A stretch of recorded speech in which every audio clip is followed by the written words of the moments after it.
T. Duque, Secretary. Along with him are Dr. Leopoldo Vega, Undersecretary of Health for Administration and Finance. Excuse me, sir. Excuse me, Director General. May I request all the guests, please, because we are on a Zoom or virtual coverage. I'd like to be able to see you and raise your hand so I can identify you with your name. I respectfully request that that be done, please. Thank you. Go ahead. Doctor, from the beginning, Your Honor. Dr. Francisco T. Duque, Secretary, Department of Health. With him are Dr. Leopoldo Vega, Undersecretary of Health for Administration. Dr. Mirna Cabotaje, Undersecretary, Field Implementation and Coordination. Dr. Abdallah Dumama, Undersecretary for Field Implementation and Coordination, Team Visayas and Mindanao. Director Nestor Santiago, Assistant Secretary. Dr. Balboa, Gloria Balboa, Regional Director, Metro Manila. Dr. Valeriano Lopez, Regional Director, Ilocos. Dr. Corazon Flores, Regional Director, Central Luzon. Dr. Eduardo Canairo, Regional Director, Calabarzon. Dr. Mario Baquilod, Regional Director, Mimaropa. Dr. Ernie Vera, Regional Director, Bicol. Dr. Jose Llacuna, Regional Director, Northern Mindanao. Dr. Annabel Yumang, Regional Director, Davao. Dr. Ruby Constantino, Regional Director, CAR. Also, Dr. Cesar Casion, Regional Director for Caraga. From the Department of Budget and Management, Officer in Charge, Tina Rosemarie Kanda. Along with her are Directors Jane Abella, Gina Brillantes, Ryan Lita, and Gerald Anda. From the Commission on Audit, Chairperson Michael Aguinaldo. Along with him are Attorney Vivian Dulawan, Attorney 5, Dr. Miss Rodora Ugay, Supervising Auditor, Maria Carmelita Enriquez, Supervising Auditor, Ricardo Rivera, Audit Team Leader, Ethel Superable, Audit Team Leader, Leodora Suwa, Audit Team Leader, Olense Josef Primavera, Audit Team Leader, Angelica Ann Ningwa, Audit Team Leader, Cheryl Tabangpura, Ana Lyle Manao, Jeffrey Rui Cerdenia, Carmen H. Ramos, Alimar Natangpok, Raymark de la Cruz, Cheryl Miliano, Zenaida Ablao, all audit team leaders, and Attorney Ridgeway Marabe, Acting Division Chief Legal Affairs Office. And last, Attorney Gloria Camora, Attorney 5, LA or LSS. We have invited Attorney Geran from the Philippine Health Insurance Corporation, but I don't see him yet. From the League of Provinces of the Philippines, National President, Governor, Justice Presbitero J. Velasco Jr. From the League of Cities of the Philippines, Janelle Rabe, representing Mayor Evelio Leonardia. From the Private Hospitals Association of the Philippines, Inc., Dr. Richard Lirio, MHA. From the Filipino Nurses United, Ms. Jocelyn Andamo. From the Alliance of Health Workers, Mr. Robert Mendoza. Along with him are Mr. Benjamin Santos Jr., Karen May Paurilio. From the St. Luke's Medical Center Employees Association, Mr. Hao Klumi. Your Honor, so far those are the persons who are present. May I administer the oath, Your Honor?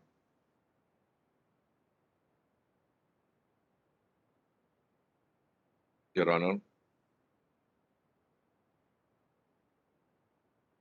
Well done. Yes, please proceed. Those persons I have mentioned, could you please raise your right hand? Do you swear? Please turn on your videos, your cameras, please. Do you swear or affirm to tell the truth, the whole truth, and nothing but the truth in this hearing? I do. Mr. Chairman, for the record, I think it is safe for us to record them as all having said yes, unless they say something else. All right, I was going to suggest that we take a screenshot face by face so that we know that we have taken everybody. So on the first face, please raise your right hand again. And just for the purposes of the screenshot, go ahead. I'll tell you when to bring your hand down. Okay, thank you very much. Then the second set, please. If you're not in the camera, then we will not be able to count you. So please raise your hand. Raise your right hand, please. All right. And the third set, please.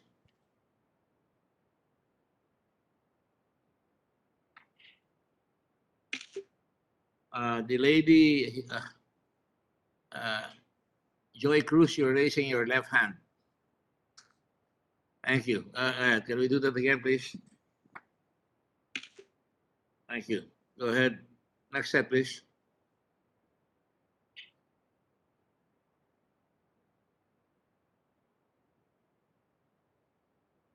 Can you turn on your video, please, so we can see you?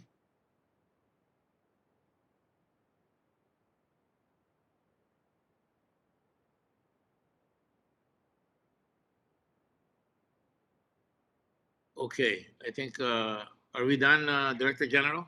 Bimbo? There's a fourth page, Your Honor. First face?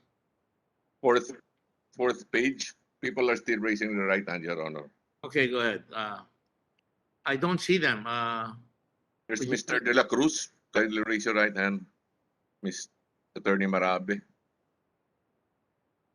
Please ask them to turn on their video screen so we can take a screenshot. Yes, Your Honor. Mr. Jeffrey Rui. Raise your right hand, please. Mr. B.L. Santos. Raise your right hand, please.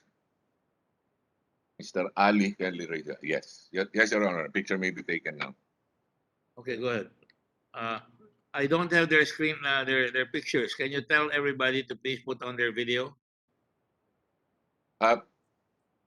Kindly turn on all your cameras, please. Ms. Superable, kindly turn on your camera, please. A picture has been taken, so those who are raising their right hand, you may put them down. Thank you.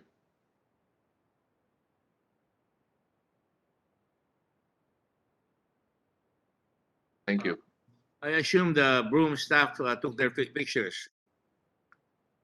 Director General? I will check, Your Honor, but I assume so, sir. One moment. Anyway, we will just check it out when they speak because I want to be sure that nobody says the oath was not administered. It's just a minor housekeeping, but it might be said that they did not take their oath and therefore they should not be held liable. This is a very important meeting, and I'd like to make sure that we dot all the I's and cross all the T's. Good morning, ladies and gentlemen. May I proceed, Mr. Senate President and all our fellow senators? With your permission, I'd like to proceed with my prefatory statements. Good morning, everyone. Once again, the world is at war. It is not a war like that in Afghanistan. It's a more insidious war. It is a war where the enemy cannot be seen, where the enemy could be right beside you and the enemy could be in the air that we breathe. It is a war where we ourselves can harm our own families, our own loved ones, and our neighbors and our colleagues in the office and everyone that we get in touch with. It is a war that has occurred 100 years ago, practically, almost, more or less. If you read the book, The Great Influenza, which at that time there was no immunization, but they did have a lot of people that were affected. Almost 50 to 100 million people died in that plague or in that pandemic, which was improperly called the Spanish flu. The world was at war between the Germans, the English, the Americans, and all the other countries, and they didn't want to accept the fact that their soldiers were ill. did not want to allow anybody to get an advantage. So nobody knew what was going on, and the Spanish, who was a neutral country at that time, admitted that they had the problems, and that's why they called it the Spanish flu. With apologies to the Spanish government, I do not want to call it the Spanish flu because I think it stigmatizes the pandemic. You can easily call this the Chinese pandemic, but we're not going to do that. A century later, we are at war again, and this time this pathogen is really vituperative and really very deadly. And it has affected the whole population of the world practically. Worldwide, there have been 4,391,490 people dead, and there are active cases of 17 million as of August 17, 17,297,396. In the Philippines, mercifully, we have 30,462 people. That's too many. One death is one death too many. And the active cases are 105,787. I do give importance to these figures in the Philippines, but I also caution that we have not done effective testing and effective tracing. And that is my very, very deep concern as a member of the International Red Cross. And we want to be sure that the Department of Health has got a handle on this because, as you know, the Red Cross started the automated testing. We started with RITM, which we're doing manual testing, but we've since gone up to almost 4 million tests a day in the Red Cross, plus making it easy by allowing not just swabbing, but also saliva testing. In some, we have 3,854,000 by the Red Cross. And of course, the others, you can see on the board, have done their tests. I believe the Toxicare has about almost 900,000 tests a day as of today. Having said that, the problem now goes to the issue at hand when the COA, in pursuit of its constitutional duty, and we will not shoot the messenger here. The COA has to be respected because it balances any possibility of abuse, corruption, or fraud, waste, and abuse. And therefore, before I further on speak, I would like to ask everybody to bow their heads and for a few seconds because one of the members of the investigating committee of COA has died, a fellow by the name of Jake Simafranca, the audit team leader, and was behind the preparation of the annual audit report of the DOH. He died of a heart attack yesterday. He's just 40 years of age. So let's bow our heads down and give a thought and a prayer for this young man. And not about COVID, but certainly the job is very stressful.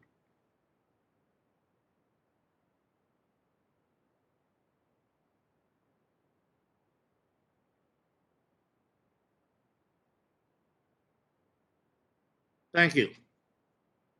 May he rest in peace. May he be in the bosom of our Lord in heaven. In the meantime, the rest of the population remains in danger of infection. With the resurgence of new variants, we already have Alpha, Beta, Gamma, Delta, and on August 15, 2021, it is reported that the Philippines already has the Lambda variant. Sounds like the fraternities in UP, the Greek letter fraternities. And who knows what other variants, perhaps more virulent, will evolve as time passes. In the front lines of our war against COVID-19 are our medical health professionals, our healthcare workers, including the maintenance folks like janitors, wheelchair pushers, as well as gurney handlers and maintenance, the people who wash clothes, etc. And there are quite of them. There are legion. Who, after almost 2 years of our fight and amidst the resurgence of cases brought by the Delta variant, have already grown tired, sick, and demoralized. Napakarami po nila na talagang marami na natamaan. And it is a credit to this Senate that we followed this amendment that we provide $1 million for people who died, our healthcare workers, as well as amelioration by providing financial support for those who got sick. As a corollary to that, and to expand the fact that the Congress does care for our people who are on the front lines, I want to point out that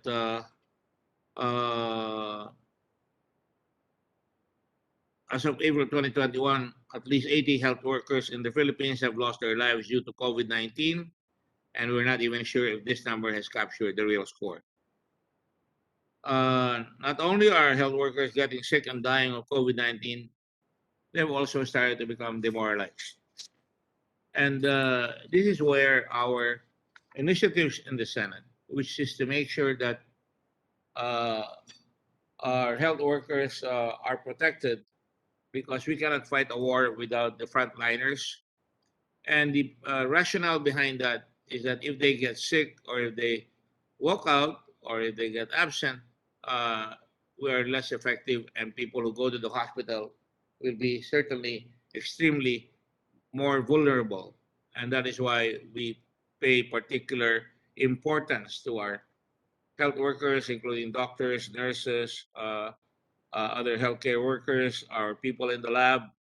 And for that, we have issued several legislation, and that is the Special Risk Allowance under Bayanihan 1, Republic Act 11469, March 24, 2020, valid until June 25, 2020. Section 4D thereof ensures that all public health workers are protected. May protection sila, may nabibigyan sila ng tinatawag na Special Risk Allowance sa COVID-19. And in addition to this, the hazard pay granted under the Magna Carta of Public Health Workers or Republic Act number 73 or 5. Ito ay para sa public health workers. At dahil sa marami tayong private nurses at private healthcare workers, dinagdagan natin sa Bayanihan 2 ang tinatawag natin noong September 11, 2020, valid until June 30, 2021. It was extended from December 19, 2020. A provision that provides SRA or Special Risk Allowance by the national government for all public and private health workers directly catering to or in contact with COVID-19 patients. And I call the attention of my fellow senators because this colatilla really provides a lot more confusion. Personally, I feel that pag naandun ka, hindi mo naman malalaman kung ikaw ay nadaanan ng isang taong may COVID. So you are always at risk. So dapat tignan natin yan. For every month that they are serving during the state of national emergency as declared by the President, provided that the COVID-19 Special Risk Allowance of public health workers shall be in addition to the hazard pay granted under Republic Act number 7305 or the Magna Carta of Public Health Workers, and the active hazard duty pay granted under this act, provided further that the COVID-19 Special Risk Allowance for full public and private health workers shall be exempt from income tax. The Special Risk Allowance for private and public health workers, the Joint Circular 1, Series of 2021 of the Department of Budget and Management pursuant to Admin Order 42, Series of 2021 and Republic Act number 11494, Bayanihan 2, provides that not more than 5,000 pesos per month to public and private health workers who directly cater to, again, that phrase, directly cater to or in contact with COVID-19 patients. In addition, the grant of the COVID-19 SRA shall be prorated based on the number of days that the public and private health workers physically report for work in a month. So lumalabas yan na nabibigyan sila ng mga benepisyo na tinawag natin na ganyan. Tapos meron tayong benefits of public healthcare workers, public na naman, under Republic Act 7305 or the Magna Carta of Public Healthcare Workers. 1. Normal hours of work, Section 15 RA 7305. Sinasabi ko lang ito para maintindihan ng mga nanonood at nakikinig. Normal hours of work, the normal hours of work of any public health worker ay hindi lalampas ng 8 oras sa isang araw or 40 hours a week. That is, I think, a dream. But actually, lumalampas ang trabaho ng karamihan ng ating mga healthcare workers, lalo na yung mga nurses at sa mga doktor. Hours work shall include all the time during which a public health worker is required to be on active duty or to be at a prescribed workplace, and B, all the time during which a public health worker is suffered or permitted to work, provided the time when a public health worker is placed on call, naka-standby, baka dumami, shall not be considered as hours work, but shall entitle the public health worker to an on-call pay equivalent to 50% of his or her regular wage. On-call status refers to a condition and public health workers are called upon to respond. Nagre-respond din sila sa talagang maseselan at talagang emergency or urgent or immediate need for health, medical assistance or relief work during emergencies such that he shall cannot devote the time for his or her own use. Meron din silang overtime work where the exigencies of the service or require any public health worker may be required to render service beyond the normal 8 hours a day. In such a case, the worker shall be paid an additional compensation in accordance with existing laws and prevailing practices. 3, work during rest day. Where a public health worker ay nagtrabaho during his scheduled rest day, dapat bayaran siya ng additional compensation in accordance with existing laws. B, kung ang public health worker ay nagtrabaho o napilitan magtrabaho on any special holiday, she shall be paid an additional compensation in accordance with existing laws.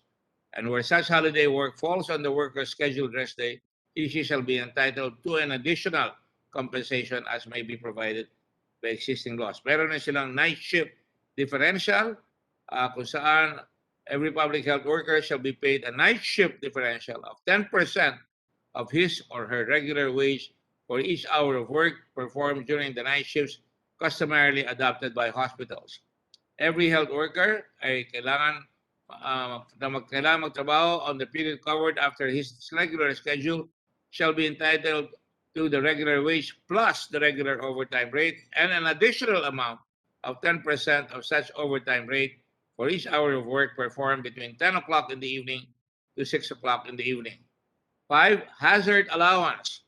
Yan ang tinatawag natin talaga mga delikado. Ito ay covered ang mga public health workers sa mga ospital, sanitaria, rural health units, main health centers, health infirmaries, barangay health stations, clinics, and other health-related establishments located in difficult areas, malalayong lugar, or strife-torn, or yung mga megera or embattled areas, distressed or isolated stations, prison camps, mental hospitals, radiation-exposed clinics, laboratories or disease-infested areas, or in areas declared under state of calamity or emergency for the duration thereof, which expose them to grave danger, contagion, radiation, volcanic activity, eruption, occupational risk, or perils to life as determined by the Secretary of Health or the head of the unit with the approval of the Secretary of Health, shall be compensated hazard allowances equivalent to at least 25%, receiving salary grade 19 and below, and 5% for health workers with salary grade 20 and above.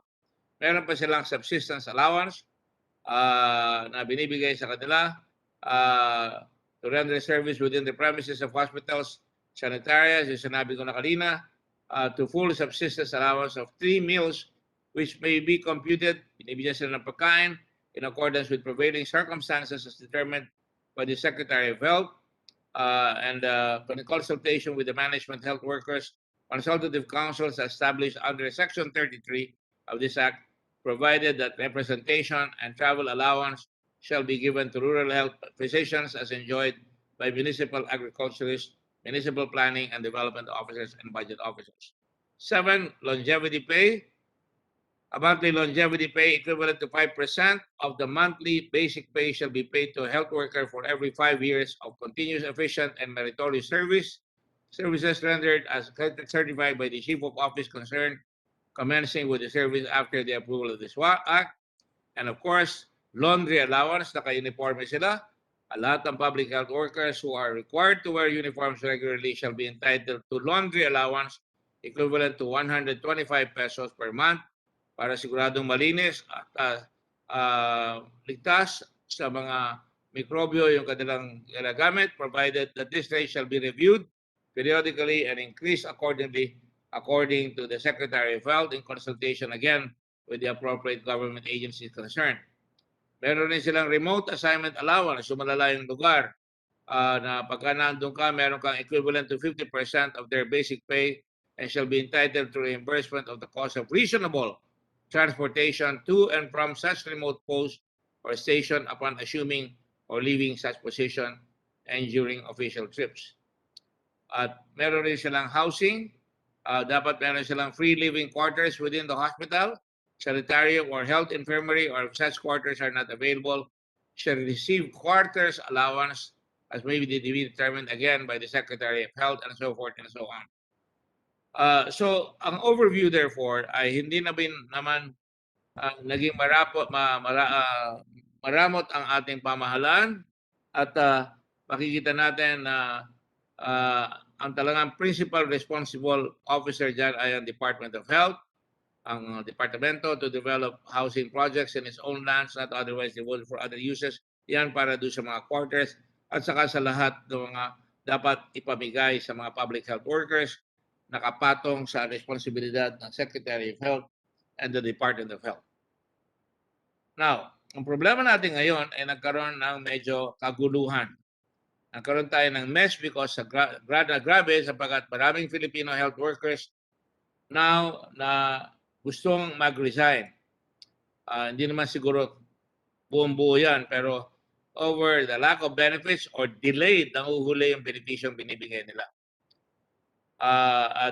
Yan ay ayaw natin mangyari, and as a senator and as a public servant, I have long fought for the welfare and benefits of our nurses and other health workers. Ako ay nagtayo ng hospital na 2 beses na at pati sa Red Cross inaalagaan namin lahat ang mga healthcare workers natin dito.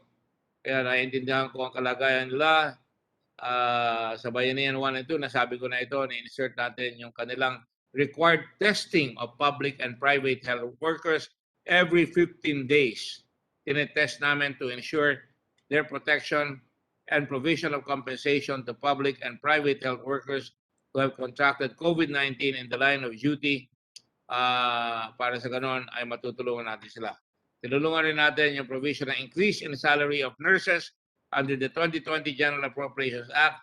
Marami kami mga senador na bumoto dyan, halos lahat, so that government nurses will have a starting salary of grade 15 or 31,545 pesos per month. At nung nagkaroon ng konting aberya dyan, ay pinaalalahan natin na dapat malinawan yon na dapat hindi babawasan yung mga sweldo ng ibang mga nurses natin.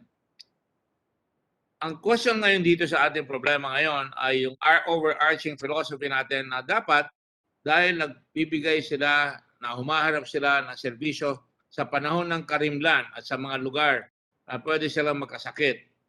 Ini-incentivize natin ang health workers na dahil sa kanilang risk-taking na mabigyan ng kanilang pamilya ng konting panatag na kalooban at risk of illness, death, at ang bansa natin ay magkaroon ng mga tamang tauhan na talagang kung gera o katulad ng pandemya ay may sisipot ang mga nurse katulad ng mga sundalo na kailangan mabigyan rin sila ng ganitong mga combat pay para sa ganoon mapoproteksyon nila ang ating bayan. Ang punto natin ngayon ay ito, nababayaran ba? Kaya ako inuna ito mga kasama sa Senado. Yung iba makukuha natin yan because sabi nga ng iba, dapat preliminary pa lang raw ang COA. So hindi natin dapat sunugin yung messenger ng COA. Alam ko mayroong mga 30 to 60 days para magawa ng paraan yung mga discrepancy o kakulangan na ginawa ng Department of Health. Kaya hindi dapat tayo nagwawala na winarat sila. Sorry, Secretary Duque, I do not agree with your statement na winarat kayo.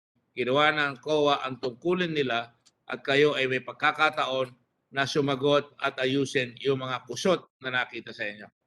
Nga lang, siyempre tayo ay nanimumuhay sa isang demokrasya at may malayang pahayag at siyempre hindi natin mapigil kumisan ang ating mga namamahayag na ilabas yan at medyo madagdagan at medyo lagyan pa na maanghang at mga statement na pinagre-resign. Hindi naman tama yan sapagkat tayo, we are a government of laws and of men and we judge based on due process. Kung hindi nababayaran, bakit hindi nababayaran? Sino ang dapat managot? Yan ang mga tatalangin rin natin dito. Dapat ba nating baguhin ang batas para isama ang ibang mga tao? Alam ko kasama ang mga janitors na nasa emergency ward, yung mga vaccinators, kailangan ng isama yan dahil na-expose rin sila. Yung mga ambulance drivers, mga orderlies, yung mga nagtutulak napag-usapan natin yan, pati yung nagtutulak ng wheelchair, yung mahawak ng gurney. This committee hearing, therefore, of the Blue Ribbon is called in aid of legislation to clarify these matters and to provide solutions. There should be uniformity in the application of the law, benefits of nurses and healthcare workers. Red Cross couldn't find nurses in Metro Manila, halimbawa. So, anong nangyari? Nag-recruit pa kami ng mga nurse na hindi nababayaran ng gusto doon sa Iligan na wala pang halos na presyo ng araw. At dinala natin dito at nilagay natin sa emergency field hospitals at nabayaran sila ng 35,000 at may hatid sundo, may hotel accommodation, may pagkain. And during this resurgence, that's how City is now in dire need of nurses. Kaya dapat tunghayan natin ng ating pansin yung lugar na yan because sumama na ang kalagayan doon sa Mindanao, sa Cagayan de Oro, sa Iligan, sa Davao, at marami pang lugar sa Zamboanga at sa Visayas. Dapat padagdagan. Kaya nga, ang inyong abang lingkod, sinabi ko at sumulat ako, at mabuti naman sinagot tayo ng Professional Regulatory Commission, na dapat wag nang ipagpaliban yung pag-examine ng mga nurses na ilang beses na, 3 beses pinagliban yung board exams. Natuwa ako na nagawa na nila yung examen noong July at therefore, madadagdagan natin ang mga nurses na kulang at yan ay naganap na at dapat pang bilisan. Huwag na sana maghintay pa sa Disyembre hanggat maaari matuloy na kagad ang examen sapagkat sa November pa ang next examen. Dapat magawa na kagad sa lalong madaling panahon na makapag-examine yung mga nurses at yung mga healthcare workers katulad ng mga medtech at katulad ng iba pang mga dapat mag-examine. Kaya dapat huwag natin i-postpone ang licensure examination for nurses. At ang anunsyo nila ay 5,000 na 8 at about out of 7,746 ang pumasa sa nurses licensure examination given by the Board of Nursing in the cities of Manila, Baguio, Cagayan de Oro, Cebu, Davao, Iloilo, Legazpi, Lucena, Pagadian, Pampanga, Pangasinan, Tacloban, Tuguegarao, and Zamboanga this July 2021. We must also have force multipliers. Ito ay suggestion ng inyong abang lingkod na in our fight against COVID, mag-train tayo ng mga high school graduates or mga college students to vaccinate. It only takes 2 weeks according to General Galvez ng IATF na mag-train ng tinatawag nating medic sa military at we can train 18-year-olds at the very least na magbakuna. And we want as much as possible that the young people are vaccinated. Huwag na tayo maghintay dahil kakapusin na naman tayo sa vaccine sapagkat ang gobyerno natin ay makikipagkompetensya na naman sapagkat ang Amerika ay magdadagdag na ng ikatlong vaccine. Ang Israel, nagdagdag na sila ng ikatlong booster shot, which means kukulangin na naman ang supply ng vaccination sa buong mundo. Kaya kailangan isanla natin lahat ang kailangan isanla. I'm just talking euphemistically na i-prioritize natin makakuha tayo ng vaccine sa lalong madaling panahon. To the credit of the government, we have at least 7 or 8 vaccines. Kaya nakaabot tayo ngayon ng almost 30,000. Hindi naman lahat masama. We want as much as possible, therefore, that the young people from 12 years old, katulad sa Amerika, ay mabaksinate. At dapat bilisan ng mga senior citizens, huwag na sila maghintay. Kaya kami sa Red Cross at sa ibang mga local governments ngayon ay kumuha ng mga buses para mag-vaccinate sa mga looban para hindi napipila yung matatanda at mabaksunahan yung gusto na magpabakuna sa mga looban. Ang problema, vaccine supply pa rin. Ngayon lang oras na ito, lumalakad na yung mga buses ng Red Cross na aabot ng 10 sa Region 4A at saka sa Central Luzon at meron na tayo sa Cebu at nanghihingi na ngayon pati Davao, nanghihingi na sa ibang lugar ng mga buses yung ibang mga kababayan natin at pipilitin natin kumuha pa ng mga buses. Alam ko kaya ng gobyerno natin gawin niya diyan. We are very disappointed that very little money that we have is not being spent properly. This is the rest of the investigation. Inuna ko lang itong mga healthcare workers because ayaw na, dapat ma-address natin yan. At pangako ko sa inyo lahat, sa aking mga kasama, na tutuloy natin ito para Pag nakasagot na kayo, malaman natin kung talaga may kasalanan o walang kasalanan ang Department of Health.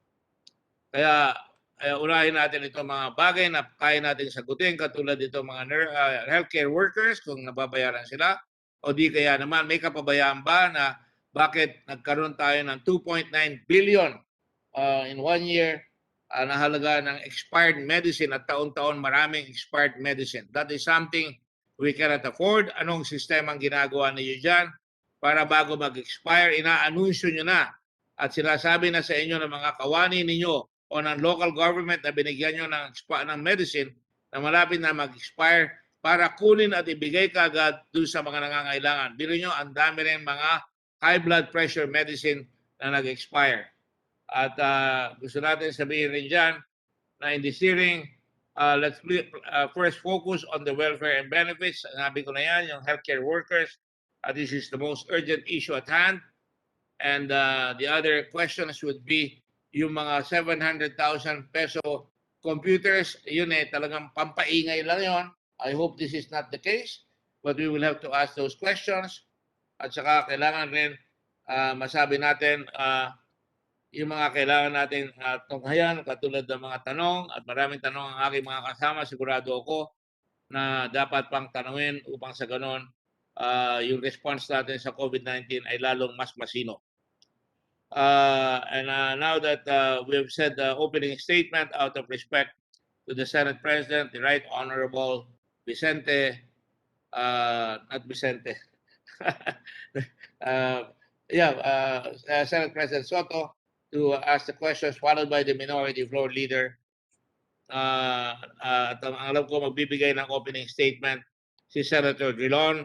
He has asked me to do so, and before I call on the Senate President, unless he has an opening statement, I will now call on my good friend, Senator Franklin Drilon, the Minority Floor Leader. Go ahead, Mr. Floor Leader, Minority Floor Leader, you have the floor. Thank you. Thank you very much, Mr. Chairman. I'll be very brief. Just an opening statement to put in context the questions that we will raise later on. Mga kasama, Mr. Chairman, nakakalungkot po ang report ng COA sa Department of Health. It is alarming that out of the 77 billion COVID-19 budget of the DOH, the COA has found deficiencies in the management of 67 billion. Napakarami po nating katanungan. Mr. Chairman, to me, the transfer of 42 billion to the procurement service of the Department of Budget and Management without documentation is the most alarming item. It comprises the biggest chunk of the mismanaged 67 billion DOH COVID-19 funds. The COA said the 42 billion fund transfers, quote, were not supported with complete documentary requirements, contrary to law and regulations, and casted doubts on the validity, regularity, and propriety of transactions. End of quote. Ito po ang gusto natin maliwanagan. Sino ba ang nag-utos sa DOH na ipasa ang 42 billion sa procurement service ng DBM? Why is there no memorandum of agreements? Saan ba ginamit yung 42 billion? Ito ba ay nagastos na? Ilan ba ang nabiling PPE, test kits at ventilators? Sino ba ang naging supplier o suppliers? Karagdagang katanungan po, kasama ba sa 42 billion yung pinambili ng face mask na ayon sa COA ay binili sa halagang 27 pesos and 22 centavos kada piraso, at face shields na nagkakahalaga ng 120 pesos kada piraso? Hindi ba masyadong mahal ang pagkakabili nito? These transfers, Mr. Chairman, raise red flags as these are unaccounted and liquidated transfers. These are most susceptible to corruption as they easily become invisible. Paalaala lang po, the pandemic is not an excuse to disregard procurement laws and transparency in the use of public funds. Another alarming item is the huge unobligated allotment of 11.89 billion pesos. Ano ba ang mga proyekto na nakasama sa 11.89 billion? 975 million for special risk allowance and active hazard duty pay, hindi po nagastos. 388 million for the hiring of emergency workers, hindi po nagastos. 764 million for hiring of human resource for the health personnel of the DOH, hindi po nagastos. 2.6 billion for continuous COVID-19 laboratory testing services and the hiring of human resource health personnel, hindi po nagastos. 1.3 billion for COVID-19 emergency response project, hindi po nagastos. And 3.4 billion for procurement of vaccines, hindi po nagastos. Ang tanong natin, 11.89 billion lang po ba ang hindi ginastos ng DOH? Mr. Chairman, it appears to me that the DOH tried to mask its unobligation rate and its inefficiency by transferring 42 billion to the procurement service of the DBM. In effect, this fund transfer minimized, on paper, the DOH underspending of COVID-19 funds. Mas malaki pa ang hindi nagagastos sa pera ng DOH kung isasama natin yung hindi nagastos sa pundo na ipinasa sa DBM. Sa audit po ng COA sa procurement service ng DBM, nakita ng COA na mahigit 29 billion pa lamang ang nagastos para sa pambili ng PPE, gamot, ventilator, test kits at iba pa. Ibig sabihin, Mr. Chairman, mayroon pang mahigit sa 12 bilyong piso ang nakaparada sa DBM. Kaya sa kabuuan, lumalabas na aabot sa 24 billion o 31.17% ng COVID funds ang hindi nagastos ng DOH. Is it criminal to underspend in the face of a pandemic? Ilan ang mabibiling oxygen tank sa halagang 24 billion? Ilang frontliners ba ang mabibigyan ng aumento sa kanilang special risk allowance?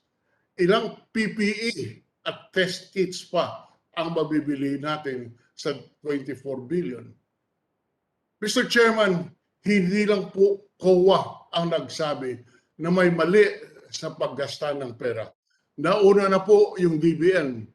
Ang DBM itself, the DBM itself, has responded to the low disbursement of DOH and has responded with budget cuts, calling out the agency for the visual spending in the previous years. Mr. Chairman, these are just a few questions and observations that we have. And let me take this opportunity to thank the COA, led by its chairman, Mike Aguinaldo, who is present here today, for the the report, the work of the Commission on Audit. We thank you for your crucial role in good governance and in ensuring that the people's money is well spent. Thank you, Mr. Chairman. Thank you to my colleagues. Thank you very much for your very prescient questions, Senator Drilon. Let me just proceed now to Senator Soto, Senate President Soto, if he's around.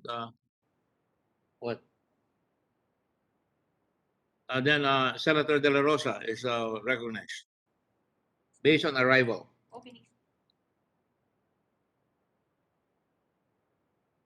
Senator Ronald De La Rosa.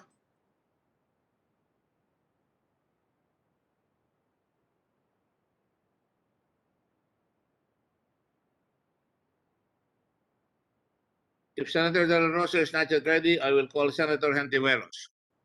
Please proceed, Senator Hentiveros.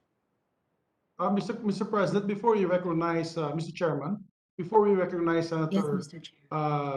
Risa, with the permission of Senator Risa, how do we? Is this only for opening statements, or we can direct questions already, Mr. Chairman? These are our colleagues who reserve opening statements. Okay, thank you, Mr. President. You're, Mr. Chairman. you're very welcome, Mr. Subiri. Thank you very much.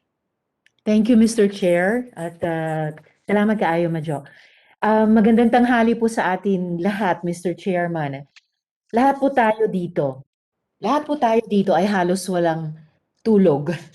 Hindi po ito pa-contest kung sinong ahensya ang mas may maraming ginagawa o kung sino ang pinakapagod at nakakaawa. Ito po ay usapin ng pananagutan, ng pagtupad sa mga pangako at paggawa ng mga tungkulin ayon sa nakasaad sa batas. Kung may nawarak man ngayong panahon ng pandemya, ang nawarak ay ang kabuhayan at kinabukasan ng milyong-milyong ordinaryong mamamayan. Maging sa pagtitipon natin ngayon, habang hinihimay ang COA report na ito, ginagampanan natin ang ating mga tungkulin sa bayan.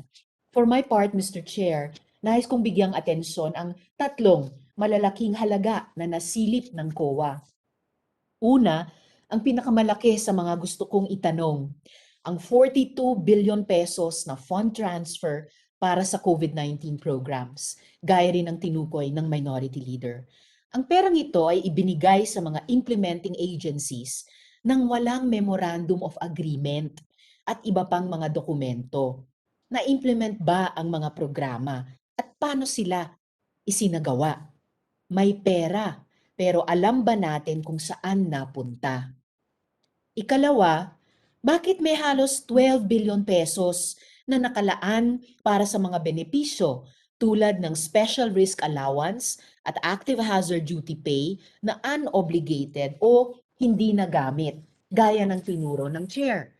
Habang may 12 billion pesos na nakatambay lang, yung ating mga healthcare workers ay dumudukot sa sarili nilang bulsa dahil hindi man lang sila naambunan ng hazard pay at risk allowance. Wala rin silang masakyan papunta sa trabaho at pauwi sa kanilang mga tahanan. Ang masama pa, may mga healthcare workers na nagka-COVID pero hindi pa rin nakakatanggap ng compensation kahit kumpleto ang requirements. Paano nangyaring walang napuntang 12 billion pesos samantalang napakalinaw ng pangangailangan ng kanilang sektor? May pera pero hindi ginasta. At ikatlo, ang higit 95 million pesos na halaga ng expired na gamot. Hindi man ito bilyones, ngunit sa gitna ng pinakamalaking krisis pangkalusugan, bakit hinayaang mabulok lang ang mga gamot sa taguan?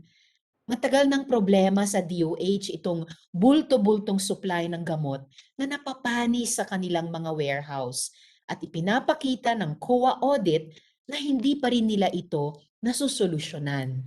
Nakakalungkot sabihin na kung alin pa ang Department of Health, ito pa mismo ang nag-aaksaya ng gamot. Pampagaling na, naging bato pa. May pera, ginasta, may supply, pero hindi naman napakinabangan ng taong bayan.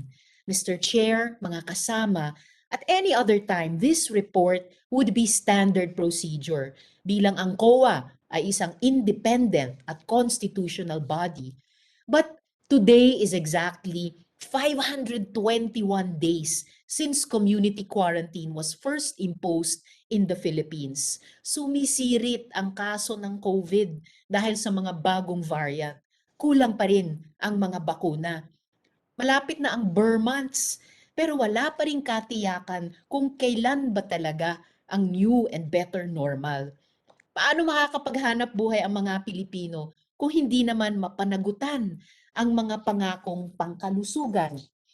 It is against this backdrop of rising uncertainty that cold, hard facts are being revealed about the way the DOH spent or failed to spend the funds appropriated by Congress. Yes, this is a regular audit report, but it calls for a greater sense of urgency on the part of our government. Mr. Chair, this is not the time for business as usual. Salamat po.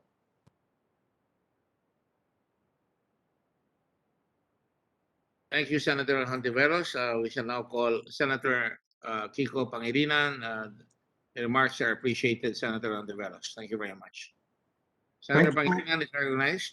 Magandang tanghali. Maraming salamat to the chair of the Blue Ribbon Committee, Senator Gordon. My opening statement is brief. A year ago, a nurse from Cainta made headlines. In a viral Facebook post, Joy Cruz said that her mom, 47-year-old Maria Teresa Cruz, died before even getting her hazard pay. When Joy was told that the hazard pay was ready weeks after her mother passed, she was expecting at least 30,000 pesos based on DOH public pronouncements of a 500 peso hazard pay per day. Their family, however, received only 7,000. Bukod sa late o nahuli na ang hazard pay, hindi pa po ito sapat upang suklian ang sakripisyo at pagbubuwis ng buhay ng ating mga kababayan, lalo na ang frontliners na araw-araw hinaharap ang panganib sa pandemya. The story of the Cruz family is but one of many stories behind the scenes of how our frontliners have to wait even weeks or months or wait in vain just to get the hazard pay owed them. In a pandemic where they are part of the country's first line of defense, they had to suffer through many gaps of our healthcare system, from working long hours to not having proper PPEs while not being properly compensated. And this is why we are alarmed over the Commission on Audit report, earlier mentioned by our minority leader, by the chair of the committee, and also by Senator Hontiveros. Ayon sa DBM, as of June 30, 2021, nung nag-expire ang Bayanihan 2, 13.8 billion ay unobligated. At dito sa Bayanihan 2, 7.57 billion ay sa DOH. Gagamitin dapat ito sa pag-implementa ng Bayanihan 2 kasama na ang pag-hire ng human resources for health personnel, procurement ng medisina and COVID vaccines, pambayad sa sahod at iba pang benefits ng mga human resource for health at patuloy na COVID-19 laboratory testing. Habang pagod at nagkukumahog ang ating mga doktor at nurses, napapabalita pa ang di umano'y bilyong-bilyong korupsyon sa DOH. Nakaka-demoralize talaga. Nung isang linggo, nagkaroon ng pagpupulong ang ilang mga nurses association, mga empleyado ng iba't ibang mga ospital, kasama ang ating chairman ng komite, kasama si Senator Hontiveros, at pinag-usapan yung bilyong-bilyong halaga na hazard pay na hindi na matatanggap ng mga empleyadong ito dahil nag-expire na ang Bayanihan 2. Ang sagot ng DOH, hindi daw nag-apply itong mga ospital na ito para makuha itong mga benefits na ito. Ay dapat magpaliwanag ang DOH. Tama ba yun dahil hindi na lang nag-apply, hindi na rin pinoseso? Hindi ba nagkaroon ng mas masino na pagpapabigay ng impormasyon para mapabilis itong prosesong ito? Dahil sa pag-expire ng Bayanihan 2 last June 30, hindi na maaaring ma-release ang pondong ito, nabalik na sa Treasury. Kinakailangan ng bagong batas na hindi na ibigay sa services rendered, ika nga, ng ating mga frontliners. In this regard, we have filed a Senate bill that has yet to be numbered. I understand it will be numbered on Monday. The Hospitals Frontliners Act to ensure the disbursement and the appropriation of these funds for services already rendered and yet and yet the fund has not been obligated and therefore it has been returned to the Treasury. To ensure prompt and proper distribution of benefits for healthcare workers during the public health emergencies. The proposed measure, we seek to legislate benefits and compensation that was provided but failed to be disbursed under Bayanihan Law 2. We propose 6 permanent benefits for our frontline health workers, special risk allowances for every month in the duration of the national emergency, active hazard pay within 25% of their daily salaries on top of the hazard pay, assumption of all medical expenses of public and private health workers in case of exposure to the disease, compensation for public and private health workers who have contracted the disease in the line of duty equivalent to the following: 15,000 for mild cases or moderate cases, 100,000 for severe cases, and 1 million will be given to direct beneficiaries in case of death. We include free life insurance, accommodation, transportation, and meals under the national state of emergency, and of course, provisions for PPEs and free and regular testing. Hindi pwede ang mabagal kapag emergency. Alam niyan ng ating healthcare workers at dapat alam din ng pamahalaan. We hope our questions can be clarified in this hearing, and we look forward to discussing with you also our Post-Hospital Frontliners Act so that we can provide the necessary support for our frontliners as we face this pandemic. Maraming salamat at magandang araw sa kanila lahat.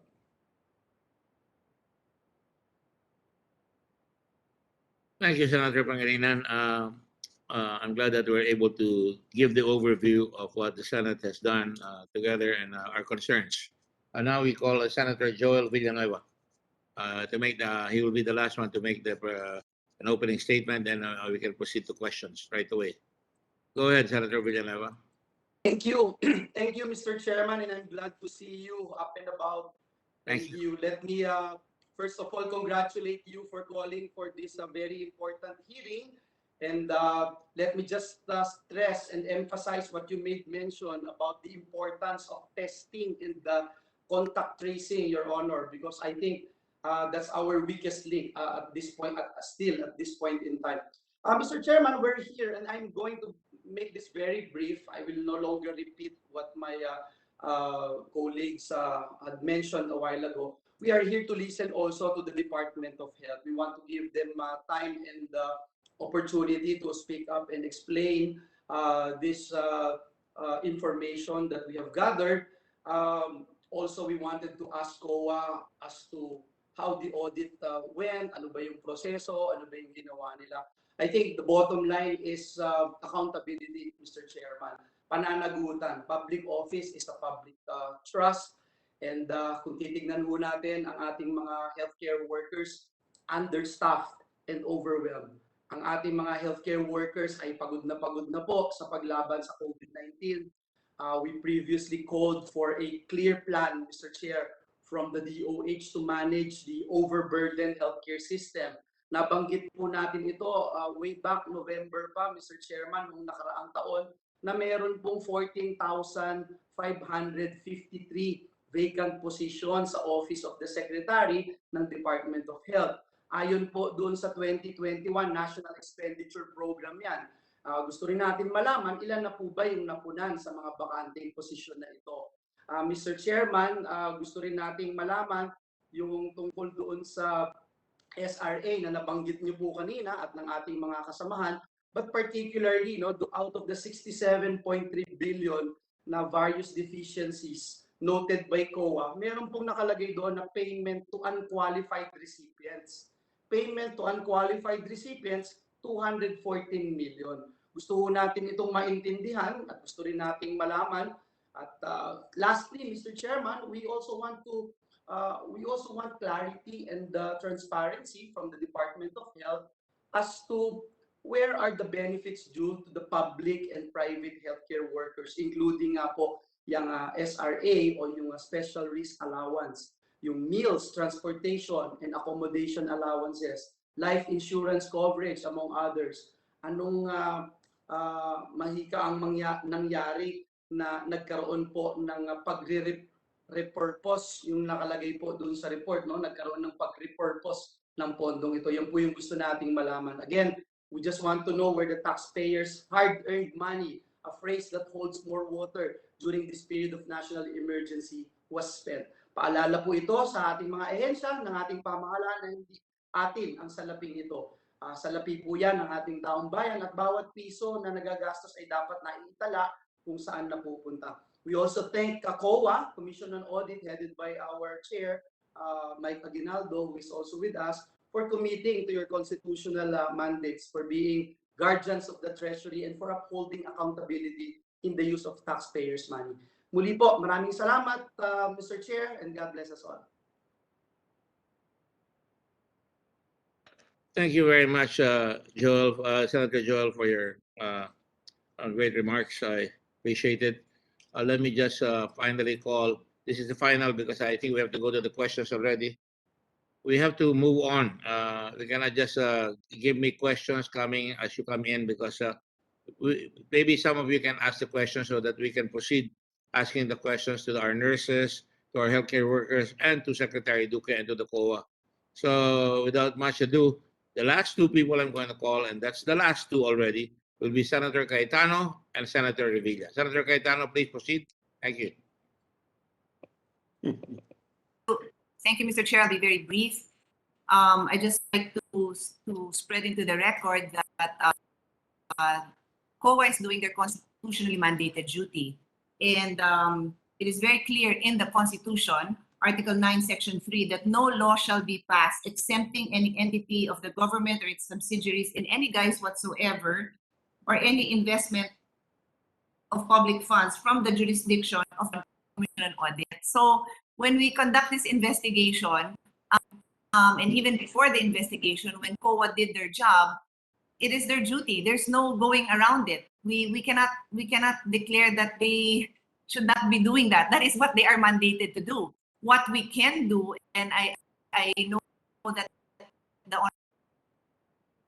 in this is to add clarity to that discussion. I think that is a reasonable expectation from government agencies and from the public, that there is clarity in these findings, because we do know very well that when there are preliminary findings, it may send alarm bells that can easily be explained. And that is what is due to every other agency. And that is what I believe the concern of DOH is. Having said that, again, it is the duty of COA to do what they had to do. And I hope that process, we can maybe looking forward, come up with guidelines that we can put in place, because many times alarm bells have been rang, and it may be something that can easily be explained in any way, but in the eyes of the public. So we listening to the explanations, and then later on, Mr. Chair, I hope that in the findings of this honorable committee, we can really try to find ways for these very important findings, because they will also help us in the budgetary process. And I chair the Committee on Health's budget. It helps us. So I want to be agencies to explain themselves. Thank you, Mr. Thank you very much, Senator Cayetano. Although it was coming in and out, your statements are quite prescient. I'm glad that you cited, like all of us, the constitutional provision on the independence of the COA, on how vital it is. I already said that in my preliminary remarks. And now for the final opening statement, and we call on Senator Bong Revilla. Please go ahead, Senator Bong. Okay, thank you, Mr. Chair. Good morning, everyone. Kasabay po ng mga nakakabahalang patuloy na pagtaas mga kaso ng COVID-19 sa ating bansa ay ang balita patungkol sa di umanong maling paggugol ng pondong na nakalaan para tugunan ang mga umanong maling paggugol ng pondo na nakalaan para tugunan ang mga problemang dulot ng pandemya. May pondo pero hindi daw ginamit. May pera para sa allowance ng ating mga healthcare workers, ngunit tila pinagdamot. May mga gamot ngunit hindi pinamigay o hinayaang mabulok o ma-expire. May mga equipment at materyales na dapat bilhin ngunit hindi pinagtutunan. Nakakalungkot, nakakagalit, nakakapanglumo. Ngunit hindi ito ang oras para maging emosyonal. We need to be rational. We need to be judicious. In so doing, I hope that through this hearing, we find solutions rather than more problems. And And as to the problems unearthed by COA, I would like to review it as a means to for DOH to improve itself and an opportunity to better serve the public. I'm rooting for DOH, for its secretary to the lowest ranking DOH employee and all healthcare workers. I know all of you are doing your best and working hard during this pandemic, but instead of being discouraged and demoralized, let's be encouraged and energized to work together. Alam ko pong napakahirap po ng sitwasyon ng bawat sa inyo, lalo na't kung hindi totoo ang mga paratang, ngunit alam ko pa may mabibigyan ng linaw ang lahat ng ito. That's all, Mr. Chairman. Thank you very much. Thank you, Senator Revilla. With apologies to my colleagues, Senator Po claims that she has been raising her hand. Unfortunately, I cannot see her. I will call her out of due respect and because it's my duty to make sure that the senators can be recognized. But again, with the permission of our colleagues, after this, we will proceed to ask questions already. Senator Po, you're recognized. Yes, thank you, Mr. Chair, for your kind indulgence and for the time. I know that we are in a hurry to move forward, but I would like to bring out something that I feel the others haven't raised yet.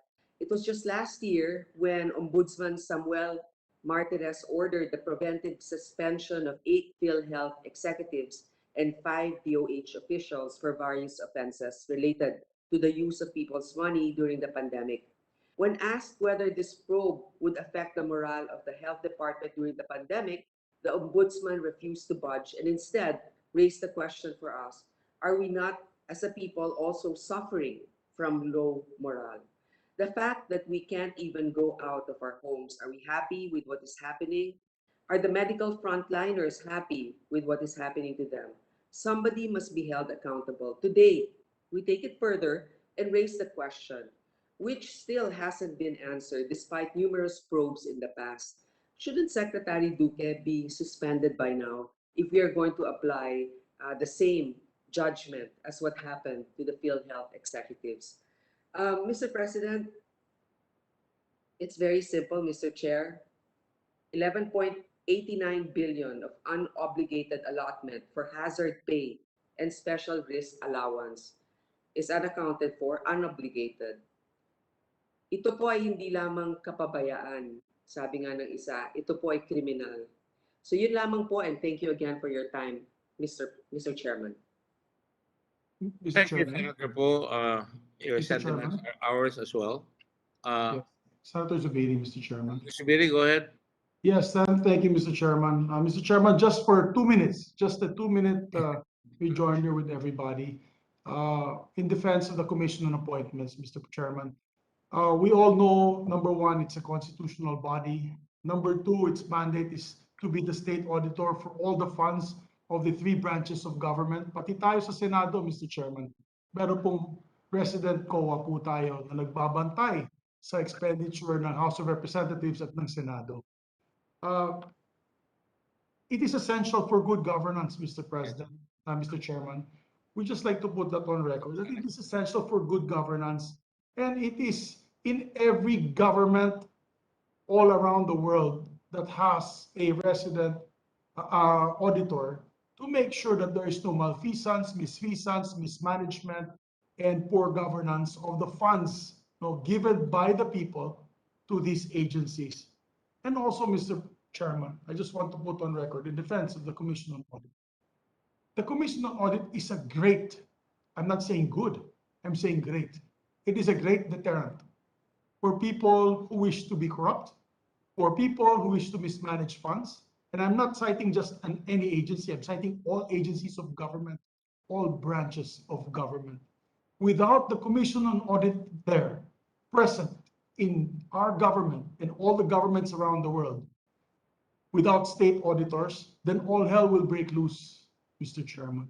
As policymakers, ilang taon na po tayong policymakers, Mr. Chairman, you as a senator, me as a congressman and a senator, every time the budget is deliberated, we utilize COA reports to be able to help us, assist us, guide us as a tool to to be able to fund the projects and programs properly. Kung tama ba yung absorptive capacity nito mga agencies na ito, kung kaya ba nila. At kung hindi kaya, tanungin natin bakit hindi nila kaya at tulungan natin sila. Hindi po ito para maghanap ng I'd say a witch hunt and we will tear the agency down. No, we're not here to tear the DOH down, Mr. Chairman. We are here to help the DOH. We are here to help guide them, particularly in this coming budget season, on how we can spend the money efficiently, effectively. Tulungan namin po kayo. Kaya wag po kayo mag-alala. Ito mga COA reports, allow them to be used as a tool, as a guide on how we can improve our agency, Mr. Chairman. I just want to put that in the onset so that I don't have to do that as my preliminary statement later when I'm given a time limit for my questions, Mr. President. So yun lamang po, para at least mabigyan natin ang katarungan din po, Mr. Chairman, ng napakaraming health workers na hanggang ngayon hinihintay pa nila ang kanilang ayuda, which we call special risk allowance. Kung nakabigay na po tayo, Mr. Chairman, ng ayuda last week sa milyong-milyong tauhan natin, nakababayan natin dito sa NCR, ano naman lang po ang ilang libong nurses and employees of hospitals that are waiting also for their ayuda. Sila po ang ating mga sundalo laban sa COVID-19. Sinabi ko na ito, hindi natin pwedeng ilagay public school teachers dyan na magmando ng ating mga government hospitals and private hospitals. We cannot use policemen to man these hospitals. It is only our valiant, gallant, heroic nurses, doctors, ambulance drivers, administrative staff, pharmacists that work in these hospitals that are giving their life, limb, and all their efforts, sacrificing for our people. Saludo po ako sa kanila lahat, Mr. Chairman, and please do not feel unappreciated. We appreciate your service. We thank you for your service. Yun lamang po, Mr. Chairman.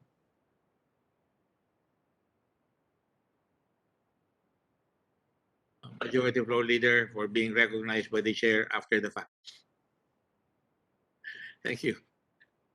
Let me just now proceed to the voice of our people who are affected. As I promised when I opened up this investigation, I am grateful that Senator Pangilinan and Senator Ontiveros were with me when we met with the nurses about a week and a half ago, and they voiced out their concerns to us.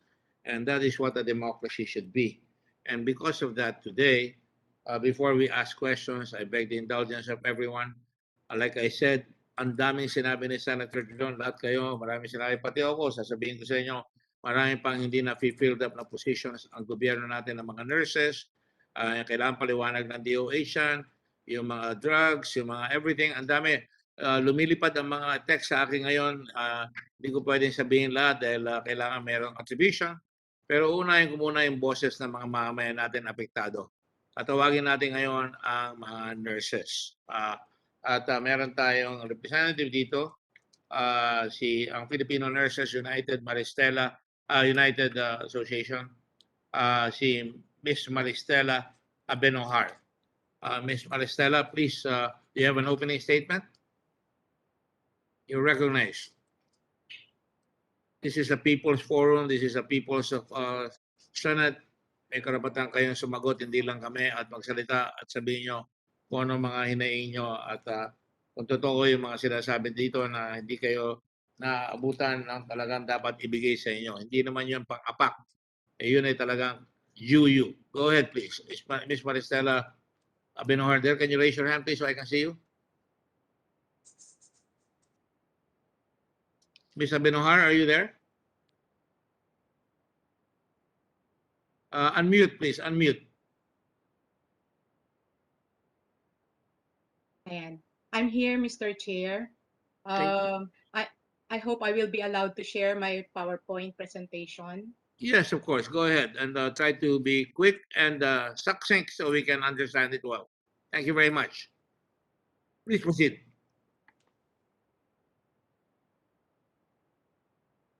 Sige po, tuloy nyo na.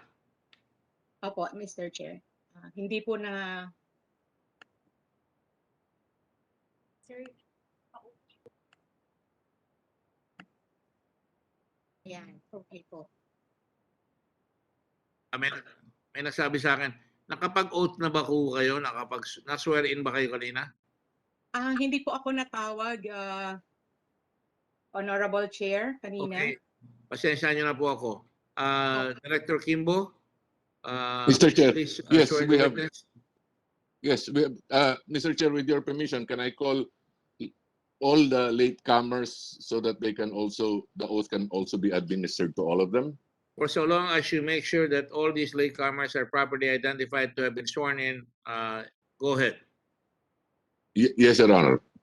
The latecomers are from the Department of Health, Maria Carolina Vidal Taino, Undersecretary, Mirna Cabotaje, Undersecretary, Dr. Nestor Santiago, Assistant Secretary for Public Health Services, Dr. Maria Soledad Antonio, Director 4 for Bureau of International Health Cooperation, Attorney Paul Gimbarda, Director for Procurement, Dr. Rio Magpantay, Regional Director Cagayan Valley, Dr. Eduardo Hanairo, Regional Director Calabarzon, Dr. Adriano Subaan, Regional Director Western Visayas, Joshua Brillantes, Regional Director Zamboanga Peninsula,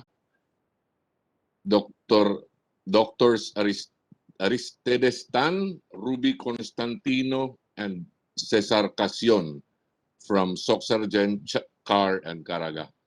From the Department of Budget and Management, Director Jane Abelia, Gina Brillantes, Ryan Lita, and Director Gerald Handa. From the Commission on Audit, Director Milagros de Auna, Attorney Vivian Dulawan, Ms. Rodora Ugay, Ms. Ninette Monica Tadeo, Ms. Ethel Supirable, Leodora Sua, Thessalonica Cabilisa, Brian Perez, Jeffrey Rui Cardena, Raymar de la Cruz, Carolina Medina, Mirna Marcelino, Maria Jocelyn Factora, Ms. Cheryl Miliano, Ramil Obrador, Zenaida Ablao, Ridgeway Marabe, and Gloria Camora. From the Philippine Health Insurance Corporation, Dante Guieran. From the League of Cities of the Philippines, Janelle Rabe. From the Philippine Medical Association, Dr. Noemi Sarabia and Dr. Angelito Benjamin Belen. From the Philippine Nurses Association, Governor Melbert Reyes, National President. From the Filipino Nurses United, Maristela Abenojar, National President, along with Jocelyn Andamo, Jamie Guzman, Denick Jan Salvador, Nicolito Oba, Jayford Repaso, Mark Defensor, and Mr. Jesus Obien. From the Alliance of Health Workers, Karen May Faurilio, President All UP Workers Union Manila PGH. Edwin Pacheco, President National Kidney and Transplant Institute Employees Association. And Miss Joey Cruz, the daughter of the nurse who died. That's all, Mr. Chair. May I request those whose names have been mentioned to kindly raise your right hand so that I can administer the oath to you. Do you swear or affirm to tell the truth, the whole truth, and nothing but the truth in this proceeding? I do. I do. I do. Thank you. Kindly maintain raising your right hand so that pictures may be taken of you. Thank you. Page 1. Picture. Page 2. Picture. Page 3. Picture. Page 4. Page 4 has not fully loaded yet. Okay. And page 5. Page 5. Picture. That is all, Your Honor. Let the record state that all of them have been sworn in. Just for the record, I'd like to state that we invited the Secretary of Health, the Commission on Audit, and appropriate officers. My question now is, everybody seems to be here. So who is minding the store in the provinces and in the regions? I think it's an awful waste of money that we have to send everybody here. I believe that the departments concerned can answer their questions without having to bring in a battalion. Hindi nyo kailangan dalhin yung batalyon ng mga tao ninyo. Hindi naman nyo dinala, pero certainly dapat nakatutok na rin sila doon at dapat nakapapakinig nila, pero dapat nakakapagtrabaho rin sila. So medyo humahaba ang ating meetings at napakarami ng sila dyan, pati ang Commission on Audit. So please proceed, Ms. Maristela Abenohar.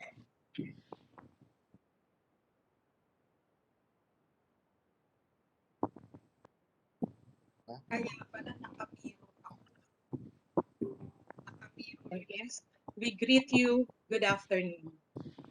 FNU, or Filipino Nurses United, a national nurses labor association registered under the Department of Labor and Employment. Thank you for the opportunity to share the plight and fight of our nurses during this COVID-19 crisis. FNU salute our Filipino nurses and other health workers who stand at the forefront serving the people amid the pandemic. Since last year, our nurses have risked their lives, with almost 100 health workers having lost their lives due to inadequate protection.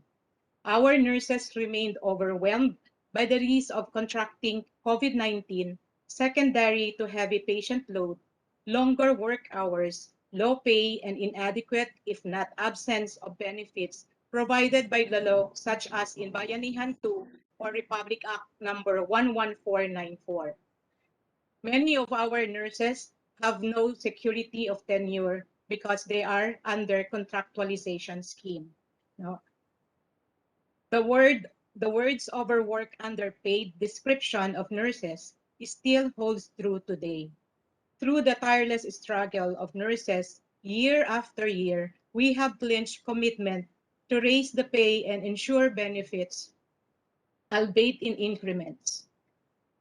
Still, even these commitments remain to be fulfilled, as the implementation of salary grade 15, being the entry salary of nurses, amounting to 33,575 this year, stipulated in the Philippine Nursing Act of 2002, has not been fully implemented, further complicated by the demotion in rank of senior nurses resulting from the DBM Budget Circular 2020-4. The June 1, 2021 memorandum, signed by the Executive Secretary Salvador Mijaldea, still lacks guidelines for the reverting of senior nurses' position which have been demoted in rank to their former job position. And even the implementation of salary grade 16 for nurse 2 positions have not been implemented. FNU wrote the Office of the Executive Secretary about the need for the said guidelines. But after 3 consecutive follow-up since July 16 of this year, no response has been received. Hence, the motion in rank still exists, especially in local government units. According to the Department of Budget and Management, salary grade 15 is not applicable to contractual nurses. Hence, we still have thousands of contractual nurses receiving salary grade 11 or 23,877, despite the fact that they have same workload as the regular nurses. As for the private sector, their salary following the 537 per day minimum wage law is equivalent to 11,814 pesos per month. However, due to valid implementation of minimum wage law in the regions, a nurse in the private sector receives an average of 8,000 to 10,000 monthly salary. How could a starving nurse save her or his family from hunger and support their basic survival needs? Worse still, this pandemic has aggravated the chronic understaffing problem in many health facilities that caused severely exhausted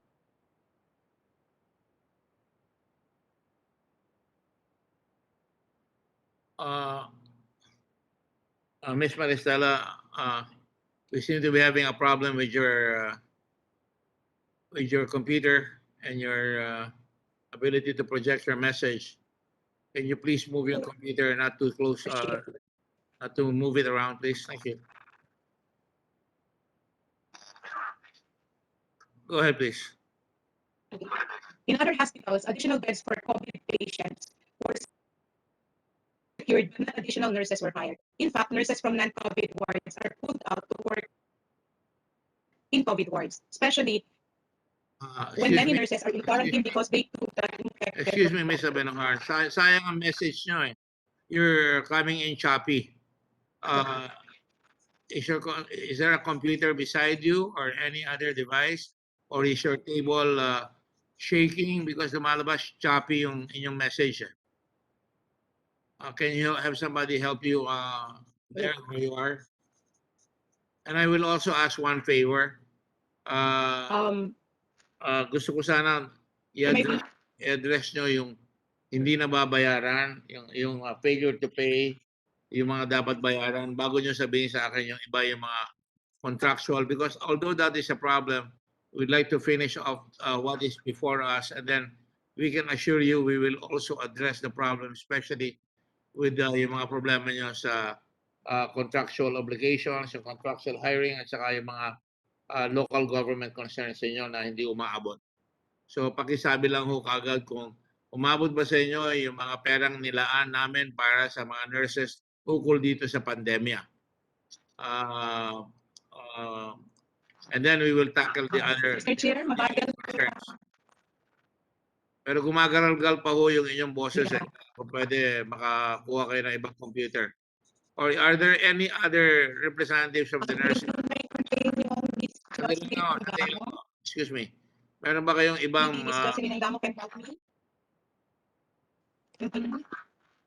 hindi namin kayo maintindihan.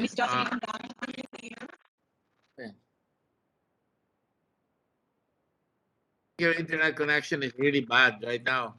Meron ba kayong iba? How about si Mercy, yung isang presidente ninyo? Ano nga ba ngayon? Presidente ng Philippine Nurses Association? Good morning. Good afternoon. Jocelyn Andamo? Yes, good afternoon. Honorable Chair, Yes. may I be recognized? Yes. Just a moment. Ms. Abenahar, can you have somebody fix up your connection? And then I'll call you again later. In the meantime, if we can have the same message from Secretary General Jocelyn Andamo. Go ahead, please. Thank you so much, Honorable Chair, Senator Gordon. With us po our members from different hospitals who are experiencing problems with the release or receiving the special risk allowance. We request also our nurse members to be acknowledged so that they can share their specific problems with SRA. We have Tatawagin po natin yung mga nurses, taas nyo lang ang kamay nyo. Hindi ko kilala lahat yan eh. Pero kung may presentation kayo, hindi namin nakikita. Ito may nakalagay dito, nakikita, the plight and fight of the Filipino nurses amidst COVID pandemic. So, do you have one like that? O yung may sinasabi ni Ms. Maristela Abenahar? okay. Meron po ba?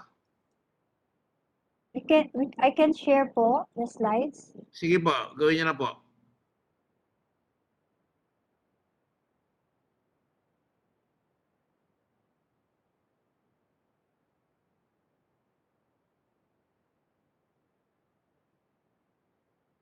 Sige po ma'am, you're recognized. Nakikita na po ba o hindi pa? Can you share your presentation?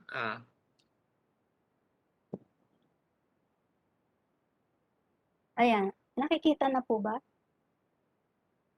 Blank screen pa po. Siguro palabas na. Ayan na po. Sige po, go ahead. Mabuhay kayo. Thank you.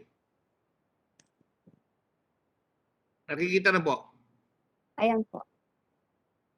Malinaw po, naririnig ako. Malinaw po. Malabo lang yung mata ni Senator Dillon. Bali po yung nabanggit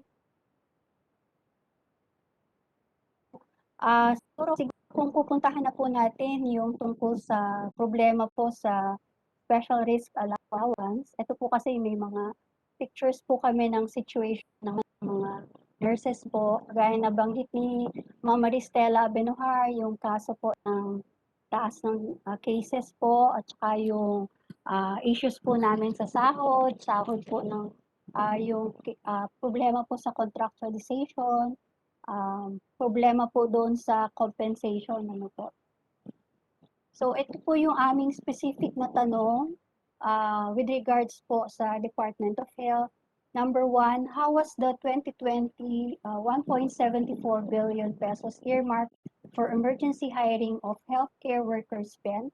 How many nurses were hired and where were they deployed?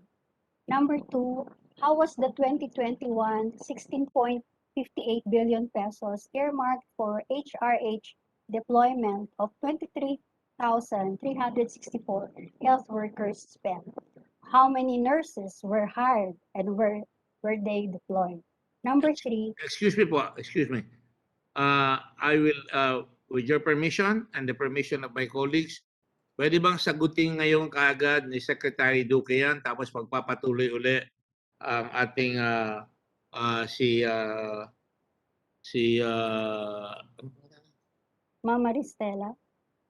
si Mama Ristela o kayo mismo. Secretary Duque, will you answer the question? Because those are the questions I'd like to have answered. Ang alam ko meron kayong 42 million asan yun? Andito yan. Yung 42,000 na nakaplantilla sa inyo.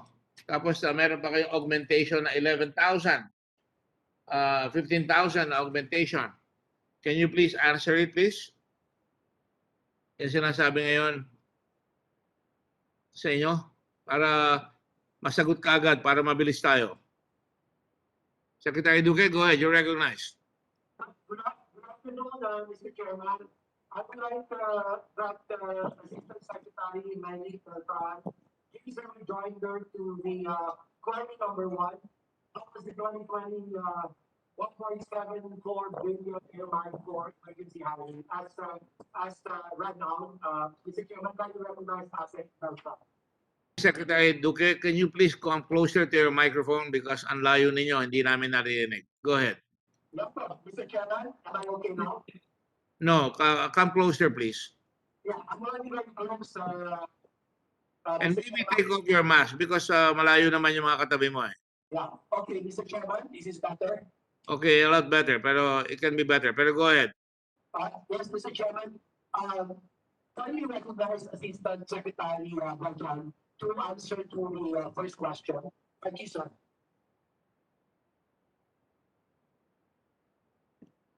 The question is, how was the 2020 1.74 billion earmarked for emergency hiring of HCW spent? How many nurses were hired and where were they deployed? Yes, Mr. Chairman, ASEC Beltran has the figures. Can you recognize her? Thank you, Mr. Chairman. ASEC? Beltran. Can you please state your name? And take off your Beltran. mask because napaka-muffled eh. Go ahead. Sino? Can you help me with this? Sino to?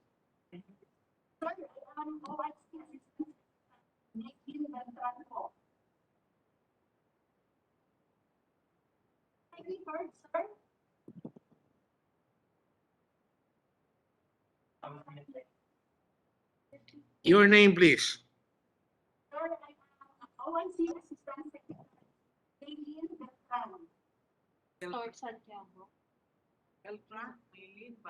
Maylene Beltran? Yes, sir. Okay, go near the microphone. And if you don't have anybody near you, and you can safely take off your mask so it will not be muffled. I'm here.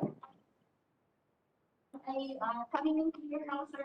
Sir, to directly answer the question, can I also be allowed to share our one slide lang po for everybody to appreciate the emergency hiring update po for the Department of Health focusing on nurses. so that I can answer po the question raised by FMU. Sir, dito po, I The think- question is very simple. Yes, sir. Nagastos nyo ba yung pera? Saan dinala yon? Okay, sir, I will answer that. Yes, nagastos po May I ask you to take your mask off? Wala ka naman katabi dyan para malinaw. Okay, sir. Okay. Now come closer to the microphone so we can understand you. Okay, sir, I am close to the microphone. Okay, sir. Sir, ang sagot po directly to that one is, yes, we have spent the 1.7, and in fact, papakita ko po sana dito sa aming augmentation report, we were able to hire a cadre of nurses, and in fact, we were able to hire 4,332 nurses for as of August 17. And these nurses are deployed to DOH hospitals and dental treatment and monitoring facilities, Mr. Chair. We have the data. We can share also with all the rest of our guests here. Yun, sir. In short, yes, we were able to spend that 1.7 billion for the hiring of various cadres of health workers, and nurses would be one of them. So again, we have 4,332 nurses deployed in various facilities, namely DOH hospitals, temporary treatment and monitoring facilities, and all other health facilities helping us on COVID-19 response. Sir. Thank you po. Sandali ha. Nakahire kayo ng 4,332 nurses, correct? Yes, sir. Ang nakalagay sa inyo, ang vacancy nyo, 43,000. Tapos may augmentation kayo na 15,000. Na-hire nyo ba yun o hindi? At kung hindi nyo na-hire, saan napunta yung pera na yun? Sir, na-hire po namin, and we can show po yung ating deployment, where health facilities were they deployed to po. Na-hire nyo yung 43,000? Napuno nyo yung plantilla na vacancy na 43,000? Sir, this is not, I'm not answering the question po on plantilla positions po, because the question, sir, is on emergency hiring po. So I am in charge po of the whole emergency hiring process under the Department of Health. So ito po yung pinipresent ko, Mr. Chair, is that Nasagot mo lang yung augmentation. Sir, yes, sir. This is So yung kailangan 15,000 na i-hire nyo, ang na-hire nyo 4,332, correct? Yes, sir. Actually, the total po is the approved positions is 10,330 as of board, sir. And of that, the approved slots for nurses is 4,332. Let me just correct myself, sir.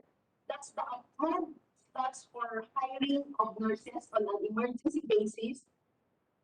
Actual Tinitignan namin itong kuha mo. Nakalagay dito total 10,157.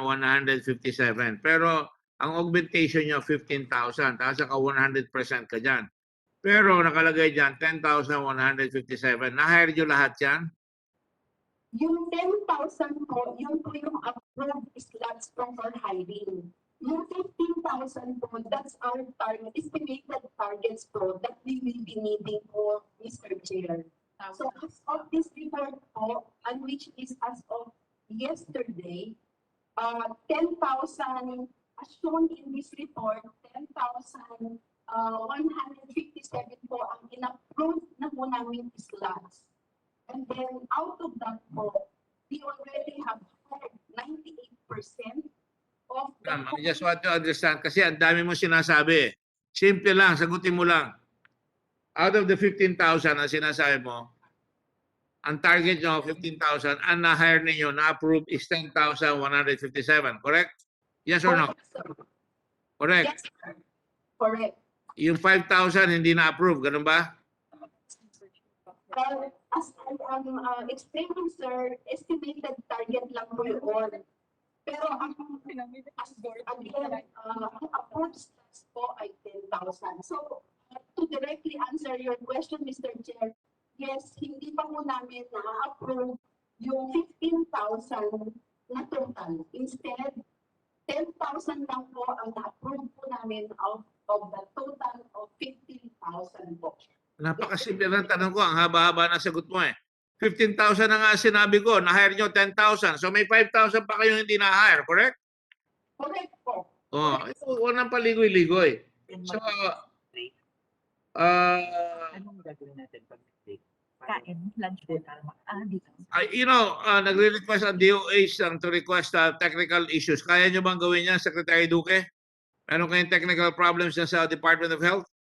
Yeah, but sir, if we can hear you, but it appears that you cannot hear us. So there seems to be a technical problem, Mr. Chairman. All right, I'll give you 5 minutes to fix it, and I will let the Secretary General of the Nurses Association continue. Yes, Your Honor. Yes, Your Honor. Can you hear me? I can hear you, but it's very low. I Yeah, don't know about the other senators. Will you fix it, Mr. Chairman? 10 minutes. You might try to use a different device. Go ahead, Madam Secretary General. Go ahead, please.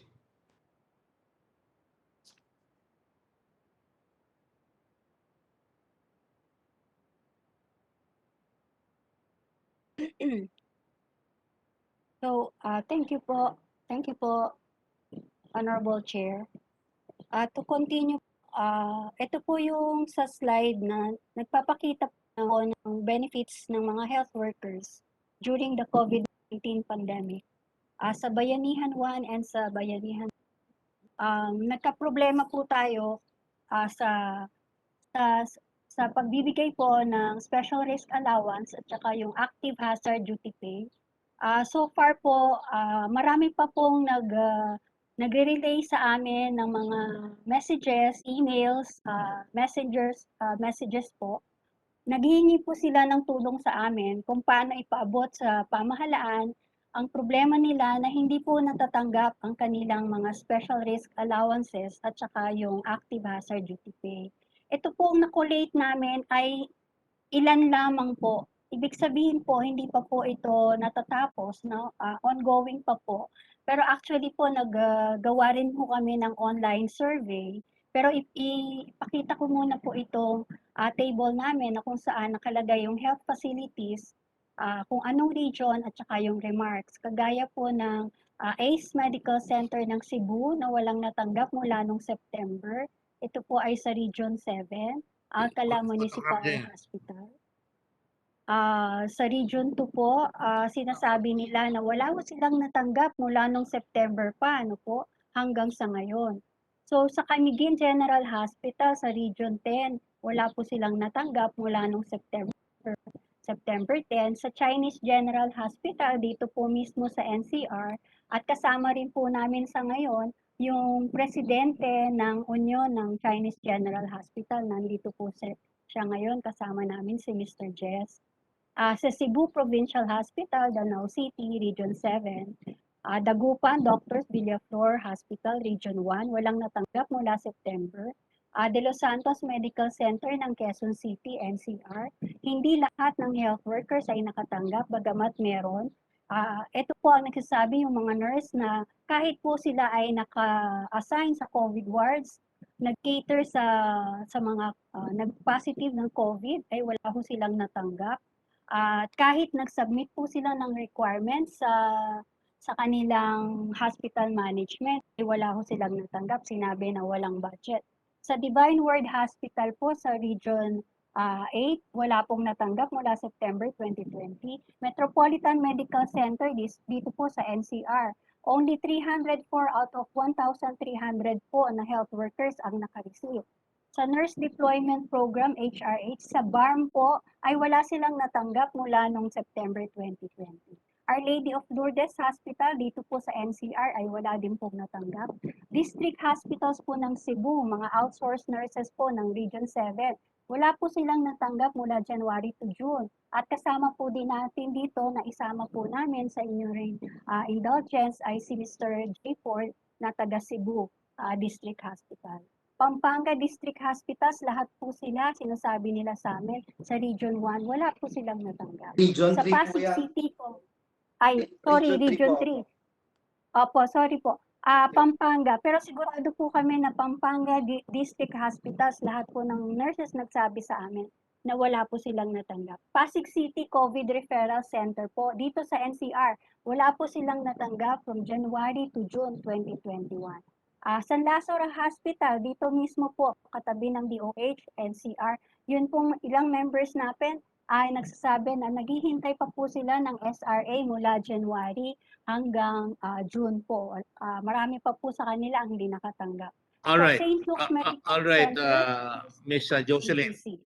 Obviously, I would like, kung tapos na yung DOH sa kanilang kwan, obviously, nakikita ng mga senador, may problema kayo sa pagpapadala ng pera. Hindi natatanggap ng mga nurses yung kanilang dapat matanggap.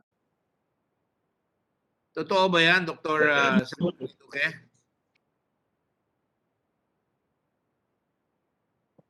These are all accounted for. Yung po na binabanggit ni ma'am ay yung mga nurses na hindi naman sila direct.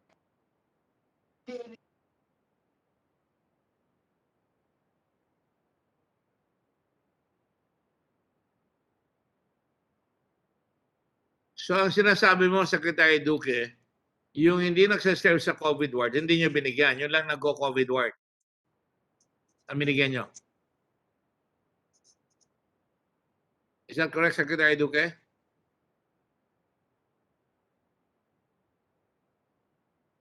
Secretary Duque,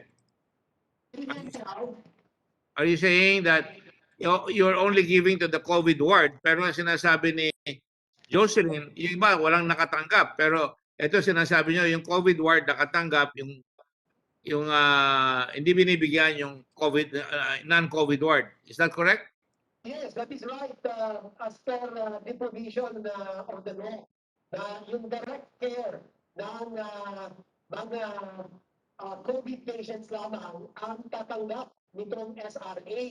Gusto po namin bigyan sila lahat eh. Pero alam niyo naman, kulang ang gobyerno sa pondo. Bakit ba ayaw natin sila bigyan? Eh, talaga naman na alam natin na sila eh mga kinakailangan talagang You've already answered my question, Secretary Duque. I suppose you're saying, babalikan ko lang muna si Jocelyn. No? Jocelyn, totoo ba yung sinasabi ni Secretary Duque na ang binigyan lang ay yung nasa COVID, pero yung wala, yung talagang hindi binigyan yung nasa non-COVID ward? Totoo ba nabigyan yung mga COVID ward? O merong hindi nabigyan doon? Honorable Chair, ayon po sa mga nurses na nagpahayag po sa amin, kahit po sila ay nag-cater sa COVID patients, sila po ay hindi nakatanggap. Ito po ay isang malungkot na pangyayari talaga. So, ibig pong sabihin talaga nito, ang mga nurses na deserving at iba pang manggagawang pangkalusugan sa SRA ay hindi po nakakatanggap. Okay, thank you. Secretary Duque, against this backdrop na ang dami-dami, have you conducted an investigation of your people whether they actually binibigyan ba nila talaga yung mga hospital at dapat paabot doon sa mga nagtrabaho sa COVID ward? And then I will follow up with the question because ang rason mo dyan, sigurado yung sinabi ko sa preliminary statement ko, na ang bibigyan nyo lang ay yung directly catering to or in contact with COVID-19 patients. Correct, Mr. Chairman. You are exactly right, Mr. Chairman.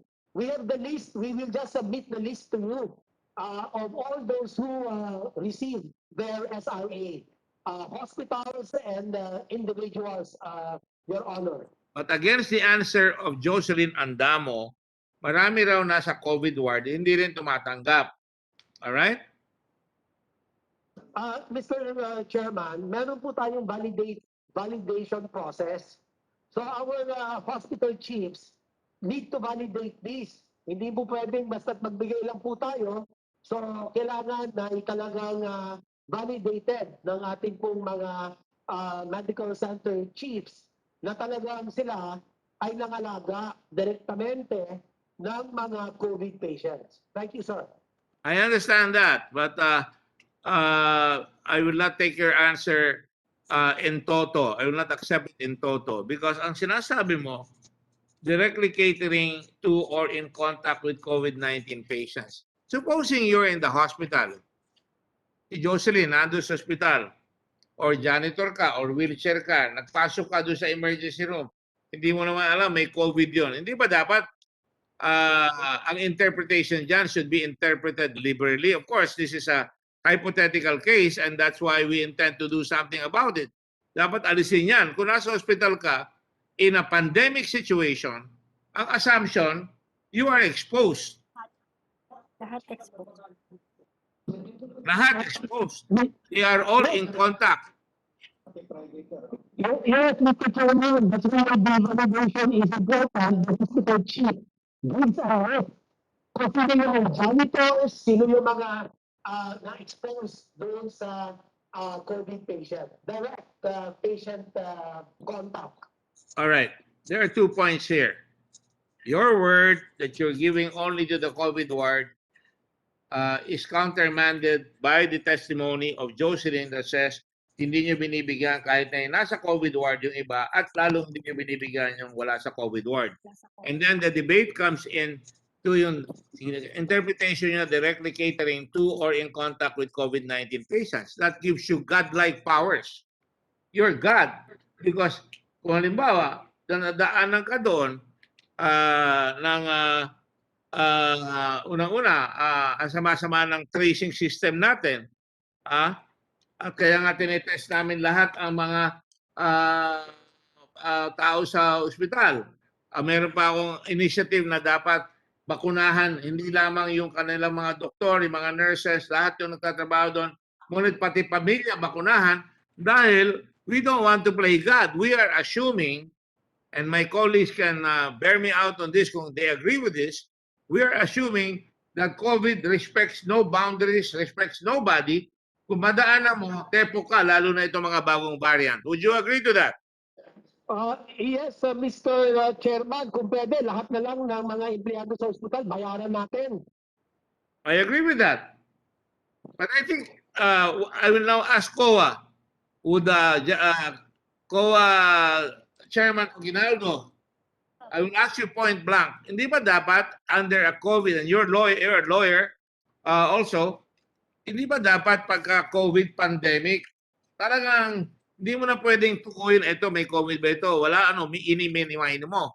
The general statement should be, pag nasa hospital ka, you are in a dangerous area. Kaya nga, hindi tayo maraming taong namamatay ngayon, hindi na nakakapagpa-check up dahil natatakot pumunta sa hospital. So, di ba dapat ang interpretation, would the COA look with disfavor if they say, we will give you basta nagtatrabaho ka sa hospital at na-expose ka? Anong position ng COA dyan?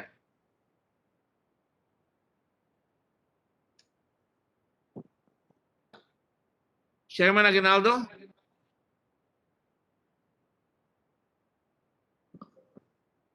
Did you hear the question, sir? Could you respond if you heard the question?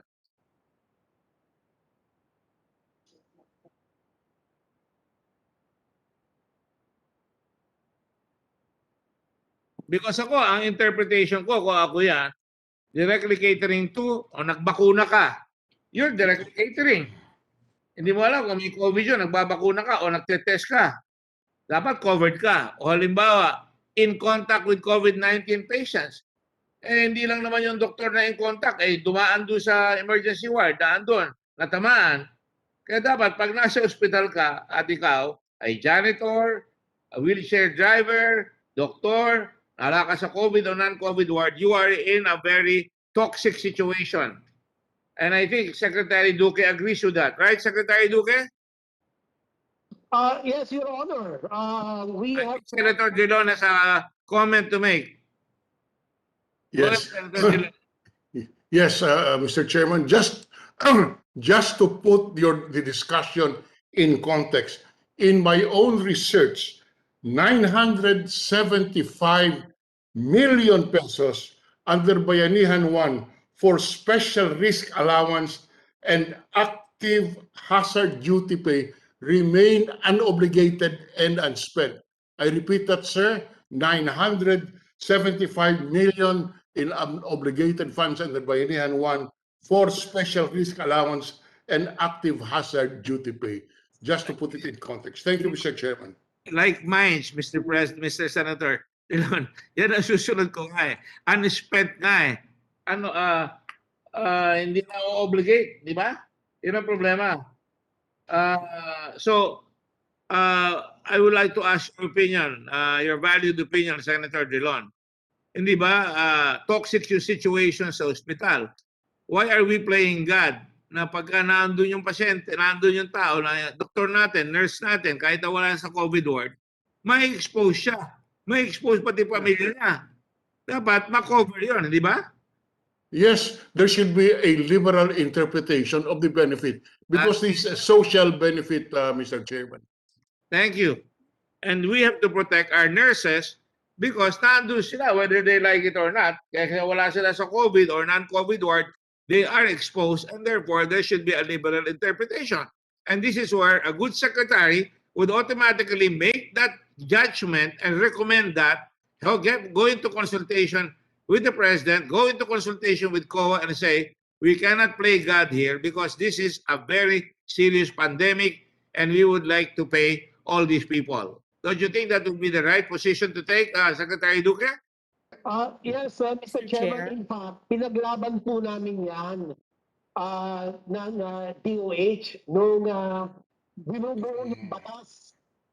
We fought with them because we said that number one, it's very difficult to differentiate healthcare workers who are in direct contact with COVID patients when we know the COVID virus is airborne. So talagang pwedeng umikot-ikot yan at lahat ng tao sa ospital ay talagang pwedeng tamaan. So tama yung sinasabi ko, difficulty has got nothing to do with it, Mr. Secretary. Once you're inside the hospital, COVID does not recognize whether you're vaccinated, COVID does not recognize whether you're not working in the COVID area, you can get it. And therefore, the rule should be interpreted, Secretary Drilon and I are of the same opinion, liberally construed in favor of the worker. Because even labor laws say, if there is a doubt, the interpretation should be in favor of the worker. I'm sure your lawyers will tell you that. Mr. Chair? Yes, we agree. And my problem, Mr. Chairman, is that the resources, once shared across many more individuals or healthcare workers, baka naman walang impact yung kanilang makukuha. Bakit naman walang impact? Kaya nga naglalagay tayo ng taxes. Ang dami nating sin taxes, ang dami nating kinukuha taxes para magawa yan. Ang importante, ayoko naman yung tinatawag na lahat bibigyan mo ng resulta ng taxes natin. Dapat talaga, yung mapoproteksyonan mo, maproteksyonan. Importante talaga na basta nasa hospital ka, covered ka at dapat tinetest ka para malinaw. That is my position. I mean, I think that is a liberal interpretation based on the law. I still want to hear the opinion of Chairman Aguinaldo. Mr. Chair? Yes, Susan. Risa Ontiveros, Mr. Chair. Yes, Senator Ontiveros. Thank you, Mr. Chair. Just to follow up the discussion earlier between the chair and the minority leader, there's a very disturbing debate going on sa chat box natin, Mr. Chair. Kasi nga pinag-uusapan natin itong pangunahing issue ng unpaid benefits of healthcare workers. Dito po sa chat box, nagsusumbong talaga yung mga iba't ibang hospital employees, unions, and associations na hindi sila nakatatanggap ni ng special risk allowance, ni ng mats for meals, accommodations, transportation, and other allowances, including insurance. Sinasagot naman ng DOH na ayon sa kanilang records, na-releasan daw halimbawa ang St. Luke's BGC, St. Luke's Medical QC, De Los Santos Metropolitan Medical Center, Our Lady of Lourdes hospital, Chinese General Hospital. Pero sinasagot pa rin ng mga ating healthcare worker associations na in truth and in fact, sila mismo hindi nakatatanggap. And finally, Mr. Chair, if we return dun sa table na pinresent kanina ni Secretary Jocelyn ng Filipino Nurses United, na pinakita po nila sa atin from Regions 1 to BARM, yung feedback ng mga nurses na hindi sila nakatatanggap. So, something's got to give, Mr. Chair. Ano ba talaga ang totoo? DOH says it released these certain millions of funds to specific hospitals, but on the other end, sinasabi ng mga nurse, hindi nila nakatatanggap. So, there's a problem somewhere, Mr. Chair, and I'm really hoping that our committee, with the leadership of the chair, will be able to solve that. Kasi dapat yung outcome is makarating yung mga funds na yan that we in Congress appropriated to our healthcare workers, Mr. We Chair. are on Salamat the same po. page. We are on the same page. As far as I'm concerned, kaya kagabi, nung pinag-uusapan natin ng staff ko ito, the underlying principle is to protect our soldiers or our nurses in the battlefield. Because if they get sick, lalong mahihirapan ang mga kababayan natin. Simple lang yan. You have to have nurses, you have to have the health workers operating, and if you don't pay them, hindi mag-a-appear o sisibat yan. Kaya nga lahat, holistic yan. Dagdagan mo ang nurses para kung kakapusin, aalis dahil mahibaba ang sweldo, hindi nakakakuha, pupunta abroad, kailangan paalisin mo yan. Kaya dapat bilisan natin yung board exam. Kaya nga ginagawa yan. Ako, ang finding ko rito, based on some of the senators already and what I see, and I'm also getting text messages even from my hometown. Hindi raw nakatanggap yung Gordon Memorial Hospital ng SRA. Marami pa ako natanggap dito na iba't ibang mga hospital na hindi sila nakakatanggap. Pero nyo hanggang Mindanao, hindi nakakatanggap, mas malayo. Tapos, the glaring example na sinabi namin ni Senator Dillon na maraming obligated na hindi binibigay yung pera. Aba, saan nyo dinadala yung pera? Ubusin nyo yan para sa susunod na budget. Kung kailangan natin dagdagan dyan, talagang lalabanan natin itong COVID, talagang either they kill us or we kill them. Di ba?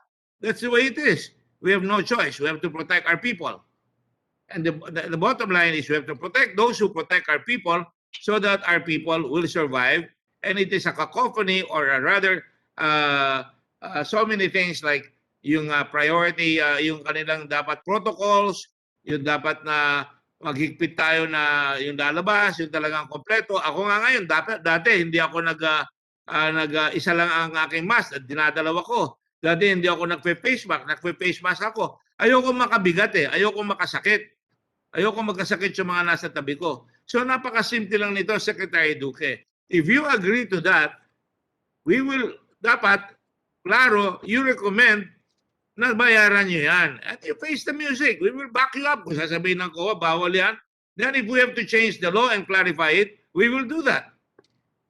I think the other senators would agree to that effect, right? Unless there is any negative opinion here. I don't see any senator who would say no to that.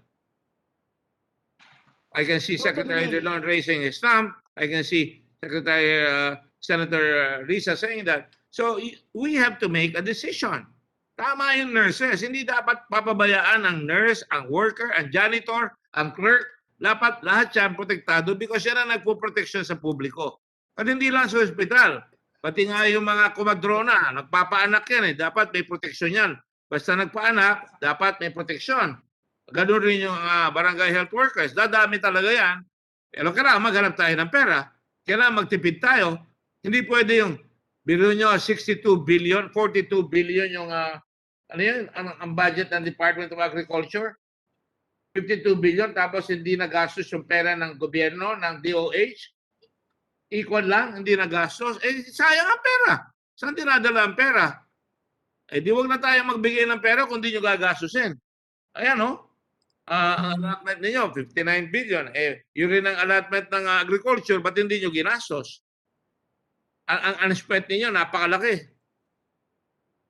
So, I will go on. Jocelyn Andamo, ano pa ang problema? So, I think we agree with you na dapat bayaran yan at talagang hindi na babayaran. Sa dami ng tumatawag dito, obvious hindi na babayaran yan. And of course, subject also na maimbestiga yan at pag nagsinungaling na nabayaran tapos sinasabi hindi nabayaran, dapat parusahan yan. Meron naman tayong proteksyon. Yes, Senator Dillon, go ahead. Again, just to put it in context, in our research, Mr. Chairman, 24 billion of the COVID funds have not been spent by the DOH. That's in my research. It could be more, but at least 24 billion for COVID-19 funds was not spent by the DOH, including those for hazard pay, etc. But that's 24 billion for the record. And my conclusion as a former local executive, you have to watch your numbers. You have to watch your people. Dapat meron kang fuel tank o nagastos na ba natin yan? Ba't hindi natin nagagastos yan? Eh tingnan nyo kung bakit hindi nagagastos. Huwag nyo hintayin ng COA, mahuli kayo na hindi nyo ginagastos. Dahil kami na in control of the power of the purse, we'll just say, hindi nyo ginagastos yan, hindi kayo dapat bigyan ng budget o dapat palitan kayo. Ako, you've never heard me ask for resignation because I think it's hard enough as it is. But kailangan glaring, if you do not spend the money, then there's something wrong with your people. It's not only Secretary Duque, who in the Department of Health is not doing or are not doing their job. Can you pinpoint that, Secretary Duque? Certainly, we will look at the documents and we continue to first complete the requirements from COA. That's giving us 60 days to give our actions on the recommendation and also our rejoinders to each one of those findings. And from there, we will see if in the final audit decision, may notice of disallowance, then that will already trigger the necessary investigation or the process to exact accountability on negligent individuals. Well, let me cut to the chase. Supposing tomorrow, nag-walk out lahat ng nurses, anong gagawin nyo ng COA? Anong gagawin nyo sa DBM? Anong gagawin nyo dyan sa DOH? Dahil hindi nyo ginastos yung pera, may pera, alam nila, hindi nyo ginagastos. Anong gagawin natin ngayon? Nakatunga nga tayo. You have to look at those realities. We have to take care of our people who are risking their lives. Hindi ako nagpapagwapo dyan. Mahal ko talaga ang mga nagtatrabaho sa ospital. Eh, kahit na nasa Makati Medical Center ko, talagang mabait ako sa kanila talaga. At sabi ko, napakaswerte ko. Yung mga kababayan natin, hindi ganito ang nabibigay na servisyo. Yung mga nurse natin, naka-expose. Doon sa Makati, covered sila talaga. Kompleto ang gamit. Eh, paano doon sa probinsya kung wala silang PPE, wala silang mask, wala silang binabayad na SRA? Eh, talagang mawawala ng gana yung mga yan. So we have to decide this. I still have not heard from the chairman of COA. Mike Aguinaldo, are you there? Yes, good afternoon, Mr. Chair. My apologies. My system naghang po kanina, so I couldn't respond right away. Go ahead. But yeah, normally when you do issue a law and it provides for certain benefits for employees, the implementing guidelines are usually prepared by the DOH. So it's, I guess, within the power of the DOH to a certain extent, you know, to provide who should be considered covered. And if there are areas of interpretation, like when you say those, if you use the word, say, at risk, then, you know, they do have some leeway in determining who can be covered by defining what is meant by at risk. And you know, if you look at the current COVID pandemic, you know, it's possible that your definition of at risk could have evolved as well, because nung una, I think the common consensus then was hindi naman siya nagiging airborne, or it was airborne in very specific instances. Now it seems to be a more accepted scientific fact, perhaps, that it is generally airborne. And therefore, pag ganun po, siyempre, yung definition mo ng at-risk, kaya nag-evolve na. Hindi na siya limited dun sa ano. And I want to assure DOH also and the good secretary, no, na, you know, if they have some doubts also in the interpretation, specifically na baka magka-problema with the audit, that they can write us naman and present that. No, we have entertained similar queries in the past, and you know, kung talaga namang pwede, bakit naman hindi po? Of course, if we see that baka may problema nga, baka kailangan ng legislative intervention or perhaps intervention from the office of the president, sasabihin po naman namin. But this is something we're very much willing to and open to work with DOH on. No? Thank you, Chairman Mike. Now let me go direct to the point and cut to the chase. I think tama ka na dapat mas malinaw ito. Pero we are in a pandemic situation and the virus has become airborne. In fact, dito sa pinagkakalaguran, binabubuksan ko yung bintana. Sa kotse, binubuksan yung bintana dahil you can get it anywhere. Yung sinasabing phrase na pinagkakalabanan dito, yung directly catering to, walang problema yan. Ang problema ko, halimbawa, sir, nagbabakuna o nagtetest, directly catering to yon, dapat covered yon. Walang problema yon, correct? Walang problema yan. Now, ang susunod, or in contact with COVID-19 patients. Now, you're faced with a COVID virus that's all over the place. That's all over the place. You don't know where you're gonna be hit. You don't know yung katabi mo. You don't know yung air na binibreathe mo. That's why they require tinatawag nating ano yun, yung air yung mga Air ventilation, ambulance natin yung negative pressure. Negative pressure. Because precisely, even without the virus being airborne, even in the wards, let's say, of Makati Medical, may negative pressure. Yung ambulansya ng Red Cross, daanin, may negative pressure because ayaw natin mahawa yung driver. Halimbawa, walang negative pressure yan. Yung ambulance natin, karamihan, walang negative pressure. Pag nagsakay ka doon, yung nurse na nagsakay doon, tatamaan. Chairman Mike, hindi ba dapat liberal ang interpretation yung in contact with COVID-19 patients? You cannot identify them until they're tested. So dapat yan, yung mga nurses natin, maproteksyonan talaga until we invent a better mousetrap. In the meantime, ang sinasabi ko, ang napipinto, alimbawa, they get tired of us, they walk out, kawawa tayo. I'm not willing to be held hostage naman. Hindi naman ako papayag yung hostage tayo ng mga nurses because ang mangyayari niya, pati mga magkukon dyan, pati mga sundalo natin, mapupwera sa magsilbi dyan. Pero hindi nila trabaho yan. But the point is, we have to make a decision. We cannot shrink from defining kung ano ang dapat bayaran at hindi bayaran dito. So, Chairman Mike, would you be willing to answer the query of the Blue Ribbon Committee on the interpretation of this catering to or in contact with para mabayaran yung mga nurses natin para wala nang duda? And then we have to answer, Chairman Aguinaldo, ang dami-dami rito hindi raw umaabot. Yun ay fraud. Yun ay corruption. Kung hindi umaabot, saan napupunta yung pera? Wala pa tayo sa compensation, ha? Meron pa kayong mga gift certificates na sinasabi dyan na gusto ko malaman ba't may gift certificate. Kaya kailangan malaman yan. So, is the DOH ready now to come out with your answers? Because siguro nagawa nyo na yung inyong computers. But I just first want to get the view of Chairman Aguinaldo. I don't think it's going to be anathema to address, knowing what you just said yourself, na the airborne nature of the disease makes everybody susceptible to getting the disease, especially the frontliners. Yes po, pwede mo, the term in contact. Okay, in contact. I think yun nga, medyo nag-evolve na yung meaning nun with respect to COVID.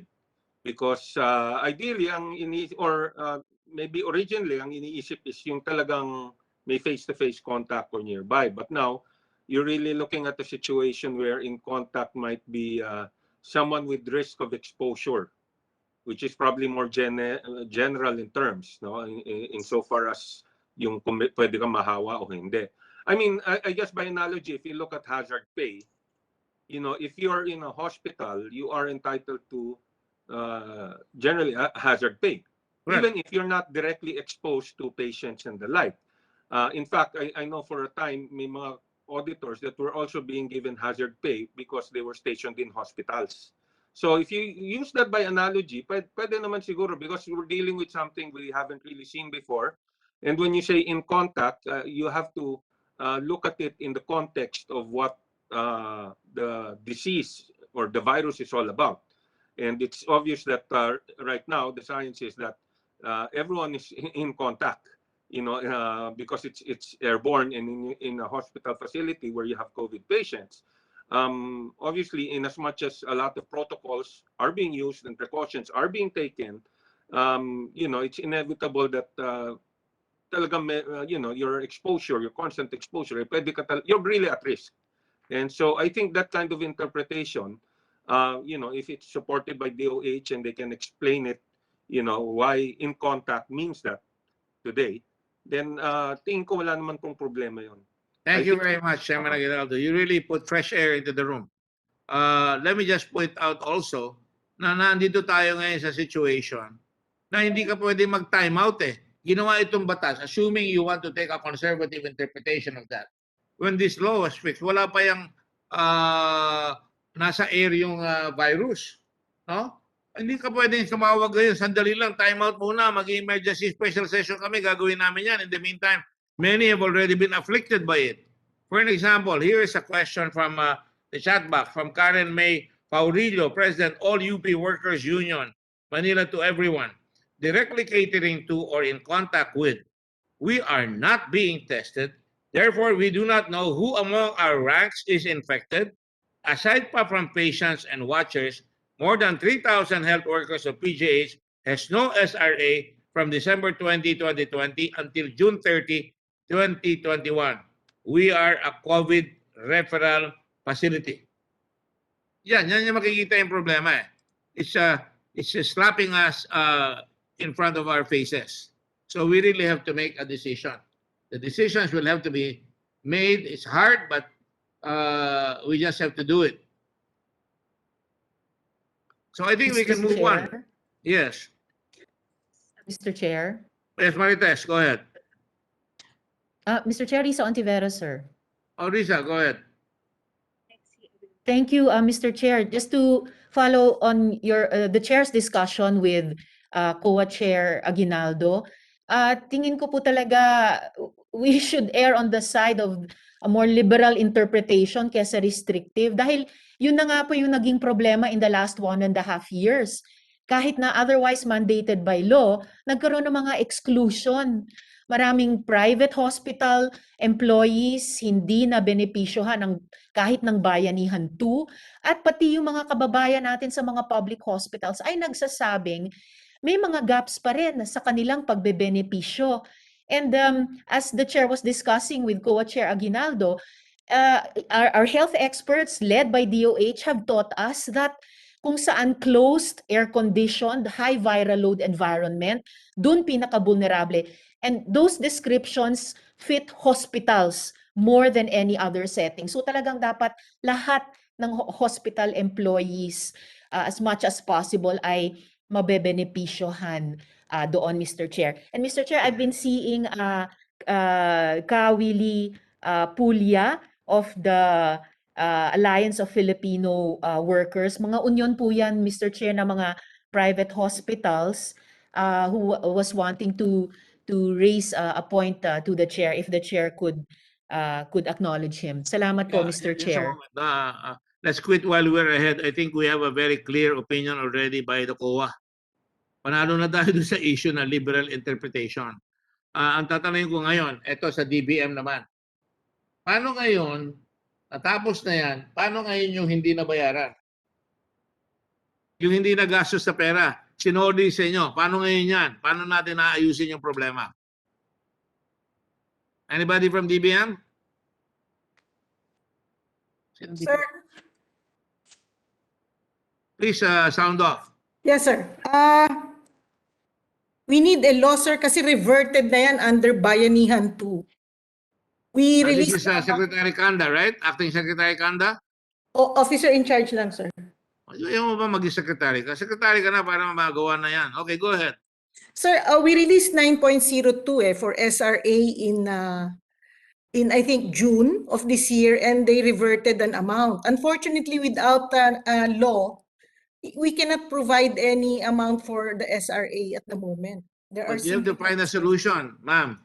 Di ba pwedeng Pero- special SARO? No, wala na yan. Mr. Chair, Mr. Chairman, Yes, Senator Mr. Dilo. Chairman. Yes, yes, the DBM is correct. Their authority expired and therefore they cannot release. My suggestion is that we include this in the forthcoming budget of 2022. Total, nandyan na yan eh. Hindi na, we can just make an amendment to the 2022 General Appropriations Act. We're just talking about 5 months. As soon as we pass the budget, it should be available because the DBM is correct. Their authority to release expired with the expiration of the law. I agree with you. I'm just trying to, kung makakalusot, ilulusot ko yun kung may SARO. But unfortunately, pag nag-budget tayo, Senator Dillon, matatagalan na naman yan. I-release siya sa 2022. Huling-huli na. Baka may mga namatay ng mga nurses dyan. Yun ang problema ko. Katulad nga ng pinakita kanina ni Secretary ni Senator Pangilinan, andyan siya, si Maria Teresa Cruz, yung anak ni Joy Cruz. Tumanggap siya, namatay na yung nanay niya. Wala siya natanggap at nung dumating, ang binatanggap niya 600 pesos lang ata, samantalang ang dapat tanggapin ay 30,000. Di ba, Senator Pangilinan? Andiyan yung litrato niya. May lalabas ko. Ayan, yan. Oh. 7,000 ang natanggap. But we want to also know, meron pa ba siyang natanggap na iba? But yung unang report of the expected 30,000, the 7,000 lang ang natanggap. Mr. Chairman. So there really is a problem. And I'm not one, and I'm sure all of you are not one to say, okay, we will let this simper. No, we will have to hold the bull by the horns and make decisions, because in behalf of our nurses and behalf of our health system, we cannot allow it to get broken. Mr. Chairman. Mr. Chair. Yes, Joel, Senator Villanueva, you have a question? Mr. Chair, it's Senator. I'm sorry, Senator Mix is first. I'm sorry. Hindi ko nakilala, puti na ang buke. Go ahead, Senator Mix. Para mas matanda na ako sa iyo, Chairman. I will give way to the older. Just quickly, Mr. Chairman, last week when we locked down for ECQ in the NCR, we had released almost 15 to 20 billion pesos worth of ayuda. How are you doing? Okay. There is no more Bayanihan 2 in effect.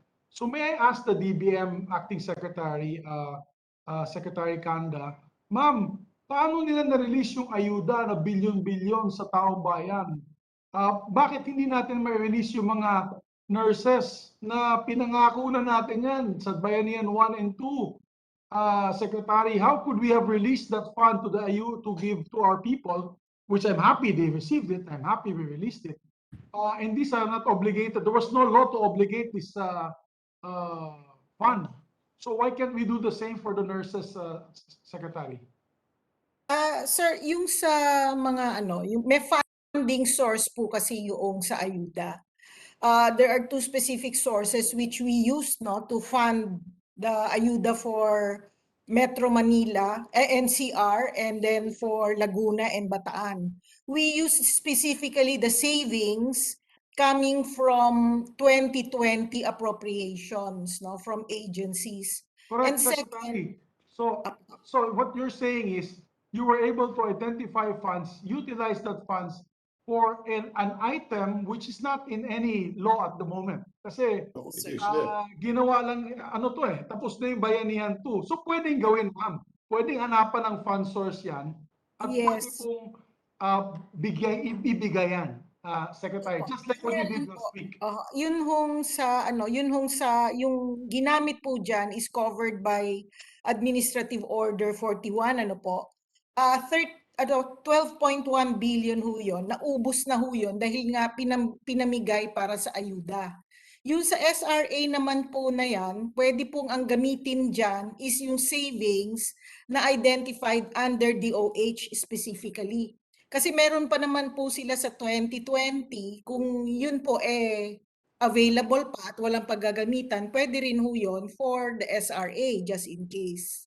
O pwede pala, Secretary. What you're saying is, we don't need to pass a law because if we pass a law, it will take at least a couple of weeks before signing of the President. Baka abutin ng October yan. We don't need to wait for the 2022 budget. Pwede nyo pong gawin, Secretary. No, sir. Ang gagawa po niyaan at mag-identify ng funding source specifically will be DOH. Meron kami record ng kanilang appropriation tsaka yung mga balances. But then again, we are not sure whether this has been earmarked already by DOH for its priority projects and programs. At least we'd like to put that on record, Chairman. Meron pong paraan. Kung gusto mo talaga ng paraan, may paraan. Mr. Chairman, because they gave ayuda last week without having with the Bayanihan 2 already expired. So, yun po, Mr. Chair, for the record, hanapan natin ng paraan dito sa savings ng DOH. Kaya kung may savings ang DOH mix, let's ask Senator Subiri, let's ask Secretary Duque, may savings ba kayo? Thank you, Chairman. Mr. Chairman, just a short Sa intervention. DBM, if I di ba savings yun? Mr. Chairman. Yes, Senator Angara, the Committee on Finance. Yeah. Thank you, Mr. Chairman. I just like to contribute to a very important point raised by the chairman and our majority leader regarding the Bayanihan 2 funds, because that's the statutory basis or legal basis for dun sa pagbigay ng mga benepisyo sa ating mga health workers. And the Bayanihan 2 law, although the majority of the provisions have lapsed as of June 30, but the provision on health benefits to our health workers specifically states that it shall subsist or pwede pa rin ibigay yon so long as yung national emergency as declared by the President is in force, Mr. President. So I think that's an important point, that as long as that national emergency is there and it has not been withdrawn by the President, then there is legal basis under Bayanihan 2 to give those benefits, Mr. President. Yun lang nga, the problem identified by our colleagues as to funding source subsists. And yung savings, pwede yun i-realign po from other sources. Just wanted to add to the discussion, Mr. Chairman. Thank you for allowing it. I quite agree with the distinguished gentleman from Aurora. And certainly, kung may savings ka, this is a state of emergency. People are dying. Parang in articulo mortis na yung mga tao natin. Kailangan talaga, bigyan na natin talaga ng tulong kagad dyan. Dahil unang-una, sabi ko nga, kung suddenly we wake up, wala na tayong nurse, ayaw na pumasok. Dahil lalo na ngayon, alam nyo, magpapaalam ako 100 beses sa asawa ko bago lumabas dahil natatakot dito sa lakas nitong dahil my wife is, as you know, may autoimmune syndrome yan. So talagang delikado. Dahil lalo naman na yung nurse, kawawa naman. Like when there was a fire in PGH, I went there. Nasusunog yung PGH, galit na galit sa akin ng staff ko, ba't ka pumapasok dyan? Affected na rin ako dun dapat, di ba? Affected na rin yung mga tao ko sa Red Cross na nagpapatay ng sunog, naglilinis ng hospital. Yun ang sinasabi ko. Hindi tayo pwede mag-quibble dyan because lives are at stake. And maybe Senator Angara, we can, with the help of everybody here, tayo, we can find a way to see our way clear na magamit yung pera kagad at ma-address na yung problema yan. Not a maybe, but let's find a way. I fully agree with you, Mr. Chair. So my question still remains with Secretary Duque, do you have savings na mapagkukunan natin?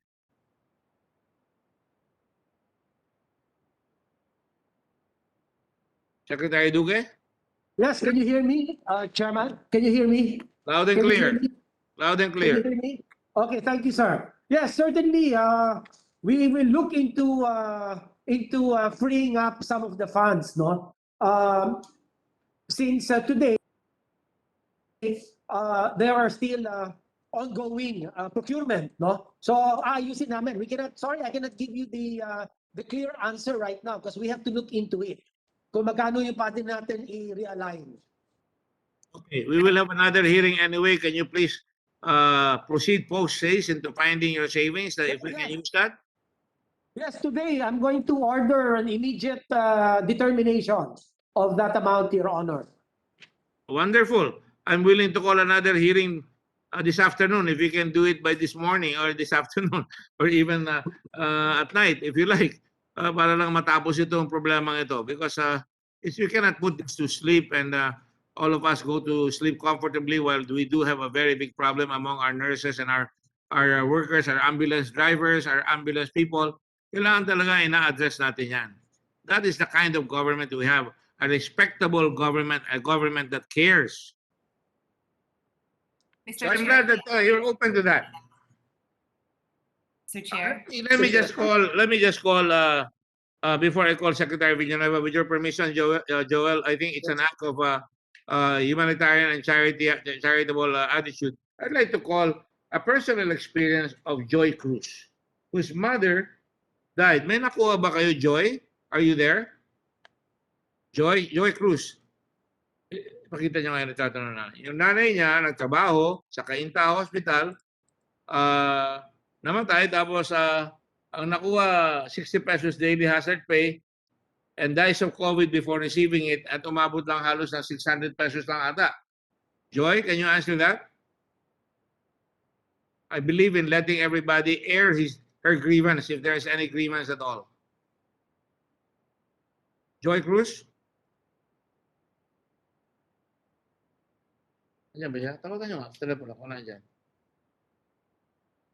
All right. In the meantime, while we're waiting for Joy, thank you for your patience, Senator Villanueva. Please go ahead and proceed to ask your question. Yes, Mr. Chairman. Well, at first, I would just like to interject with the ongoing discussions with regard to the special risk allowance, Mr. Chairman. I think all of us are very clear in the beginning of the hearing that we are here for clarity and transparency. I was about to mention the emergency situation shared by our chair of the Committee on Finance, but naibanggit na po ito ng maayos at clearly. But Mr. Chairman, I think what I wanted to point out clearly is the fact that hindi ho talaga nagamit yung pondo because the DBM is saying na sinosoli na, hindi ho nagamit. So again, yung FNU, binanggit ho kanina, at may mga ospital ho doon na very close sa atin, dito sa ating probinsya. Dami-dami na hong namamatay dito at maging mga healthcare workers, hindi pa rin sila nakakatanggap. Ang DOH sinasabi, nirelease nila pero hindi ho nila ginamit, obviously, dahil yun ang sinasabi ng DBM. Again, we're here for accountability. Hindi talaga nagamit. Hindi ko talaga naibigay yung special risk allowance. At yung iba ho, 6 months na hanggang ngayon, hindi pa rin sila nakakatanggap. So, ang call lang natin is, ano yung catch-up plan? Baka po pwedeng ngayon pa lang malaman na natin ano yung catch-up plan ng department. Thank you, Senator Villanueva. I'll ask again, Secretary Duque. Dapat one-on-one na lang tayo rito. Pwede bang hanap mo? Yes, sir. Yes, sir. Secretary Duque, pwede bang pakihanap mo doon sa department mo kung sino ang pumapalpak dyan na hindi pinapaabot yung pera at i-report mo sa amin dito? Dapat Yes, sir. Pero may presentation kami, sir. May presentation kami to show kung saan pumunta yung mga pondo. Malinaw kung saan napunta. So we will present that now. If we can share the screen, Mr. Chairman. I will allow you to do that. Ang hindi ko maintindihan, you have a tidal wave of people from all across the country saying they were not able to receive. Even if we make that presentation, if they maintain na hindi sila nakaka-receive, may problema tayo. Kaya kung talaga hindi nakaka-receive, katulad ng sinabi ni Senator Villanueva, which is really very, very appealing to me na dapat ano ang catch-up plan, dapat malaman natin, sino ba sa department mo? Hindi ako marunong manisi. Alam ko, malaki ang problema mo, malaki ang problema ng bayan. Hindi naman pwede isisilat sa iyo yan.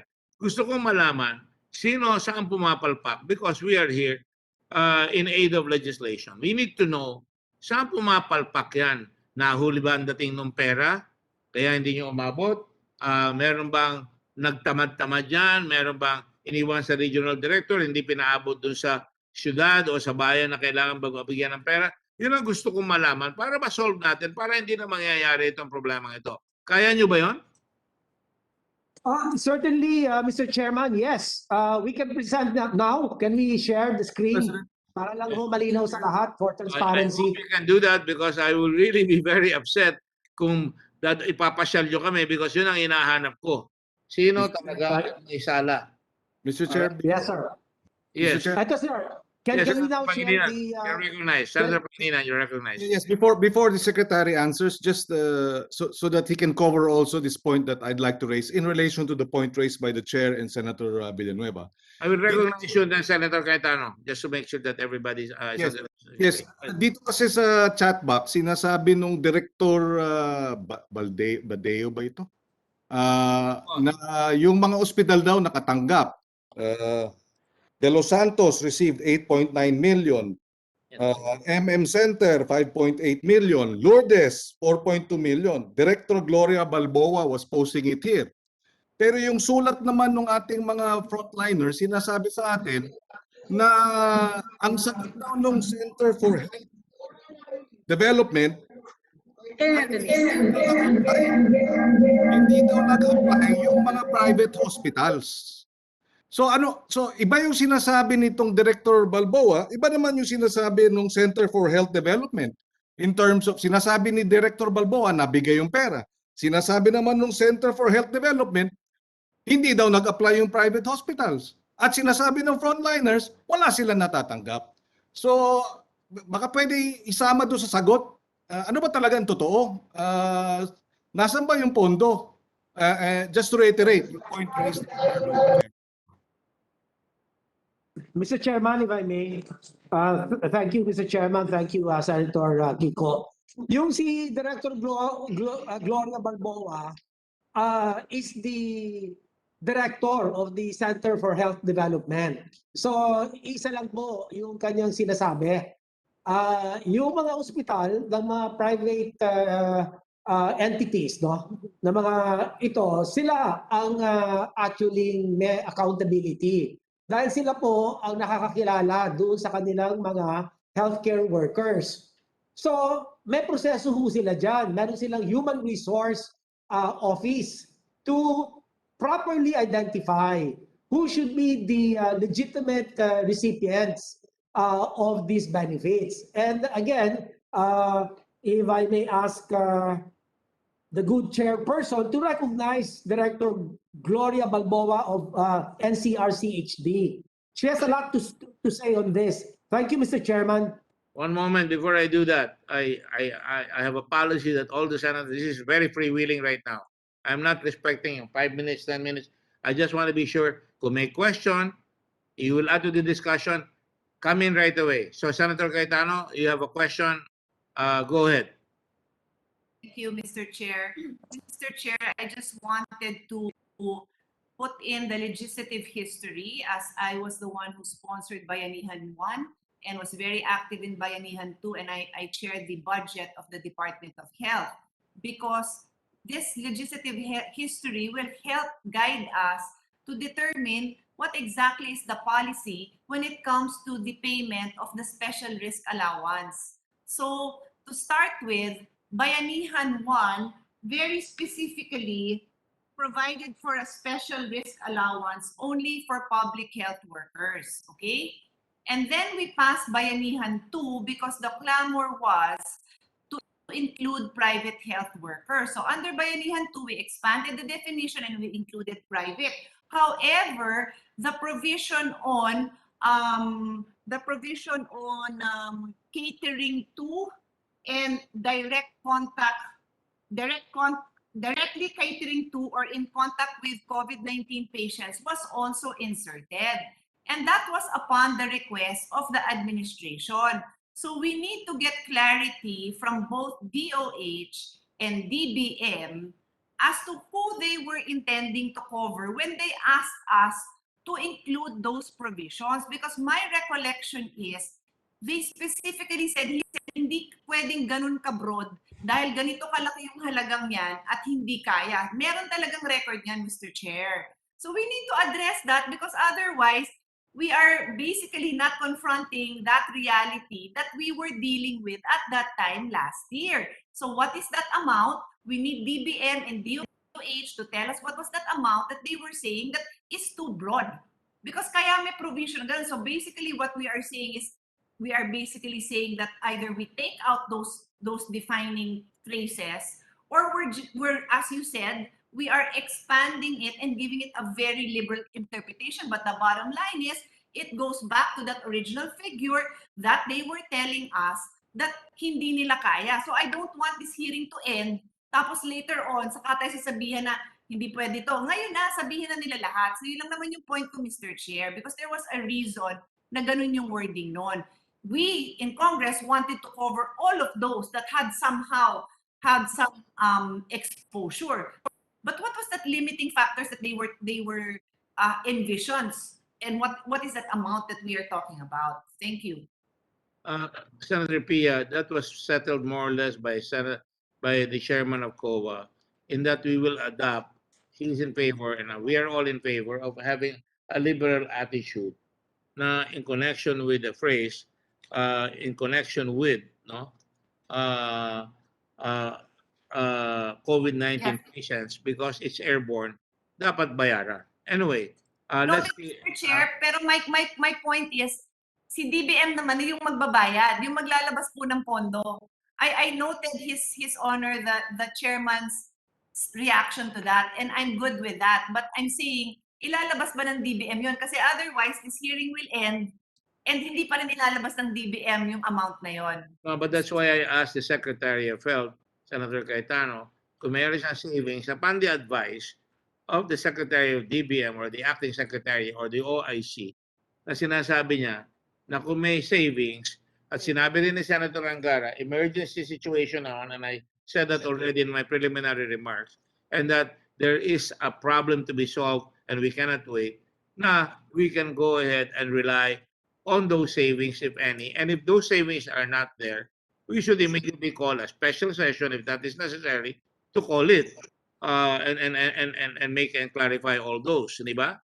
So let us listen to what Secretary Duque has to say. Kanina pa niya sinasabi na pagsalitain raw yung kanilang explanation. Because pag tinignan nyo ito, ang dami talaga nagagalit na tao na sinasabi hindi sila nabibigyan. So tingnan natin ang sagot ng DOH.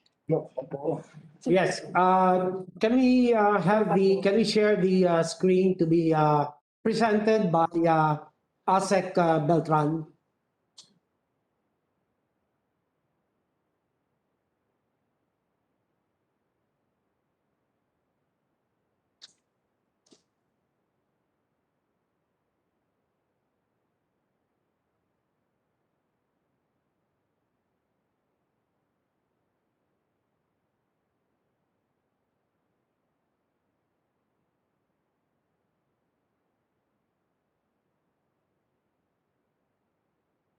ASEC Maylin Beltran po ulit, Mr. Chair. Am I coming in loud and clear po? I'll be presenting po the general picture of how much have we received for all the benefits. Can I have that slide, please?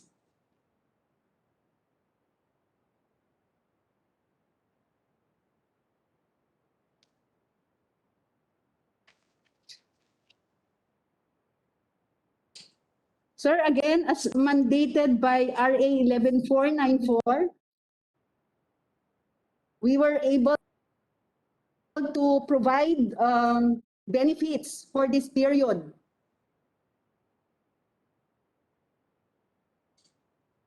Ito po, honorable senators, Mr. Chair, and colleagues in the government, we were able to provide for September 15 to December 19, 2020, the benefit for actual hazard duty pay.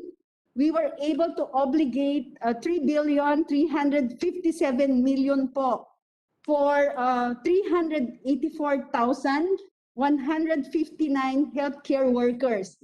Na this, of course, according to batas po, ito ay bibigyan lang po yung mga public healthcare workers po natin.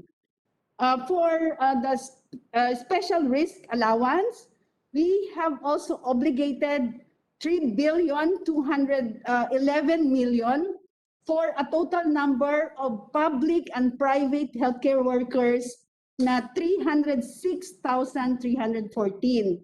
And then for the provision of accommodation, meals, transportation, we were able to obligate 1,260,000,000 pesos for a total of 103,096 healthcare workers. Again, both public and private po. And then we were also able to enroll 32,281 public-private healthcare workers for an obligation of 16,300,000 po. Opo. So that's it for September 15 to December 19, 2020. Noting po that the Bayanihan Act 2 expired on December 19, 2020. However po, we know very well that that this was extended up to June 30, and we were only allowed by law because of that extension, the granting of the special risk allowance, and therefore this covered the period December 19 to June 30 in the amount of 7,129,000,000 po. Again, for a total number of public and private healthcare workers na 379,117.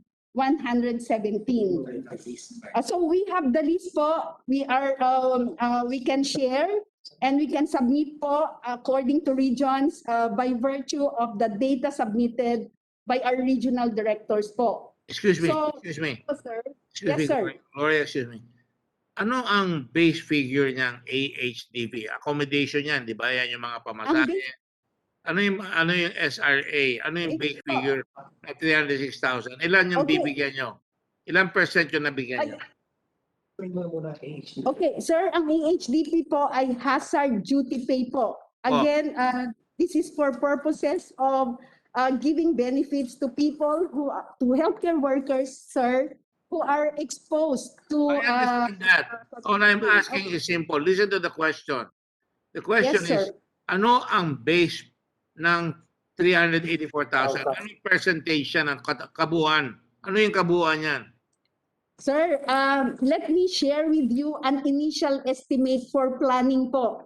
As mentioned by Congresswoman Kimbo, we have submitted to the Senate, to Congress, a total of 517,356 eligible healthcare workers po. But this is really the total number of licensed health professionals all throughout the country, which would then not be all involved in COVID response. So ito po, sir, na-reduce po siya sa actual figure na ho namin na 384,159 because this figure po came from the master list coming down the ground po for health facility for each of our regions po. And these were submitted and consolidated by our regional offices.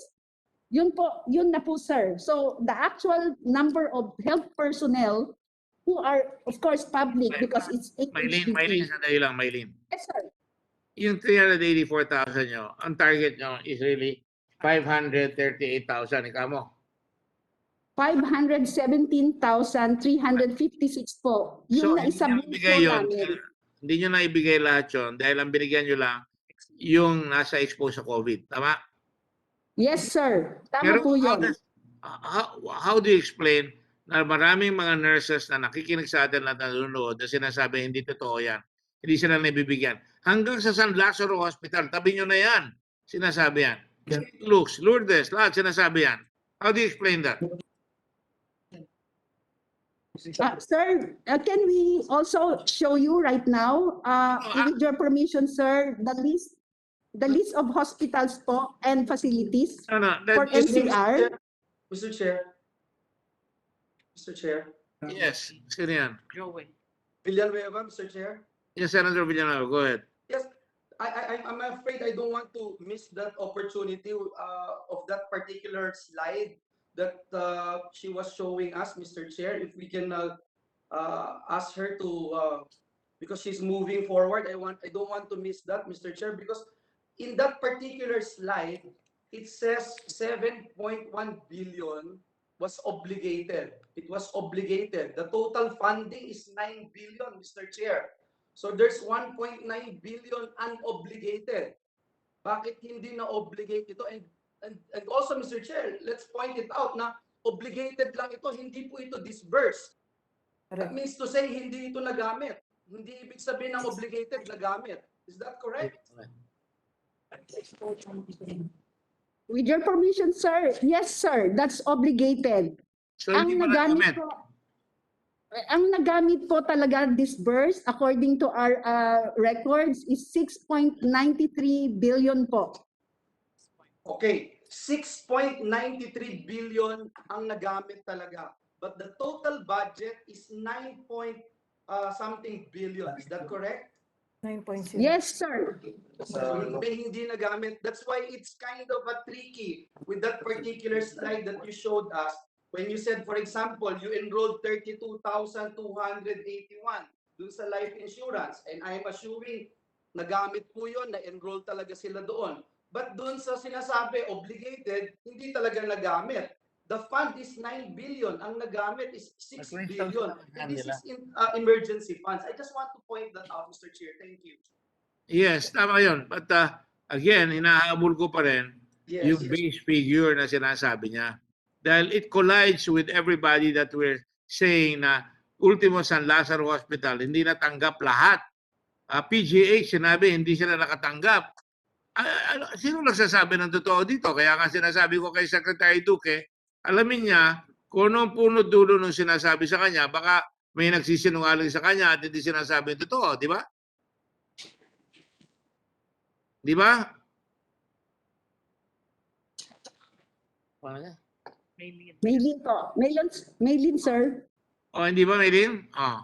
Yes, sir. Opo, 9 billion Collision po. kayo eh. Merong disagreement ng tao eh. Yes, sir. Sir, yes, we were allotted 9.7 billion for this.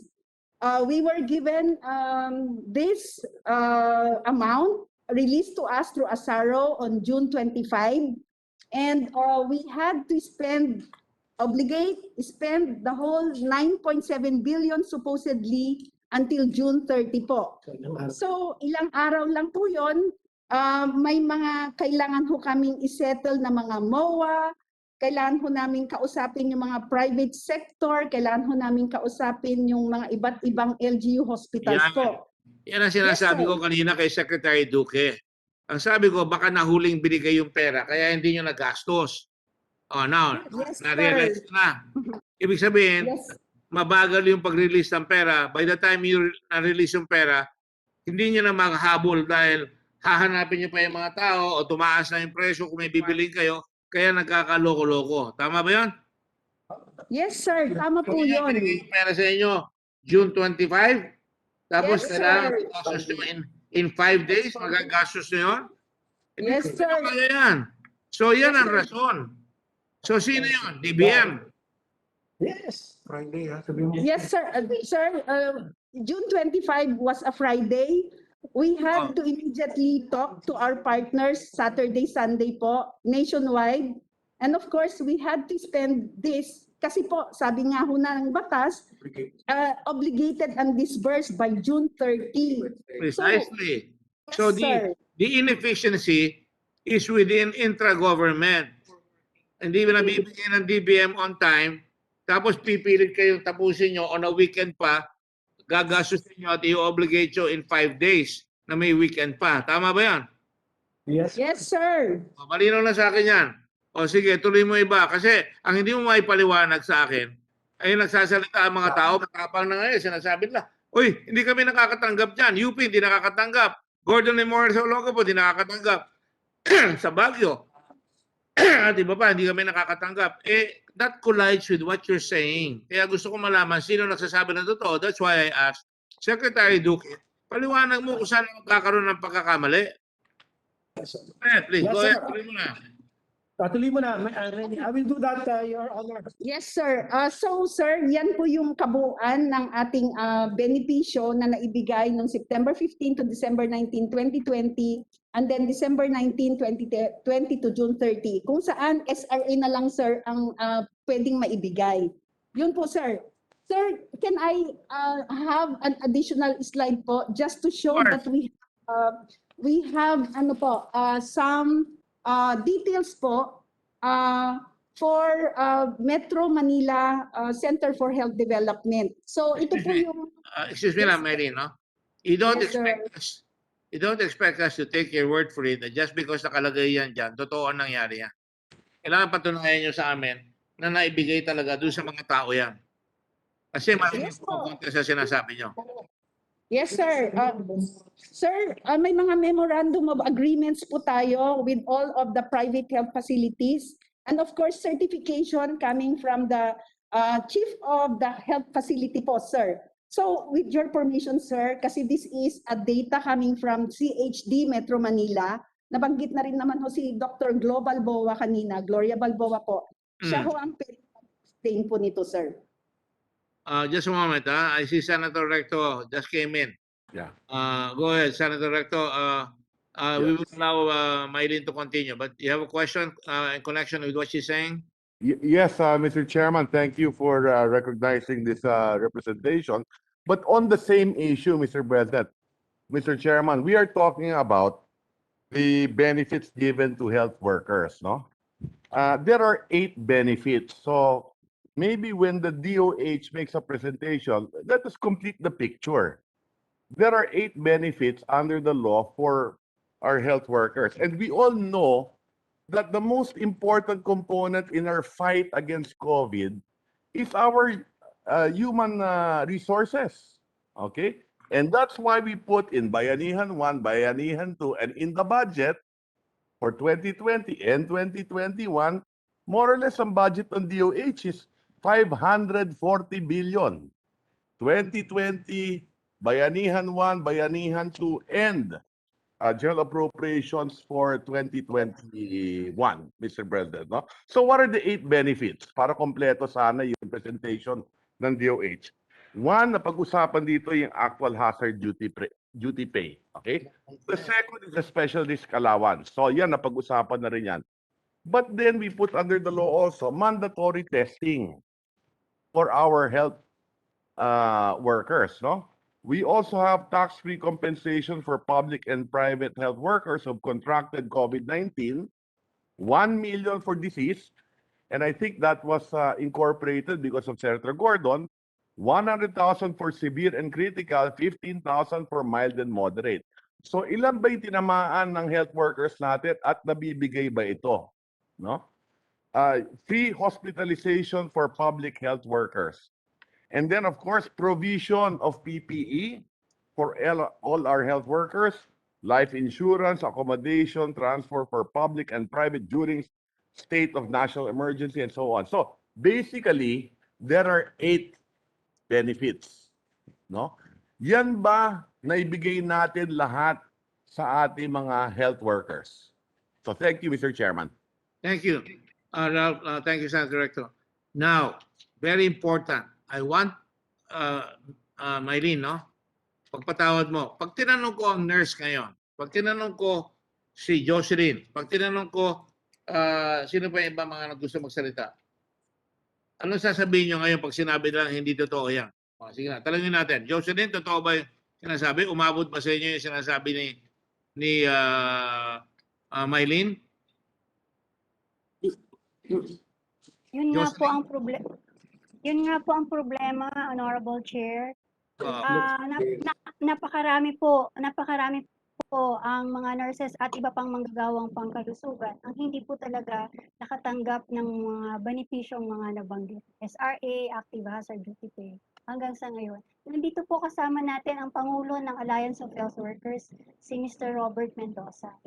Okay, Robert Mendoza, you're recognized. Anong sasabihin mo? Okay, maraming salamat po, Mr. Chair, at saka sa lahat ng mga nandito po sa ating webinar po. Pwede kong i-present yung sa lahat ng mga hospital sa government na kung sino yung nakatanggap ng SRA, kung sino ang hindi, para pwede kong i-share po itong ating PowerPoint presentation. Yes, may pinakita kanina yung hindi nakatanggap eh. Pero pakinggan mo, Mylene, para tama yung sinasabi mo. Go ahead. Make it quick, please. Hindi po. Paano kayo i-share to? Wait lang po. I-share ko lang po.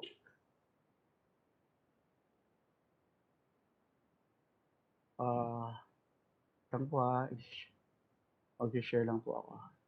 Sir, Opo. Mr. Chair, Yes. Maylin po ulit, sir. Sir, hindi pa ako tapos mag-present. Can I still be given the opportunity to present siguro 2 more slides, sir? Before Mr. Robert will show his... I will allow you to do that. But sige, in fairness to you, we will listen to you and show it. And then Robert, ihanda mo, hindi ka pa naman ready do sa ipipresent mo. I-ready mo na kagad. Go ahead, Mylene. Maraming salamat po ulit, Mr. Chair. Sir, ito yung gusto ko lang hong i-present yung timeline. I think these are very important dates that we need to share with everyone. Na-point out na rin ho kanina na may lags ho in some areas. And I take note po of Senator Recto's comment po on the 8 benefits, but I'm just zeroing in ho doon sa 4 po, plus ikalima ho yung compensation na slide ko ho mamaya. So this is the timeline po for the granting of healthcare workers benefits that's due for granting September 15 to December 19, 2020. So with the indulgence of everyone, I will walk you through some important dates. September 11, the RA was signed. And DOH requested for 32,369 million po to cover our health-related responses po, including the granting of healthcare workers benefits. On September 17 po, we were given an approved appropriation of only around 13,401 million for health-related response, including healthcare workers benefits. So kung titignan po natin, honorable senators, we have a difference of around 18,732 million from our requested funding of 32.3 billion po.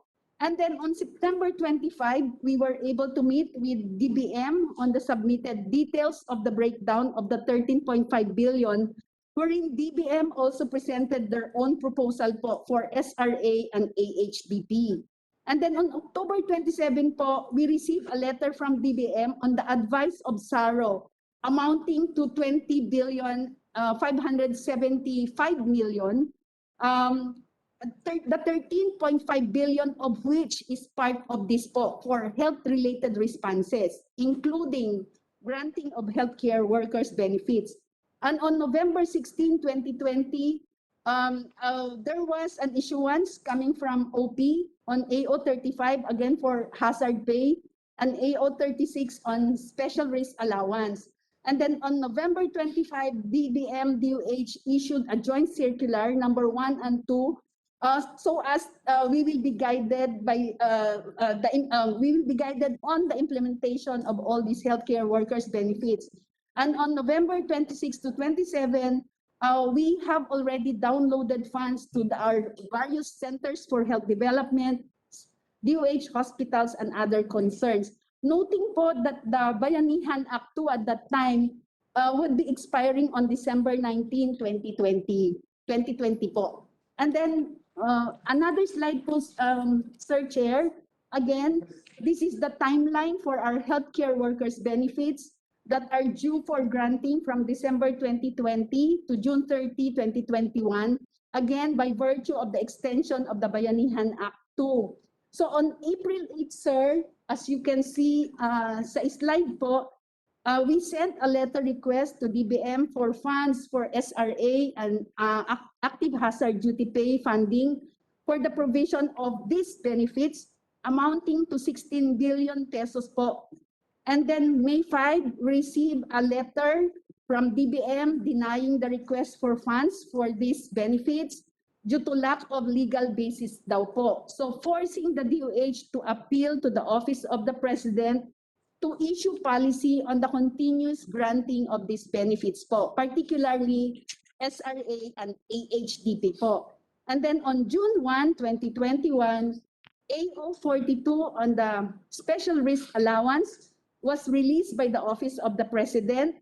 On June 16, 2 weeks after po, DBM and DOH had to issue a joint circular prescribing the amended guidelines on the continued grant of the COVID-19 SRA to public and private health workers directly catering to or in contact with COVID-19 patients during the state of national emergency. So again, naayon ho sa batas po yun, Mr. Chair, na gaya ng sinabi ho nyo kanina. And then on June 25, that same day, we received the SARO po from DBM, and only for 9 billion pesos for special risk allowance. Again, our request was 16 billion to cover both EHDP and SRA, but we were given, of course, 9 billion for SRA only. And then right on that same date, we processed sub-allotment guidelines. We talked, syempre po, sa lahat ng various heads of our health facilities, our regional directors. On June 25, the same day po, and this was a Friday, we signed sub-allotment guidelines and we disseminated for guidance to all our health facilities, to our regional offices. And that during this time, June 25, we were still receiving po, Mr. Chair, additional requests for additional benefits for some health facilities po na hindi pa ho nakakapaggawa ng MOA, Memorandum of Agreement. Again, sir, if we have to transfer funds to a private health facility or to an LGU facility, we have to have Memorandum of Agreement per our auditing and budgeting guidelines, sir. And then on June 25, we processed sub-allotment advice and disseminated to all health facilities. And noting that on June 30, the law will expire. So lahat ho na makakaya ho namin, ginawa ho namin para ma-disburse and makarating ho talaga sa healthcare worker yung karampatang SRA ho na dapat nilang ma-receive. So that's why yung explanation ho din kanina po, na 9 billion, 9.7 exactly, 9 billion, 7 million was given to us as an allotment. However, again, due to time constraints po, we were only able to disburse with healthcare workers receiving SRAs amounting to 6.7 billion po. And that was done in a matter of 3 days, actually, sir, from Friday. Yun po, sir. And then, sir, one more slide, sandali lang po. For the compensation, again, this is one of the compensations due a healthcare worker. So dito po, ng honorable senators and our government officials, we were able to provide these benefits under Bayanihan 1, again, sickness and death benefit compensation, which is part of our RA 11494, from March 24 to June 24, 2020, we were able to provide 114 public and private healthcare workers who got sick, who died of this of COVID in the amount of 62.7 million po. And then Bayanihan 2 from September 15 to August 16, last Monday lang po. We were able to provide compensation to 23,331 healthcare workers amounting to 493.9 million po. Again, for a total of 556.6 million. Yun po, Mr. Chair, maraming salamat po sa pagkakataon na to. Thank you po.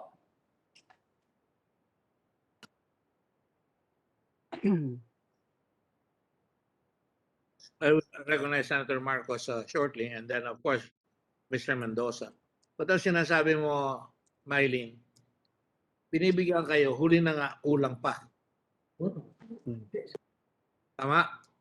Sir, opo sir. At pinagmamalaki mo, hindi naman insulting yon, sinasabi ko lang, pinagmamalaki mo, pinapaabot yung pilit, pero hindi nyo matapos dahil sa kakulangan ng panahon. Tama po sir. Sir, hindi ho naman po pinagmamalaki po. Stating facts lang po. I chose the wrong word. I apologize. Ang sinasabi mo, hindi nyo matapos, di ba? Hindi nyo matapos dahil kulang na. Tapos, ang problema pa, you are relying on the bureaucracy na kailangan may mga MOA pa kayo, di ba? Para mabigyan yung private sector, right? Yes, sir. Tama po yun, sir. Kaya you are dragging anchors. Kumbaga kung may dala kayong angkla sa leeg ninyo. Hindi nyo Yes, mapigil. sir. Ha? Yes, sir. Okay. Because, sir, because we know we're using people's money and we want to be very diligent in the use of all these funds po. No, you are very diligent because COA will go after you if you do not do that. And yes, we know that also, sir. We also know that, sir. Alam ko yan. Alam mo, galing ako sa gobyerno. Sa local government. So, ang point ko ngayon dito is, lahat ng sinasabi mo magandang pakinggan, pero ang kailangan masagot sa committee, bakit hindi umaabot yung pera, sabi ng mga nurses sa kanila. Yan ang gusto ko malaman at mamaya mangingi ako ng advice sa lahat ng senador at saka sa COA kung paano natin malalaman yan. Ako, I have an idea.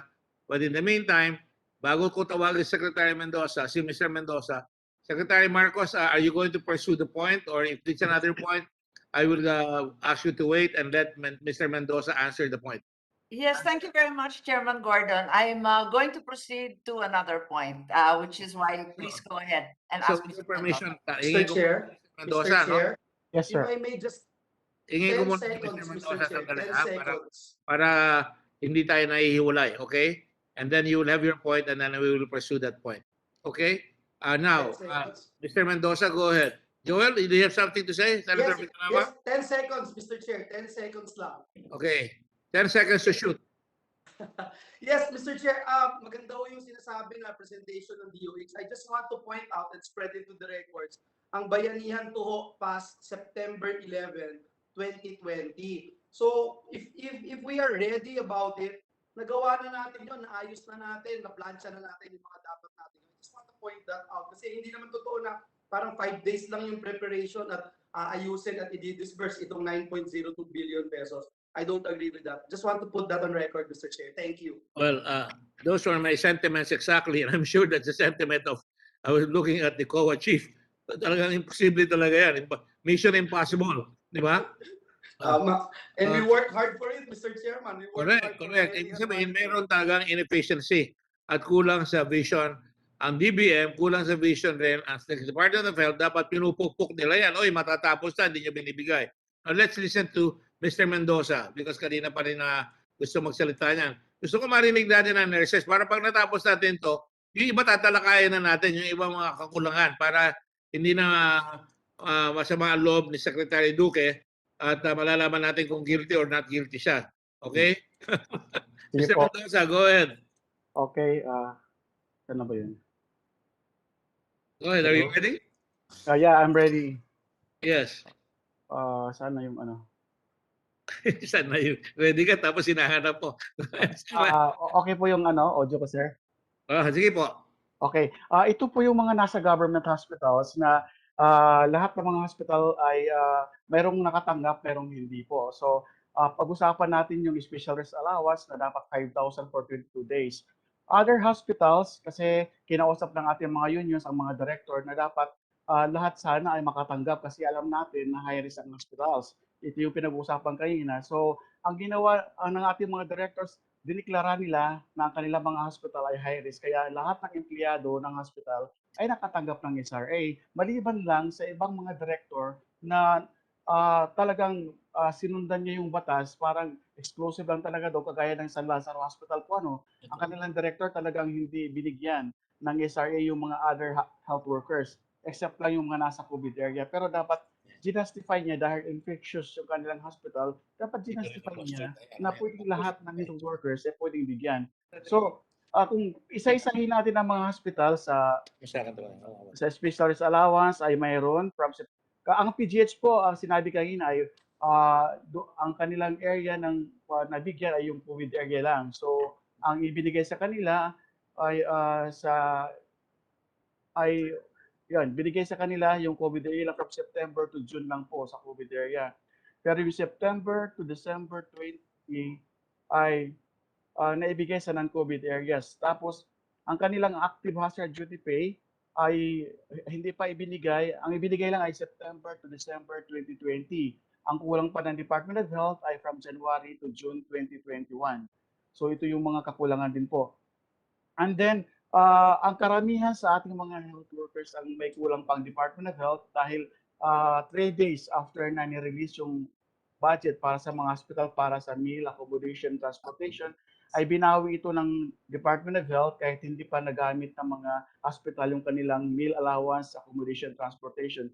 Like for example, yung si Reyes ay binawi ang kanilang budget for MAT, 56 million, ang Fabella ay binawi ay 59 million, ang Tondo Medical Center 20 million, ang National Center for Mental Health 62 million, at marami pang mga hospital na binawi po nila yung nirelease nilang budget. Kasi kailangan daw yan sa mga paggagamit, meron pa daw silang paggagamitan sa Department of Health ng mga para doon sa COVID response. Pero nung nakita natin ang COA findings, marami pa palang pera ang Department of Health, at saka dapat ibinalik ito ng buo doon sa mga hospital po, ano? Kasi ang ibinalik lang nila nung nanghihinap tayo ay 30% lang doon sa AIDS, doon sa kinuha nila sa mga hospital, itong mga budget na ito. Kaya ito yung mga kakulangan na talagang may kulang pa talaga ang Department of Health doon sa pagbibigay ng meal, transportation at accommodation allowance. Kasi ang ibinigay lang sa kanila ay 30%. Saan napunta yung 70% for the accommodation transportation?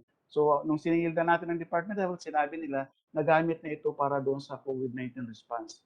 So ito yung mga, kaya nga dito sa unang pagbibigay po, nagkalituhan ng mga director kasi hindi rin malinaw ang department order ng ating Department of Health kung paano ba ibibigay itong meals, accommodation, transportation. So ang iba ay nagbigay ng groceries, nagbigay po ng cash gift, gift check.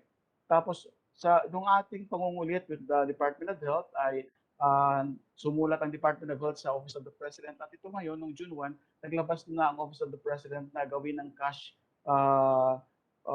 equivalent. Kaya yung iba, nabigyan sila ng cash.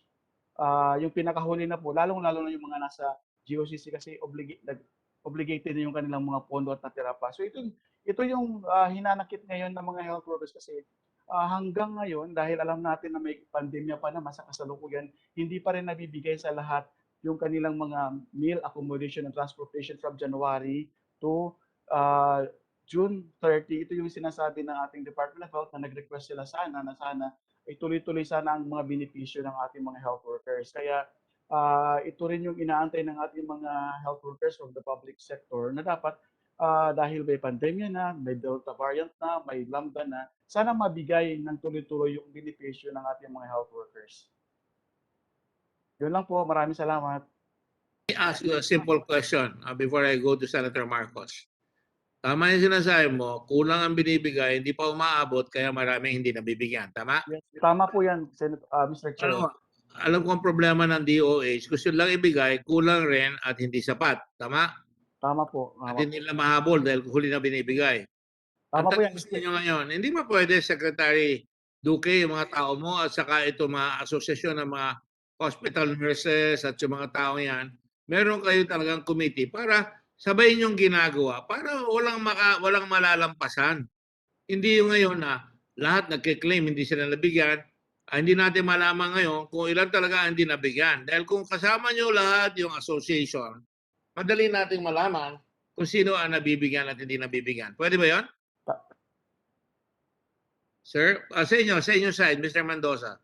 Yeah, tama po yun. Dapat kasama sa mga pag-uusap yung ating mga hospital unions kasi alam naman natin na part tayo doon sa kabuuan, mas malaki ang ating kasama sa rank and file. Dapat kinukonsulta din dapat ang mga hospital unions. Hindi kinukonsulta. Ito, sasabihin sa inyo, ito ang pera namin. Kasama kayo dyan, ito ang bibigyan. Ito mabibigyan, ito hindi mabibigyan. So alam nyo na kagad, magpapaliwanag na kayo. Pwede nyo i-prioritize. Saka na muna yung hindi kailangan, yung laundry or whatever, unahin natin itong maibibigay para meron kahit na paano. Pwede ba yun? Pwede po yan para mas maganda po yung yung daloy ng pagbibigay ng mga benepisyo sa mga health workers. Baka pwede, Mr. Chair, baka pwede magsalita si Ma'am Karen from PGH po. Yes, of course. Teka muna, kayo tinatanong ko, ikaw nagsalita eh. At tatanungin ko ngayon, Mylene at saka si Secretary Duque, have you tried working with the nurses para hindi kayo nakakagalitan at hindi kayo nasisiraan? Dahil kung kayo, kinakausap nyo sila, malayo pa, nakikita nyo na yung problema na hindi umaabot, di ba? Hindi nasisiraan ang tiwala ng tao sa gobyerno dahil alam nyo, yung bibigyan nyo, kasama nyo, at alam ng mga tao nila na ginagawa nyo lahat ng paraan na malalaman nila kung kulang talaga yung pera. Tama ba yun, Secretary Duque? Pwede ba yun? Oo, tama naman yun, Mr. Chairman. In fact, doon nga sa provision ng meals, no? Ako po ang sumangguni sa Office of the President na nakipag-meeting ako sa Alliance of Healthcare Workers para kumbinsihin ang OP na yung provision of meals, hindi lang yung pagkain. Kasi napapanisan nga nabubulok. Siyempre, duty sila. Ang tagal-tagal nila sa mga trabaho. Tapos, pagka hinanda yung pagkain nila, kawawang-kawawa naman po sila. Kaya, sinubuhin ko sa... Secretary Duque, you're straying. You're straying.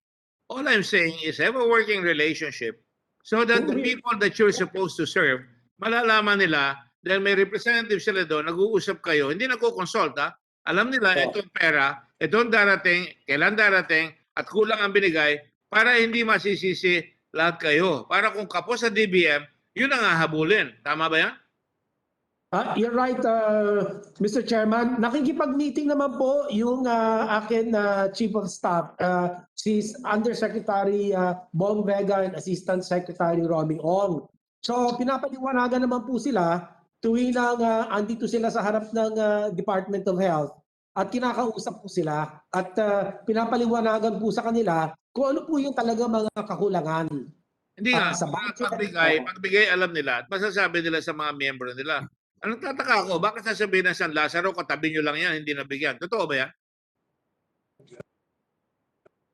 Nabigyan, we have the document to prove that San Lazaro received their SRA, their benefits, no? So we can just send you all the documents in the list of those who accepted or received the benefits. I strongly suggest, tawagin nyo sila, yung mga San Lazaro, at paliwanag nyo sa kanila, marinig namin, ito, nabigyan na kayo niyan. O, ayan. Para malalaman, marami yan magkakaroon. We don't have the time to do that, but you really have to make sure that you do your homework and they do their homework para hindi mabigyan, mahahabol natin kagad. Alam natin kung sino hindi nabigyan. Tama ba yan, Mr. Mendoza? Okay ba yun? Tama po yun. Mayroon po tayong nurse from San Lazaro. Baka pwede siya magsabi. Si Ma'am Jamie. Sabihin mo, sino yan? Po. Ma'am Jamie de Guzman. Jenny de Guzman, please speak up. You're on mute. You're on mute, Jenny. Naka-mute. Yes, Your Honor. Go ahead po. Yes po. From San Lazaro Hospital, meron pa po kami as of now naka-pending na request, additional budget for the SRA, especially sa mga nurses namin na nabigyan yung iba pero small amount, hindi yung complete amount ng SRA ang natanggap nila. And wala pa pong balita kung ano ang status nun from DOH, kung maibibigay pa ba siya o hindi. So, malinaw po kasi na napakaliit ng time po na binigay. Jamie, kung 100 ang nurse doon, ilan ang nabigyan sa tingin mo? At kulang pa? Yung percentage po, let's say maybe 80% ng nurses, 20, or let's say 90% out of the 400 plus na mga nurses, yun yung mga nakatanggap lang. So nakatanggap? Kasi so po, so much, Sir, Your Honor, kasi ang dami po talagang attachment and it made us difficult to justify. Ang hirap po na humingi ng benepisyo nakalagay sa batas pero ang dami pong dapat ipaliwanag na kailangan pang i-justify namin na i-justify kung bakit kailangan makatanggap when it is obvious na talagang sa patient care naman yung mga nurses.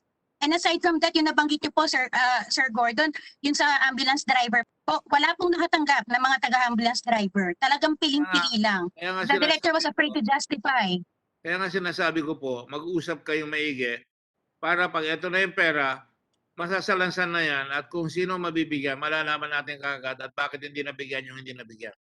Mr. Chair. Okay with you? I agree po, Senator. At saka sana po yung pakikipag-usap namin sa DOH, hindi yung laging kami yung nagre-request ng dialogue dahil meron kaming reklamo. Tama po yung suggestion nyo na prior to that, na bago pa magkaroon ng issue, sana po may consultation na, may committee na members ang mga health workers para meron na kami agad say. During the period of the pandemic, meron ka talagang office na araw-araw nakikipag-usap dyan sa mga yan na hindi na sila makikipag-appointment. Di ba, Secretary? Yes, sir. Yeah, yes, sir. We will do that. We will make sure that there will be a regular May office meetings talaga and consultations with the bukas palagi healthcare para workers. kung may magko-complain na andun, malalaman ka agad and then re-reviewin ng alliance kung sino ang hindi nabibigyan. At masasabi ngayon formally sa inyo na hindi kami nabibigyan, yung mga drivers namin hindi nabibigyan. Yes, Senator Pangilinan? Yes, very quickly before we proceed to another item, may dalawa kasing hindi nasagot sa tanong ko at meron pang isang tanong on that matter. Siguro yung unang tanong, can the DBM confirm and explain bakit June 25 nila binigay yung hinihingi sa DOH? Ipaliwanag po nila bakit ganun. Do they confirm that and explain why? Second, so hindi totoong hindi nag-apply yung mga private hospitals. Hindi pala totoo yun. Ang totoo, nagbigay pero hindi kompleto o hindi o kulang yung ibinigay na sinasabi ni Ms. Director Blando na 5.8 million, 7.2 million. Tama po ba yun? Clarify lang. Kasi sinasabi nung ating mga yung alyansa ng health workers, ang paliwanag kaya daw wala ay dahil hindi nag-apply yung mga private hospitals for these benefits. Sir, may the chair allow me? Please go Because- ahead. Go ahead. Yes, sir.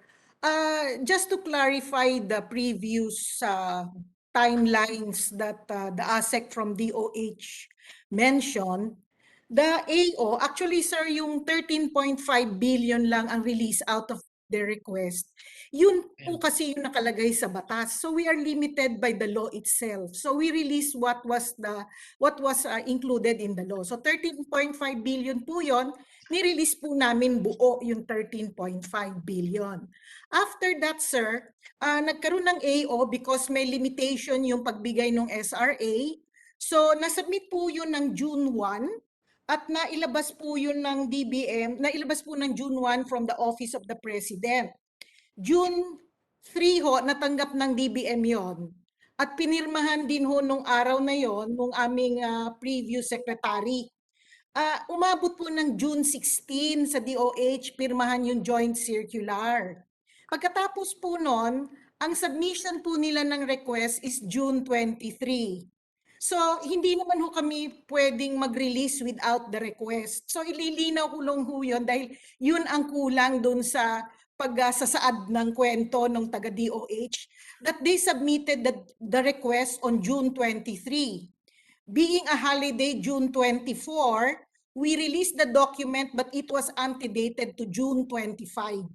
So yun lang po yung kulang dun sa kwento, just to put things in the proper perspective. Thank you, Your Honor. But obviously, you're all victimized by bureaucracy. Yeah. And that can be solved. Yeah. That can be solved, right, Madam Secretary? Future Yes, Secretary? yes, sir. Huh? Opo. You can avoid that, right? Yes, sir. At Okay. yung pangalawang tanong lang, Mr. Chair, yung ano ba talaga yung dahilan? Iba-iba yung sinabi kasi ng alyansa na hindi daw nag-apply yung private hospitals para dun sa special risk o yung allowance, pero sinasabi may ni-release naman daw, sabi ng DOH. So ano ba ang totoo is hindi nag-apply, nag-release? With the permission of Mr. Chairman. everyone, may I be given 5 minutes to withdraw for a while? I just have to have a commitment in my office. And can you handle it, Senator Kiko? Unless you want me to suspend, can you continue with the hearing para hindi tayo masayang? Yes, please, with the permission of our other colleagues. Anyway, the majority leader is here. He can preside. As my vice chairman. Kiko is a lawyer. I think he'd be aptly capable of running the Blue Ribbon Committee, of course, while waiting for the chairperson. We Maybe I will recognize the Mr. Chairman, presiding officer. we will take over for 5 minutes as requested by the Blue Ribbon Chair. I appreciate it very much. Thank you. Please don't forget to recognize Senator Marcos because I'm sure it's a Yes. good point. So, On thank the you. same issue lang, Chairman, on the same issue lang. Go ahead, Senator Zubiri. Yeah, thank you. For everybody's information, I was able to get a letter from a friend of mine, Dr. Jose Rene de Grano, the president of the Private Hospitals Association, chairman. And I had asked him, I talked we spoke for a long time last Monday evening, and he wrote to me. I asked him to write me formally, and this is the result of his interviews with all the private hospitals. So he says here, when Secretary Duque mentioned in his interview that the benefits of healthcare workers are already with the different hospitals, I tried to ask, and I'm quoting, I tried to ask some of our members in the different regions if it is true. I found that in Region 1 and 2, a lot of hospitals have already received their SRAs, in fairness. Second tranche, although some were not able to apply for the first tranche. In Region 3, and I think Senator Villanueva would be interested in this, in Region 3, Bulacan hospitals have not yet received their SRAs, according to his survey. A lot of them were not also aware of the benefits. And then in Calabarzon area, most of our Region 4 hospitals, if not all, in Batangas, Quezon, and Laguna, have not received their special risk allowance, mainly because these are being held in the DOA regions or provincial offices and have to pass through the LGUs before being distributed to private hospitals. Dadaan pa ng LGU. Some hospitals in Samar and Leyte have not received also their special risk allowance, Region 8 particular, while some hospitals in Region 6, Iloilo area, have received first tranche and second, no report on Region 7. Although we've spoken to people in Panay Island and they still have problems there. In Mindanao, Region 12, hospitals, according to Dr. Deglano, also have not received their SRAs, and they say it is still with the DOH region or provincial offices. And they were informed that the checks were ready for distribution. Same is true with Zamboanga hospitals. So clearly, it's a bureaucratic mess, Chairman. And finally, the last two paragraphs. Most of the government facilities and hospitals have received their SRAs, especially in the NCR. So sa gobyerno ng hospital, nabigay na po daw itong mga SRAs, according to the dear doctor. Most of the hospitals in NCR have also received their SRAs, although we saw the complaint given by the St. Luke's union. The question is, why does the SRA, the special risk allowance, have to pass through the LGUs? According to the doctor, imagine the LGUs have to make a board resolution. In other words, I guess it's a council resolution, and another MOA, with the private hospitals before releasing the SRAs to them, notwithstanding that the MOAs that we are giving the DOH provincial offices. So some hospitals have been waiting for weeks for the LGU to act on the SRA, special risk allowance.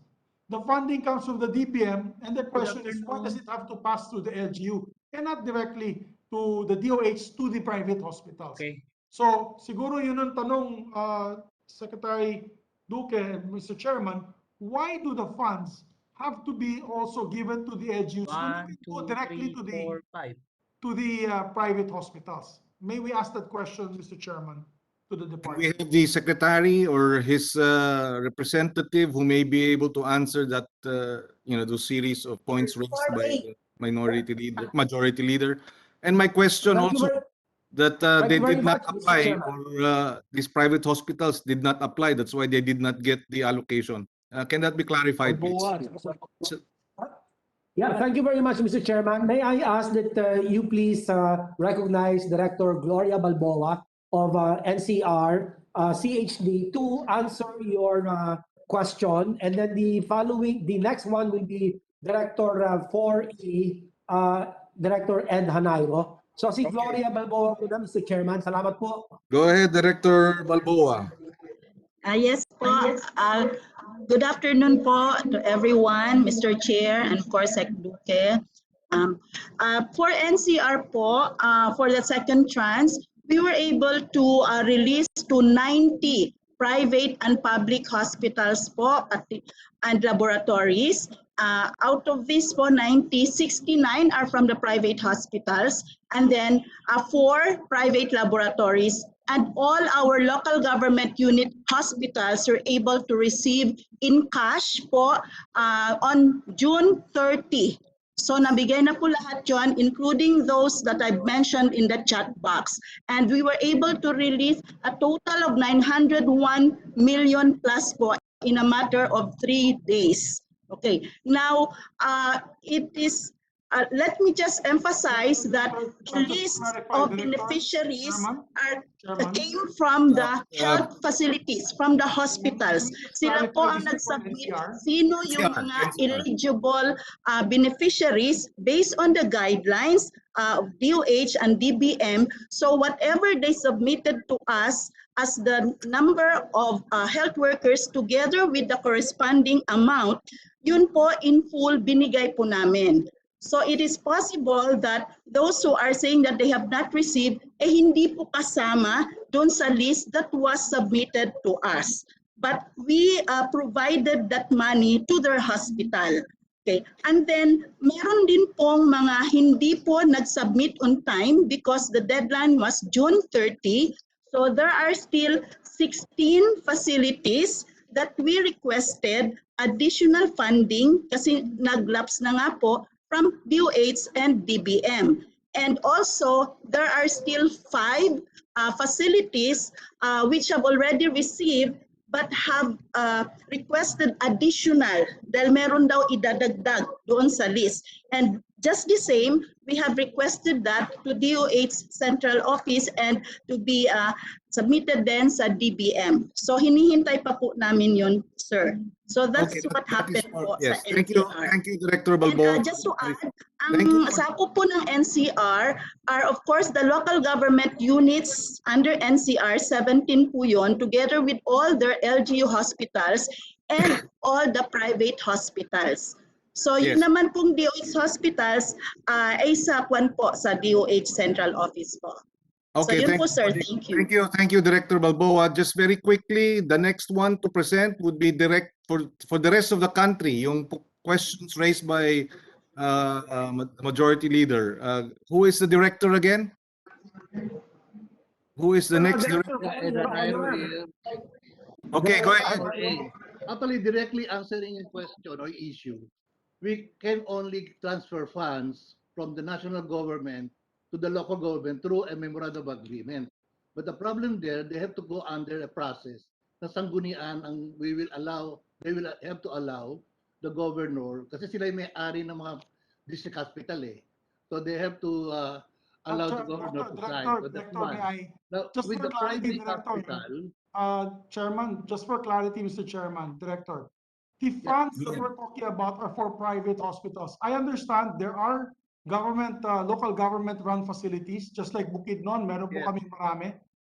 But I'm talking about the private hospitals here. And they're wondering why, bakit pa dadaan sa local? Is it true? First, if you can answer the question, is it true for the provinces that the funds for the private hospitals are given to the local government units for disbursement? These are for privately owned hospitals? It's not happening in Calabarzon. We go directly to the private hospital memorandum of agreement. And still, they have to undergo a lot of process also before they can agree with us. Okay, Director, nobody yet is answering my question about the LGU. So in Calabarzon, what you're saying, Director, kayo sa Calabarzon DOH ang pondo, binibigay nyo sa private hospital directly. Tama? Directly, Tama right. po yan. And whether it's LGU run or private hospital. Bakit yung complaint ng ating presidente ng ating private hospitals, Private Association of Hospitals of the Philippines, say that in other regions, particularly the far-flung regions which I mentioned earlier, the Mindanao regions, together with Region 8 and other regions, it's still with the local government units. So who can answer that, Secretary? Secretary, go ahead. What is... Yes, Mr. Chairman, thank you. May I request that Director Annabel Yumang answer that question. Director Annabel Yumang, please recognize Mr. What is her Chairman. designation? Just so that we know. Regional Director, sir. Region 11. Region 11. Yes, but we're talking of all these regions, not just Region 11. We're talking of the entire country. We cannot have every region explain their policy. What is the national policy, Secretary? That's why, Mr. Chairman, we just want to ask the Secretary what the policy is, because in some regions, apparently from the regional office direct to the private hospitals, kaya mabilis ang proseso. Pero meron po mga regions, apparently, na pinapadaan pa, and you can confirm or deny this, but the people from the Private Hospital Association are saying na dumadaan pa sila sa LGU, kaya dumadaan sa butas ng karayom kasi kailangan pa daw ng, of course, the LGU will have to come up with the board resolution, whether it's the provincial board or the city board. So, Yes. explain to us, tama ba yan proseso na yan? Mr. Chairman? Can we just have the secretary clarify what is the Yes. policy? Should DOH funding for private hospitals go through the LGUs or not? No, Mr. Chairman, no. Have to go straight to the private hospitals, Mr. Chairman. Okay, so if that's the case, then you have to check with your field offices because there are reports that some areas, the DOH downloads it first to the LGU or requires the LGU's participation when the funds are allocated for private hospitals. I think that is the simple action that should be taken, and therefore maybe a directive be made to ensure that all private hospitals need not go through local government memorandum of agreements when it comes to funding private hospitals with respect to the special risk allowance. Tama po ba yon, Secretary? Tama po kayo. Tama po kayo. At malinaw po yung aming policy dyan. They don't need to go through the LGU. Diretso. Wala namang katuturan yung pagdaanin mo pa sa LGU. Kung maaari, and with the permission of the majority leader, perhaps he can turn over the letter of the president of the Private Hospitals Association so that maliwanag, kwentas claras. Kasi ni-report na eh. Yes, sir. Action na lang ng Office of the Secretary. Immediately to the committee and to the secretary, Mr. Chairman, as well as just to add to what the regional director of the DOH Region 4, sabi niya sa Calabarzon, wala daw silang problema.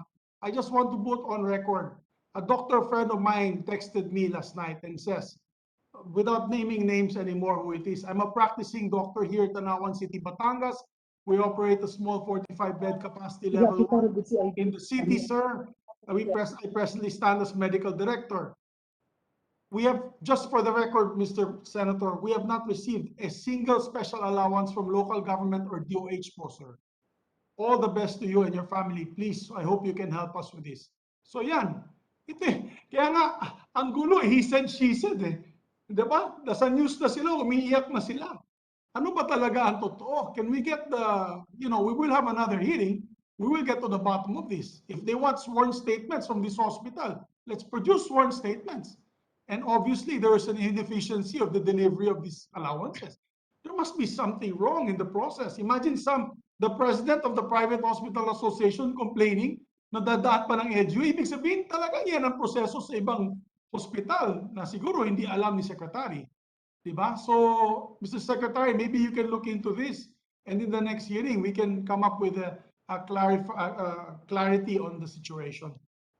Maybe that's the reason. Thank you, Mr. Chairman. Mr. Chairman, Mr. Secretary, maybe that's the reason for the delay. It's not your fault, Secretary, but maybe because of this so many due process. Diba? I'm the author of the Ease of Doing Business. Because of all of these layers and layers, kawawa yung mga nurses. Talagang kawawa po sila. Abot ng buwan bago dumating sa kanila. So thank you, Mr. Secretary. Thank you, Majority Leader. We will now recognize Senator Marcos, who has been waiting quite some time. Unless she's willing to yield to our other colleagues who might be raising points on the issues earlier raised. I will. Thank Go you. ahead, Senator Marcos. Thank you, Mr. Chair. I wanted to wind up this subject matter because what's most alarming financially is the fact that this unobligated amount of 11.89 billion is not only nationally funded, inutang pa natin yan. A big part of that is constituted by foreign loans. So perhaps what we need to do para tahakin natin yung way forward, alamin natin ano ba talaga ang mga amounts na yan. Because there's a laundry list provided in the executive summary of the COA report, as well as random listings from DOH from the special risk allowance and then the hiring, pero meron pang PPE, magulo siya, may ventilator, may mga HFEP, halo-halo, masalimuot. Can we request, in as much as there's going to be another hearing in any case, that we get a proper listing and a breakdown of the composition of said funds and also the status presently. Kasi hindi matatapos ang usapin nito. May utang tayo sa lahat ng health workers, katakot-takot. So yun nga, i-meeting na yung mga health workers kung magkano talaga ang ine-expect nila at gawing maliwanag at transparent yung proseso. At sa kabila nun, alamin nga natin dun sa 11.89 billion na flinag ng COA, magkano pa ba talaga ang natitira? Para alam nila na may pera naman. Huwag na natin sagutin na kulang yung pera, magulo yung proseso, nade-delay. Hindi ba pwedeng tapusin na natin yung usapin na yan, hingin sa DOH at sa DBM, magkano yung perang natitira dyan sa mga unobligated na funds na yan, and at the same time, magkano ba talaga ang kiniklaim ng ating mga hospital at health workers? Okay, Mr. Chair. with that manifestation, we are asking the Secretary of Health, Mr. Chairman, we will coordinate with the comply. Secretariat. Just let me complete so that the breakdown of the 11.85 billion is submitted, and we will be requesting that be answered in the next hearing that will be conducted together with the DBM. So the DBM and the DOH will confer prior to the next hearing and submit to the committee. We are requesting them to submit to the committee the breakdown of this 11.85 billion as earlier manifested by Senator Marcos. We will comply, Mr. Your Honor. We will comply, Your Honor. Okay, thank you. Thank you, Senator Ontiveros and then Senator Villanueva. Thank you, Mr. Chair. Just to add my voice to that question previously posed by Sen. Aimee, no, ano ba talaga yung current status ng close to 12 billion pesos na yan appropriated for the special risk allowance at saka hazard pay ng ating mga health workers? Kaya pa ba itong i-obligate or hintayin pa ba natin ang budget season uli? And there's a particular urgency to this question, common question sa atin na Mr. Chair dito sa committee ito, because nababalitaan natin na out of desperation, no, yung kanilang desperate situation, may napipinto tayong mga kababayang healthcare workers who have not received what is due them, na nasa bingit na ng pagbibitiw or kaya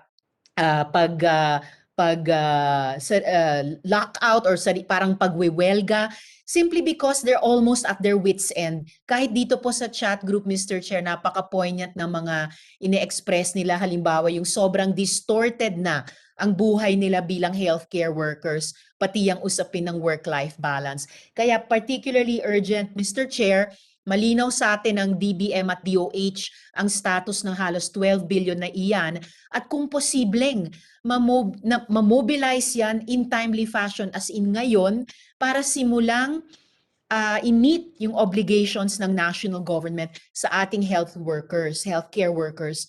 Baka para sa ilan sa kanila, that might spell the difference between taking that last desperate step or being able to survive at mag-survive ang kanilang mga pamilya a little more, Mr. Chair. Salamat po. Yes, hihirit lang ako kay Senator Risa. Just like our chairman, Angara of Finance, I'm of the belief that said amounts can be available for use throughout 2021 and as long as the pandemic persists. Habang may emergency, pwedeng gamitin at i-access yan. Hindi totoo na naglalaps lahat at wala nang gagamitin pagkatapos ng June 30. Palagay ko, tuloy-tuloy yan. Kasi hindi naman rini-rescind o rini-revoke ni Presidente ang status ng emergency. Thank you. Thank you. We now yield the floor. The chair, Senator Gordon is back. Thank you, Mr. Chair. Mr. Chair. Thank you, Brad Kiko. Thank you very much. And thank you, Aimee. That was a very good suggestion. If I understand you correctly, dapat ka tuloy-tuloy na itong law na ito para hindi na tayo pabalik-balik. Kung kinakapos, tuloy-tuloy na dahil ayaw natin nabibitin yung mga tao, di ba? Dapat meron tayong revolving fund. We'll see what we can do about the aid in legislation. And then, Mr. Chair, I'm going to ask my questions. Go ahead, Aimee. Go ahead. Senator Aimee, go ahead, please. Joel yata. Okay lang. All right. Well, it's still about the special risk allowance. Yes, Yeah. Last hear it na lang. I'm Kasi- supposed to be next after Lisa, but it's okay. Okay. I can give way. Sige, sige. Go ahead, Joel. Don't worry, Joel. You're a gentleman of the purest and highest order. You'll get your time right away. Thank you. I will wait. Michael Jordan din. Michael Jordan din. I'm your Scottie Pippen, Mr. Jordan. Please, Madam. Yes, Joel, go ahead, please. Oh, I'll go ahead. Okay. Mr. Chair, no, just to point out, as I have been mentioning earlier, I agree with our colleagues. Senator Angara, Senator Aimee made mention about this. Our chair made mention about this, that we are still in an emergency situation. And so that we will be able to do something and use these funds for our SRA, Mr. Chair. However, I would like to also point out, as we have heard from DBM, we have heard from DOH about the timeline. For instance, DOH made mention that the request was made April 8, Mr. Chairman. Bayanihan 2 again was passed September 11, 2020, but the timeline shows from the DOH that the request only came in at April 8. With the time of denial of the request on May 5, the request was made and released only by the end of June. Yun ho yung binanggit. But having said that, babanggitin ko lang din po yung kaninang issue na ni-raise ni Robert tungkol po doon sa meals, transportation, and accommodation. There were reports po kasi that funds intended for the meals, transportation, and accommodation of health workers were repurposed and returned to the Quick Response Fund. These are the yung gamit yata ito for test kits, etc. No? So gusto ko lang malaman, Mr. Chair, how much was the amount repurposed and where was it spent? Can the DOH, the department, provide a breakdown also of the repurposing of these funds para mas maliwanagan po tayo? Hindi naman kailangan ngayon, Mr. Chair, but at the proper time, okay lang din po. Salamat po, Mr. Chairman. Thank you, Ma'am Aimee. Mr. Chairman, we will prepare the breakdown as instructed. We will do that, Mr. Chairman. Thank you. Thank you, Secretary. I just have one question, Mr. Secretary. You know, there's an item here that says 275 million operating unit distribution of meals allowances in the form of cash allowances, gift certificates, and grocery items. Bakit may gift certificates? Kaya lang ako nakarinig niya na, ba't kailangan may gift certificate? Hindi ko alam kung paano pumasok yung gift certificate. Usually, binibigay yan pagka kinakasal yung mga inaanak ni Joel. Di ba? Baka parang coupon. Grocery coupon. Ang pera kailangan ng tao. Bakit gift certificate ay bibigay? I don't understand that, please. Mr. Chairman, can I request that Yusek Vega responds to the question? Thank you, Mr. Chairman, Senator Gordon, and the members of the Senate. Yes, very true that the COA actually observed that the operating units distribution of meals benefits in the form of cash allowances, gift certificates, and grocery items, and these were all unauthorized.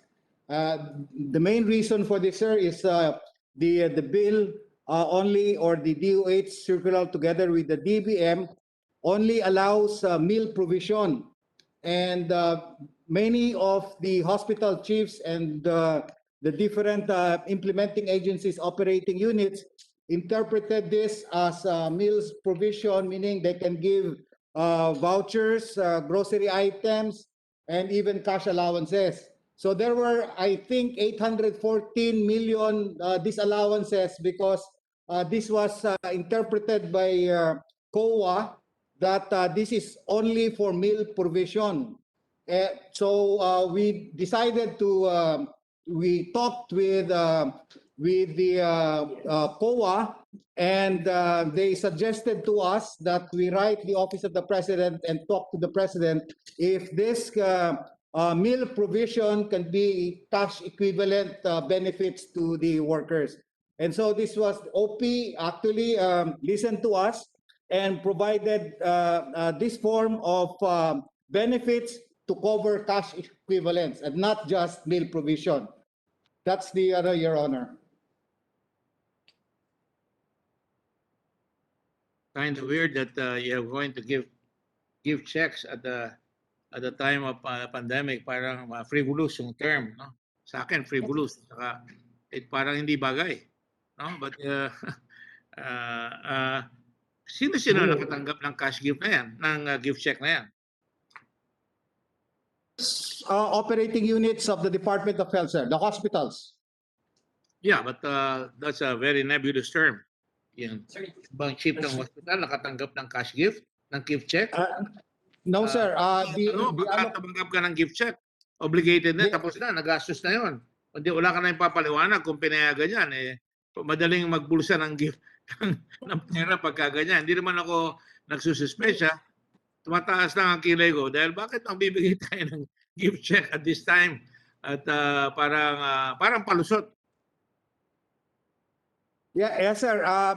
This is the allocated funds given to the operating units, mostly hospitals, for the meal provision, but they had a very liberal way of interpreting meal provision to even involve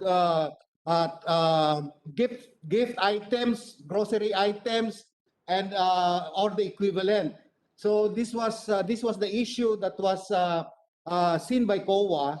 And this is the reason why we asked OP to make sure that the interpretation in the operating units also be cash equivalent, so that the healthcare workers would benefit.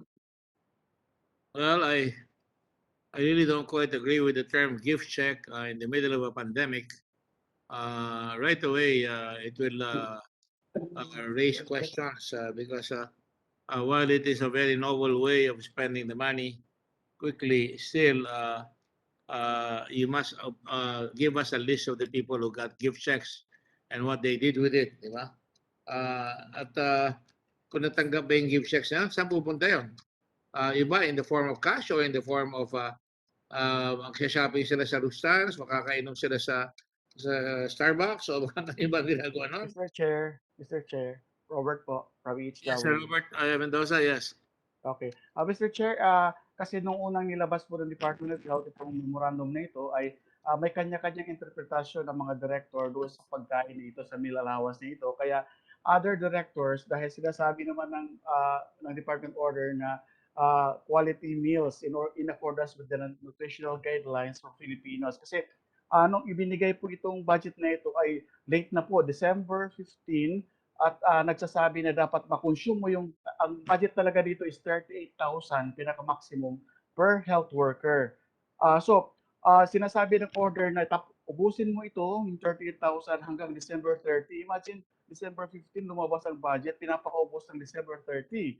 So, paano mo ubusin yung 38,000 na budget per health worker kung gano'n ang nangyari? So, ang ginawa ng interpretasyon ng ibang mga director ay through gift check, vouchers, pero nakabatay lang sa groceries, sa mga pagkain ng mga health workers. Pero ang sana namin nito, dapat ibigay na siya, kausap namin si Senator Ralph Recto, si Senator Angara, ibigay ito ng cash kasi parang napagsilbihan na ito ng mga health workers, parang retroactive na lang ito, ibigay ng cash kasi mas alam ng mga health workers kung ano yung gusto nilang bilhin. So, noong June 1, dahil sa kausap natin ng Department of Health, nag-request na dapat ibigay na lang ito ng cash equivalents. At pinayagan naman ng Malacanang na through cash equivalents, that's why yung mga GOCC na nandyan pa yung kanilang mga pera na obligated, ibinigay ito as cash doon sa mga health workers. You agree with it? The gift check, you agree with it? Dahil ibinigay ito ng gift check at equivalent naman sa pambili rin ng ng grocery items sa merong MOA with the Pure Gold, with other malls. So naibili po ito nila. Pero yung iba lang problema dito, Mr. Chair, yung ibang hospital na binigyan ng budget ay pinabalik ng Department of Health kasi gagamitin daw nila ito sa iba pang pangangailangan ng COVID response. Like for example, si Reyes, nagbigay ng 56 million, binalik ang 56 million. Ang Padilla, binalik ang kanilang 59 million. Ang problema lang, nung naglabas ng Malacanang ng cash equivalents, kinukuha na sana namin yung ibinalik. So hindi na maibalik ng iba kasi nagamit na daw po pambili ng vaccine, pambayad sa mga health workers. Ang ibinigay na lang, almost 30% na lang ang ibinalik sa mga hospital. Kaya yung 38,000 na budget per health workers ay nabawasan na siya. So ang hinahanap ngayon ng mga nasa NCR at mga DOH hospital, asa na yung 70%? Kasi 30% lang ang ibinalik nila. Saan napunta yung accommodation at saka transportation? Yun lang naman ang hinahanap ng mga health workers sa ngayon. At the same time, yung sana mabigyan pa rin sila ng budget for January to June na meal, accommodation, and transportation. Kasi habang may pandemya pa ngayon at dapat may bigay pa rin sa kanila. Yung active hazard duty pay, kasabay po yan ng SRA. Ang problema lang, sabi ng Department of Health, nag-request sila for active hazard duty pay, pero hindi nag-release ng budget ang ating DBM. Kaya naglabas ng order ang DOH, ginawa na lang nila based on savings na ng mga hospital yung active hazard duty pay. Paano kung wala kang savings sa hospital, paano makakakuha yung mga health workers? That's why yung ibang health workers sa kasalukuyan, wala silang active hazard duty pay na natanggap. Yun lang po, Your Honor. Before I go to another question, I will just ask, at the rate we're going, this is just to find out, are you happy with the answers of DOH? Yan ang tatanungin ko sa inyo. Are you happy with it? Kaya nga, Mr. Chair, hihingi na lang ako ng information. I-submit na lang nila kung di masagot sa ngayon. Nangako na sila, isasubmit nila yun. Pero yung mga nakarinig ng sagot, do you think it's cogent? Do you think it is credible? Yan ang gusto ko matanong sa mga nurses. At saka kulang-kulang yung sagot. Pwede po ako magsalita. Jao Plumia po sa presidente po ng St. Luke's Medical Center Employees Association. Yes, go ahead, Mr. Klumia. Thank you, Mr. Chair. In additional po doon sa sinasabi ni Pangulong Robert Mendoza ng HW, ang alam ko po kasi, pagkakalam po namin, mayroong 53.48 billion allocated for the healthcare workers na budget po ito na dapat ibigay. Sinasabi nga po ni Secretary Duque kanina, kulang nga daw po yung pondo. Bakit nagbalik pa po kayo ng 18 billion sa DBM? So ano po yung sinasabi din po ni Yosek Vega, ang sinasabi po niya na kami sa mga private health workers, merong natanggap, yun nga po yung sinasabi ni Director Balboa, ang nakakatanggap lang po no, yung Novaliches General Hospital, yung Chinese General Hospital at saka Philippine Red Cross. So kami po dito sa yung 10 ospital dito sa NCR, hindi po kami na nakakatanggap po nung sinasabi po na no, yung meals, accommodation and transportation allowance. So yun po, pagiging klaro po tayo kasi kung hanggat pa ulit-ulit niyo po yun sasabihin sa amin, hindi po namin yung tatanggapin dahil wala nga po kaming natanggap ni kahit 5 duling. Maraming salamat po, Mr. Chair. Sir, Maylin po ulit. Maylin Beltran po, sir. Can I just directly respond po, Mr. Chair, to Jao? We have also met. Sir, yes, we were able to provide St. Luke's Global City around 19 million po for SRA. And then for Quezon City, we were able to provide 18.8 million po through our regional director po. Regional office, CHD Metro Manila po. For the record lang, sir. Okay, for the record yun, ang tanong ko kay Mr. Clonia, natanggap pa ninyo yun? Kasi sinasabi, pag umabot ba sa regional director, sigurado na kayo umabot na sa St. Luke's? Maylin? Ayoko yung sagot na yun eh. Ang sagot ni Secretary Duque, binigay ko doon sa regional director, bahala na si Batman. Hindi niya sinabing bahala na si Batman. Yun ang dating sa akin. Umabot ba yung pera doon sa pagbibigyan ng pera? Yun ang tinatanong ko. Umabot ba sa St. Luke's? Yes, sir. Again, this was given directly to St. Luke's. Again, through the Center for Health Development, Metro Manila, sir. So, Mr. Kuya, do you agree? Again, sir. Again, I would like to manifest also that of course, yung provision directly to the healthcare worker is already care of the management of the hospital. For example, here, sir, St. Luke's management should, well, of course, should have given their people their corresponding SRA po. Thank you, sir. Ano sagot mo doon? Mukhang babalik na sa St. Luke's. Magpapaliwanag sa inyo yung management ng St. Luke's. Roldan, ano sagot mo doon? Roldan, ito po yung sinasabi, no? Lagi po kayo nakadiin doon sa SRA. Sinasabi ko nga po, may natanggap naman po yung mga nurses. Ang sinasabi ko po dito, paulit-ulit po tayo nag-uusap, Director Balboa, ASEC Kakarating. Ilang beses na po tayo nag-uusap. Ang sinasabi po namin, nasaan po yung ayuda sa amin para doon sa MAT? Lagi nyo pong dinadala doon sa SRA. Hindi po yun ang doon po tinutukan namin. Actually, nasagot na po yung kanina, sabi nga po ni Senador Gordon, dapat po mabigay na sa lahat kasi piling-pili po yung mga binibigyan nyo ng SRA. Maraming salamat po. Additional pala, hindi po kayo nakikipag-usap hanggang sa ngayon sa management kung paano po ang requirements para doon sa MAT. Maraming salamat po. Sino management ng St. Luke's? Yes, sa 10 ospital po, Mr. Chair. Ito po yung mga ospital, Cardinal Santos, St. Luke's QC, St. Luke's GC, yung Chinese General Hospital, Medical City, Infant Jesus, ganun po. Yan po yung mga, yung 10 ano po. Hindi ba pwedeng ma-confirm yun mismo, Roldan? Tatanungin nyo, nabigay ba sa inyo? Ba't di nyo binibigay sa amin yung MAT? Yung bill allowance? Nakausap na po namin ng aming management, Your Honor. So, hindi po ako magsasalita dito dahil baka malibel po ako. Takot po ako sa ganyan. Mahirap lang po akong tao. Kaya po, lahat po ng sinasabi ko po dito, kanina po nanumpa ako at yan po ay paninindigan ko po lahat ng aking sinasabi. Maraming salamat po. Sinasabi hindi umaabot sa inyo yung binigay sa St. Luke's. Ito po yung MAT, hindi wala po talagang natatanggap ang dalawang St. Luke's po.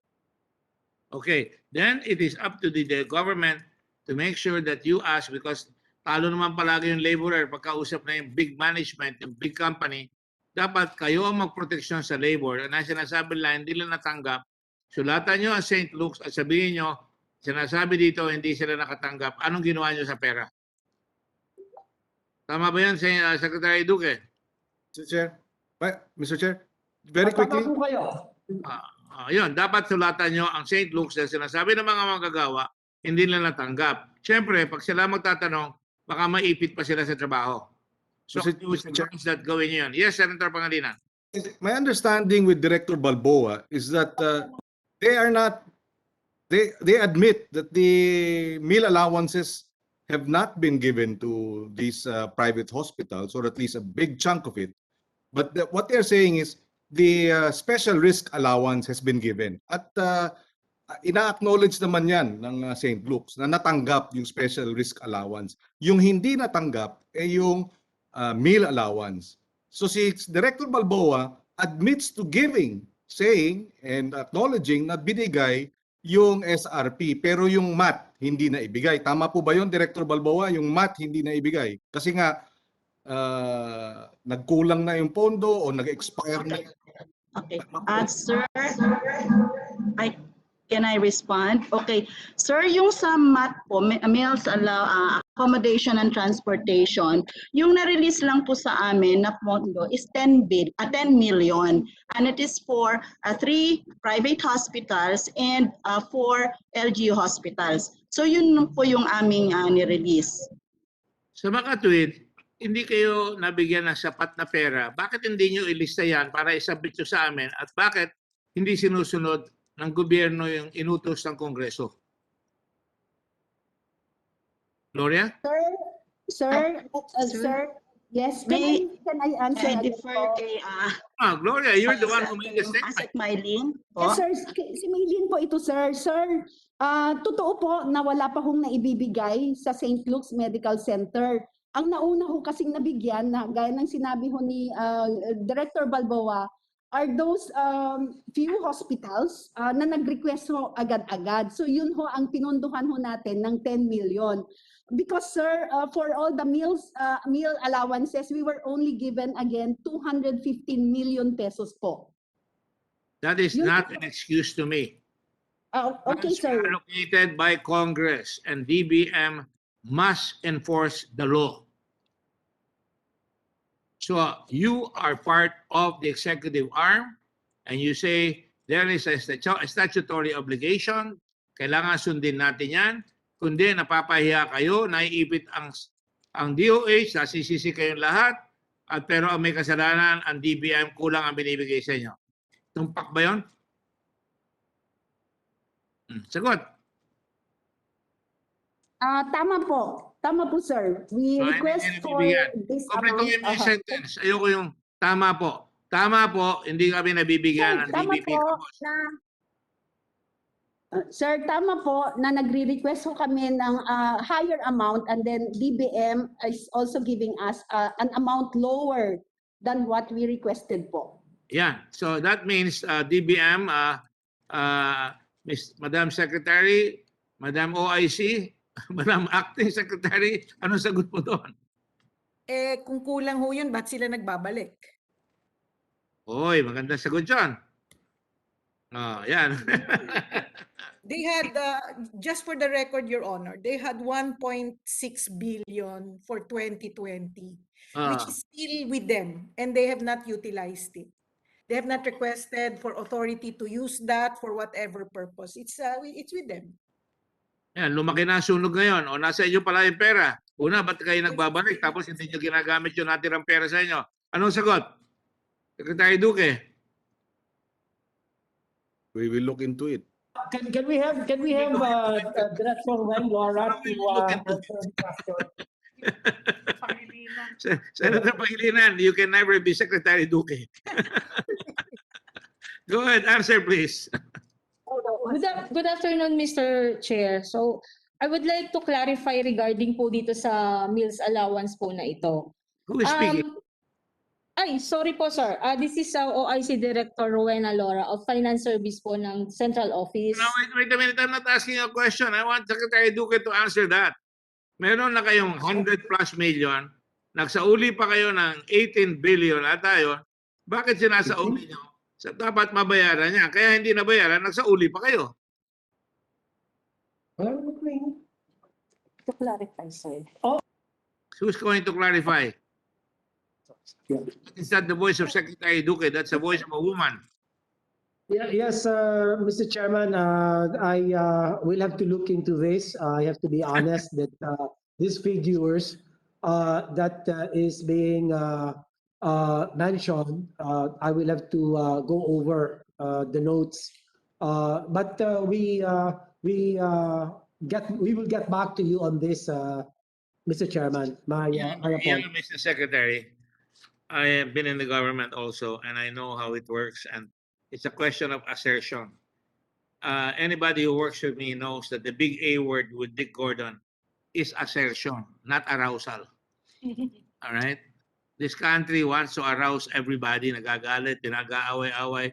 Ang kailangan natin, you're the secretary, you were given a budget, dapat kunin mo, assert it, because ang nangyayari, nababawasan ang credibility ni President Duterte. Dahil pinangako yan, hindi nabibigay, that makes you look irresponsible, that makes you look negligent, that makes you look inefficient, that makes you look like somebody who doesn't care about the plight of the people who are working, risking their lives yung mga ating mga empleyadong pangkalusugan. You cannot fault that logic.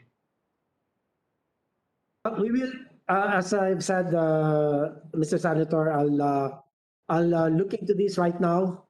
Give me just a few minutes, and I'll get back to this, Your Honor. Just a few minutes. Look into it right now. You know, there is a well-centered Supreme Court and bank case, Arroyo versus Aquino III. All right, and it says allotments which authorize an agency to enter into obligations are issued by the DBM. Allotments are lesser in scope than appropriations, in that the latter embrace the general legislative authority to spend allotments may be released in two forms, through a comprehensive agency budget matrix, ABM, or individually by SARO. Armed with either the ABM or the SARO, ang bilis-bilis ng SARO, natatandaan ko sa Dengvaxia, wala naman nakalagay doon sa yung listahan ng mga babakunahan na release. Kung gusto, maraming paraan. Agencies become authorized to incur obligations on behalf of the government in order to implement their program, activity, and project PAPS. Obligations may be incurred in various ways, like hiring of personnel, entering into a contract for the supply of goods and services, and using utilities. So, very, very clear is the rule na pag may pera, kailangan gastusin yan at sundan natin para hindi magagalit ang tao. Hindi ako aalis dito na nakabitin yung mga nurse. Kawawa naman sila na nakabitin. Kaya tayo nag-meeting. Don't waste our time. Kailangan magkaroon tayo ng closure dito. Hindi ba Acting Secretary, OIC, and Future Secretary of DBM? Tama po ba yan, ma'am? Yes, sir. You sound like a very responsible public official, and I'm very impressed, quite frankly. I hope that is not a case of first impression turned sour, but that to me is the government, the business of government is to make it work. If it doesn't work, then the people will get angry. Ano ba yan? Naggulo na yung utak ko. Hindi ko na alam ko. Marami kayong psychiatrist dyan sa DOH. Pagamot ka muna sa psychiatrist sa DOH. Meron kami dito mga psychosocial support dito. I know it's very stressful to work in the government, so please make sure that you get it done. You know, I consider you a friend, but I have to be my loyalty is to my country first before my loyalty to my friend. It's called accountability. It's a significant phase of the budget cycle because it ensures that the government funds have been effectively and efficiently utilized to achieve the state's socio-economic goals. Yan. Diba? An agency's accountability may be examined and evaluated through performance targets and outcomes. Ayan. Walang outcome. Hindi na gastos yung pera. Hindi na pakain. Hindi na bigay yung meal allowance. Moral goes down. And then, magagalit ang tao. And then later on, baka magwelga pa. Hindi natin gusto magwelga. Ayoko yan. I will not encourage it. Budget accountability reports, review of agency performance, audit conducted by the Commission on Audit. Yan ang mga dumadating na paraan. So kailangan ayusin natin yan. We are willing to help, but you have to help yourself. God helps those who help themselves. Yes, Commission on Audit, Commissioner Chairman.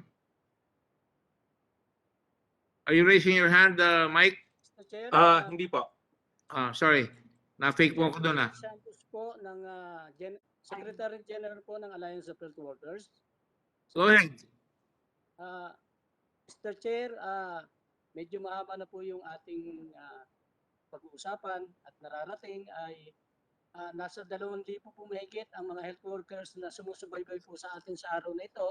At clarification lang po, ang sinasabi po nila, base po sa napag-uusapan natin, ay mababayaran po ba raw yung mga kakulangan ng mga benefits na hindi pa naibigay sa ating mga health workers at kailan po nila ito maaasahan.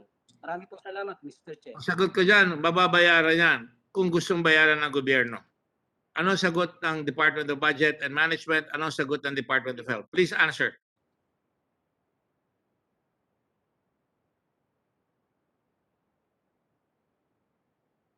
Hello? Mr. Chairman, yun lang kanina kung pwede lang po. I am told yung sinasabi ng DBM na binalik namin na 1.6 billion.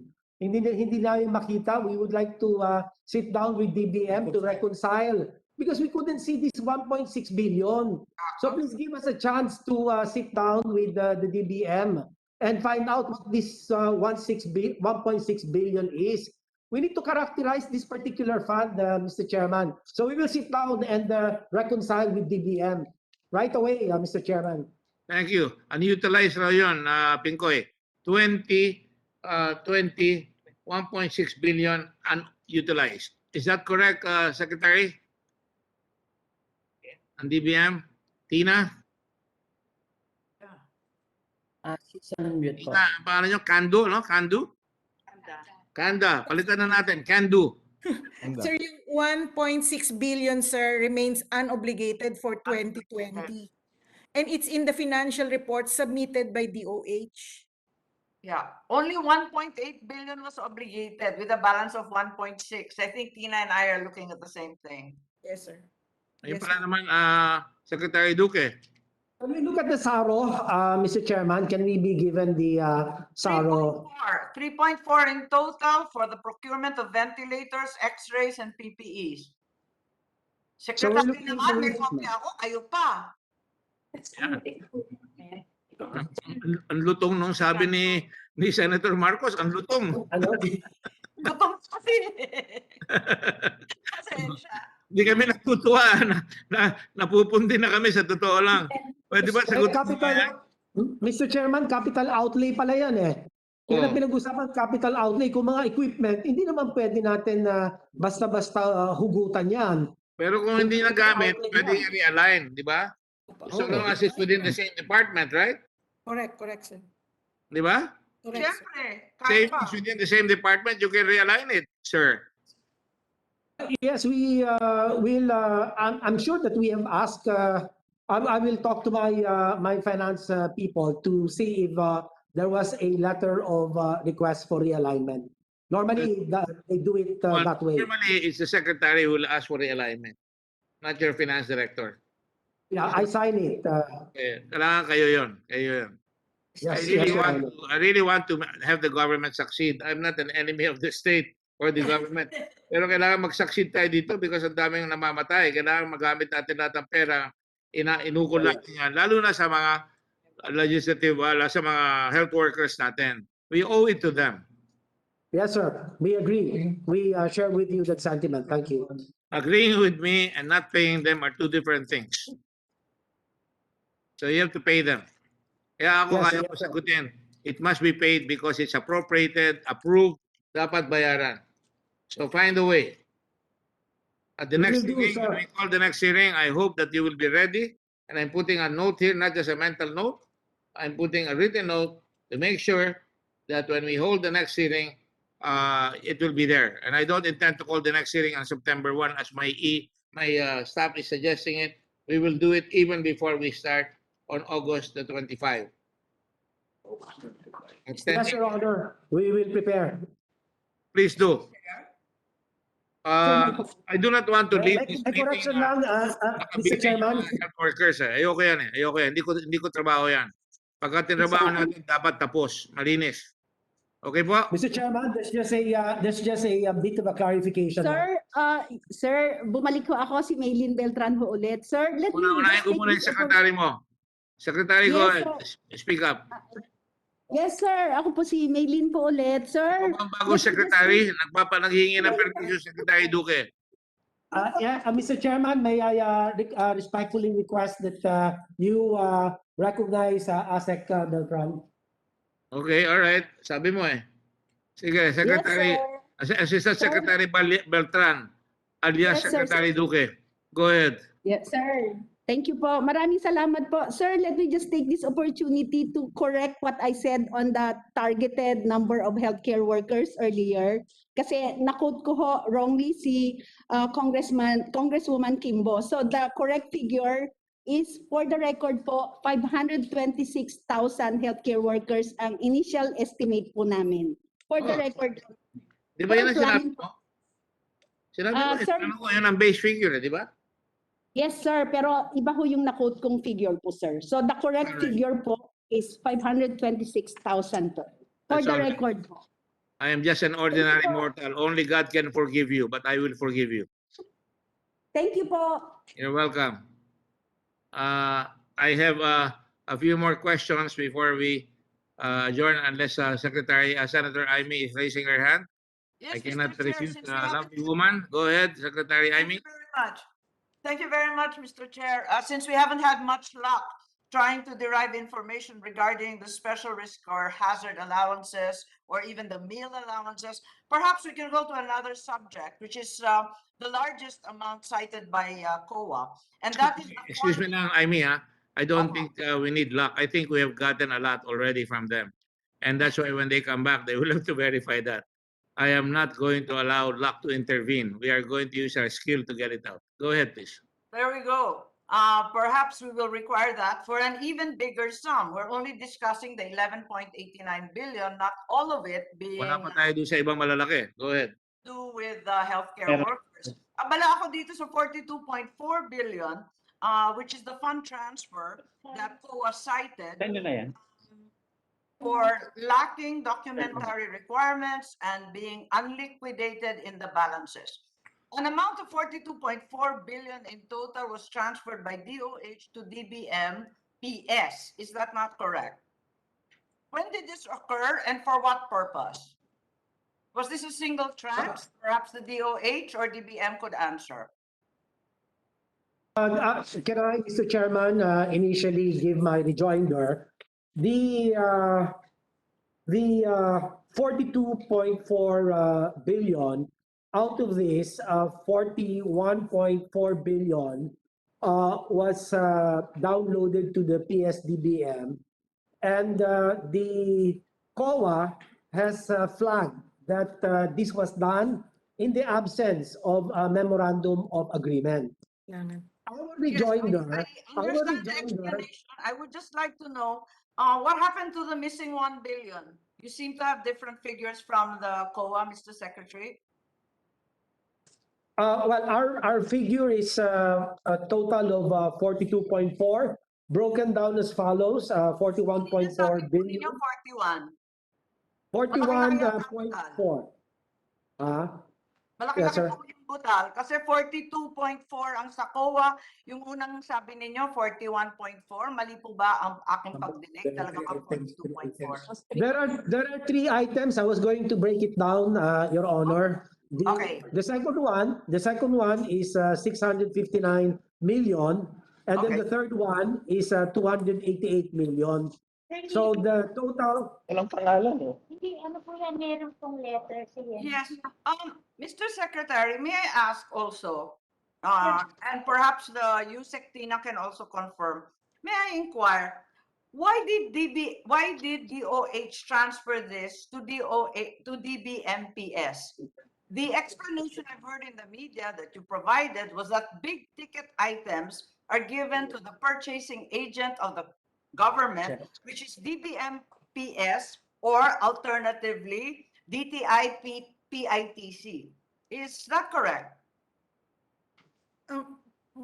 Mr. Chair, may I respond to the question of Senator Marcos? Yes, please. Yeah.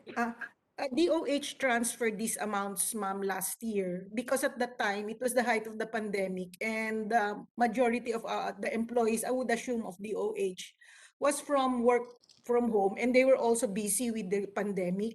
So at that point, they thought it more practical and practicable to transfer the fund to PSDBM. But the flag of the COA that there is no MOA is, I think, a little bit parang stricto naman, ma'am, yung interpretation kasi hindi po kailangan ng MOA para sa mga common use equipment. Correct. Hindi pong i-transfer yan ng DOH at any given time. Wala pa ako dun sa MOA, please. Ang tatanong ko lang, kung big ticket item at masyadong busy yung DOH, hindi ba sunod-sunod na procurement last year ang ginawa nila? Na nasa 6.8 billion, nagkaroon rin ng bidding para sa 4 billion. Nakailang bidding yan para sa face mask at PPE. Laging dinadaing yan sa amin dito sa Senate. Kasi syempre yung mga losing bidder na lokal, galit at hindi sila nakakuha. Bakit yun? Kinayanan ng DOH. Bakit ito? Napaka-espesyal, napakalaki, kailangan bigay sa DBMPS. Kaya naman nila halos buwan-buwan may bidding dyan What are the parameters of bidding within the department versus spinning out the funds to DBMPS? Mr. Secretary, are there guidelines for this? Is there a ceiling amount, for example? Mr. Chairman, may I request that Director Paul Gimbarda of the Procurement Supply Service to please give his rejoinder. Thank you, Mr. Chairman. Director Mr. Paul Chair, Di Barda. Granted. Please hurry up and answer. Mr. Yes, Chair, kasi ang pagkaalam ko, pag tinotal mo naman yung mga pinapabid ng DOH, di hamak na mas malaki na sa 41 billion. Bakit biglang hindi nila kayang gawin to? Yes. Good afternoon to all the honorable members of the House of the Senate and to all present in this hearing. This is Attorney Paul Gimbarda po, responding for the DOH. So the first question was why the legal basis on the procurement of the DOH with the PSDBM. The procurement was conducted by the DOH in accordance with the Public Act 9184 or the Government Procurement Reform Act. It was negotiated.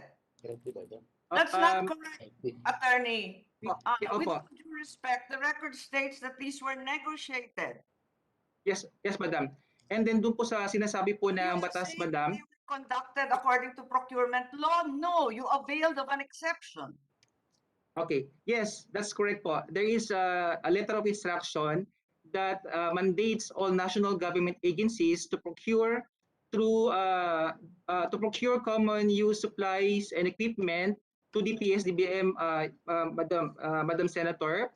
Hindi, gusto ko lang maintindihan. Bakit kung minsan kaya ninyong ibid yung mga ventilator, PPE, mga kung ano-ano, nabibid naman ninyo. Bakit ito biglang-bigla kinailangan pa dalhin sa DBMPS? Ang pinakamagandang sagot po dyan, Madam Senator, is that there is a legal requirement that all government agencies must observe. No? If we're going to procure po yung CSEs natin, then we will need to exhaust muna to source this from the PSDBM as mandated po by the letter of instruction number 755 dito signed by the former President Marcos. Alam ko rin yung common use. Pero bakit kung minsan mas okay kaya ng DOH, bakit kung minsan ituturo ninyo yung DBMPS? Dahil ba private, puro private supply contracts ito? Mandatory po kasi, Madam Senator, na dapat exhaust po muna natin yung sinasabing CSE list po, no? Kapag po yung bibilin po ng DOH is nasa listahan po ng CSE nasa listahan po ng PSDBM, then we will have to procure to the said agency. Very ordinary naman yung binili ninyo eh. Hindi naman talaga mawawala sa listahan ng face mask at face shield. Wala naman kayong binibili na very complicated, highly technical industrial equipment. Wala namang ganun eh. Face shield lang at face mask. Bakit naman kakailanganin na pupunta pa sa specialized agency?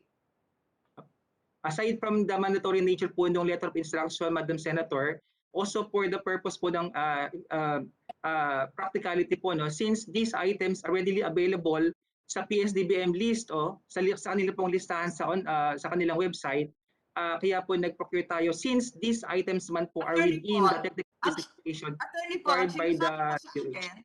Attorney Paul, sinasabi mo sa akin ang DOH kailanman hindi nag-procure ng face mask at ng face shield? Meron po tayo mga procurement. Babalik kayo sa DBMPS? O talagang napaka-importante at espesyal nitong mga kontratang to?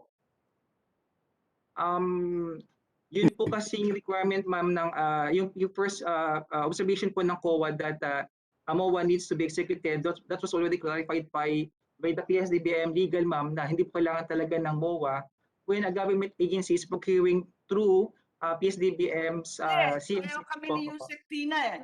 Yung mga MOA na yan, kung minsan required, kung minsan hindi required. Nagtatalo din dyan ng DBM at COA. Yan, tagal-tagal kong mga governor. Alam ko yan, nakakasakit ng ulo. Pero ma'am, gumawa pa ako ng due diligence, Madam Senator. I asked personally po yung ating PSDBM legal and they replied to me August 15 then, that was Sunday. And then informing me na talaga pong they will, as based on their policy po by the legal division of the PSDBM, they do not require the execution of MOA, Madam Senator. Boss, kailanman hindi ako nagtanong tungkol sa MOA. Gets na namin yan ni Yusek Tina. Hindi ako nagtatanong sa MOA. Tinatanong ko, bakit biglang pinalit ninyo at linagay bigla dito sa DBMPS? Ano ba dyan sa DBMPS? Para bang DTI din yan na PITC na kung ano-anong kababalaghan ang nangyayari? Dahil kasi, ang kababalaghan na sinasabi ko, ang binili ninyong face mask dyan sa DBMPS ay 27.22 pesos at nag-expire pa kasi hindi na maibigay. Pagkatapos nun, umabot ng 120 pesos ang kada face shield. Sobra naman yatang specialized itong DBMPS at itong re-require ninyo na napakamamahal. Sabihin na natin na very tight ang supply at that point. Pero saksakan na yata ng overprice. Okay, ma'am. So, based po dun sa pinipit po sa aking information, Madam Secretary, is that the Central Office Bids and Award Committee po really tried their best to procure these items, no? Unfortunately, because of They have on more than one occasion, on repeated rounds of awards and tender, they have bought many, many millions of face shields, billions of face masks. Boss, isa pa, itatanong ko, ayoko mag-take up ng time, late na po, mainit na ulo namin. Hindi ho ba negotiated bid to at kapag buy in bulk ang gobyerno, we have a right to discounts? Okay, ito pong procurement natin through PSDBM CSE list po, no? These are readily available in their catalog po. The technical descriptions are there for the procuring entities to. Tinatanong ko yung overprice eh. Alam So, nakalagay po. Mr. Chairman, if I may be allowed, can the Mr. Chairman, Undersecretary can answer this. Undersecretary Carol Taino. She has the Dillon is recognized. Excuse me, Secretary. Senator Dillon is recognized. Go ahead, Senator Frank. yes, just as a follow-up to Senator Imy's very valid questions, and I raised the matter of the overpriced face mask before, and I raised it again today. That's why the questions of Senator Imy must be answered. Firstly, is the overpriced face mask and face shields part of the 42 billion which was moved over to the to PS DBM from the Department of Health? Yes po. First, just answer me. Yes, Mr. Whatever you, yes. Yes, BS yes, Senator. Opo. So these are two different observations that was Can you remove your, hindi kita po maintindihan, pakialis yan. So these are two different observations, Your Honor, that was noted by PSD by the COA, no? So regarding po doon sa overpriced procurement, this pertains to the 2.48 billion that was noted by the COA for the procurement made by the Central Office, no, Central Office Bids and Awards Committee. Well, to answer that, Your Honor, during the time of our procurement, the time, no, the SRPs for these items were not yet valid. So when we conducted the procurements for this PPEs, no, we were looking at the reasonable price that existing at that time, and because of the global demands and the shortage of this, we need to since these items are really important to the DOH, we have no recourse but to go to a window what's being offered by Sir, but if you look at the facts, it is so obvious that there was an overprice. First, you purchased this mask at 27 pesos and 72 centavos per piece, and the face shields at 120 pesos per piece. Ang sinasabon niyo po kasi limited pa ang supply noon, kaya masyado mataas ang presyo. Ngunit noong nagkaroon na ng enough supply siguro, noong September 20, DOH released a memorandum providing suggested retail prices for these items. 2 to 4 pesos per piece of face mask and 26 pesos to 50 pesos per piece of face shield. If you compare this to your statement that mataas dahilan sa hindi pa bago pa lang nun, ang laki naman po ng diferensya. Ang laki ng overpricing. Sino pa po ang head ng PS DBM noong panahon na yon? Hindi pa naman ikaw, hindi ba? Hindi pa kayo? Sir, I'm with the procurement service po of the... Who was the head of the PS at that time? PS. Mr. Chair, I will answer. Sino? Yes. It was USEC Christopher Lloyd Lau. Christopher Lloyd Lau. Lau. Yes. Okay. Yes, Your Honor. Is he still around? Is he still in PS DBM? No more, sir. He resigned, I think, 2 months ago. I'm not sure. I was About on June? Did he resign about June? Why did he resign? I am not aware, sir. I did not ask why he resigned. Is there a lot of talk going around why he resigned? He wanted to be an ombudsman deputy. Ombudsman, di ba? Ombudsman candidate. No. Ombudsman, deputy ombudsman candidate. No. He tried, he applied, but he withdrew. Can you imagine? He applied as a deputy ombudsman. But anyway, yes. So was it Mr. Lau who managed to buy these face masks and face shields at a very suspicious price, very high. Again, I would repeat, for 2 to 4 pesos for the face mask, as contained in the memorandum of DOH itself, umabot ng magkano? 27.22 ang bili, but yet later on it was found out to be at only at from 2 to 4 pesos. And for the face shield, the suggested retail price from the DOH itself was 26 pesos to 50 centavos per face shield. Ang bili mo ng PSDBM ay 120 pesos. Hindi po ba nakakapagtaka ito? Sino po ang bumili nito? Under po yan nung time po na yon, under Secretary Lau. Undersecretary Lau.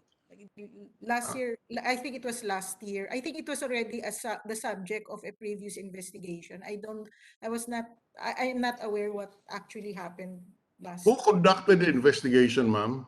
I think it was also the subject of a Senate investigation, Your Honor.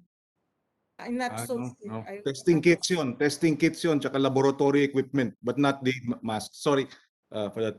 Yes. Thank you, Francis. So he was investigated for some other overpricing. Yes. Yes, sir. Iba pang kaso po. Iba pang kaso. Marami bang kaso itong si Christopher Lau? Ay, hindi ko po alam. We are not very close. Bakit kayo tumatawa? You know, my colleagues found it funny when I asked the question if Mr. Lau had a lot of cases. But anyway, I'll have questions later, Mr. Chair. I just supported the questions of Senator Amy. I'll ask for the floor later for some other questions. Thank you, Mr. Chair. A very quick intervention, Mr. Senator Pangilinan, go ahead. Thank you. The DBMPS, is there a board? Is this a board, or is it a agency with a existing board? Maybe clarify. Mr. Chair, I'm not aware. I think it does not have a board. It's just an attached agency of the Department of Budget and Management. Does not depend on the national government for financial support. It functions like a government corporation, but it's not. It's not a private. Does the Secretary of Budget have any role in the DBMPS management? Yes, Your Honor. He actually has the hiring and firing authority over the procurement service. Okay, so he resigns in June. Christopher Lau resigns also in June. Well, anyway, Very interesting. Yes, Yusek? interesting. Just the preliminary questions on Mr. Lao. Mr. Chair, can you recognize Mr. Chair? Of course, I can recognize you. Thank you.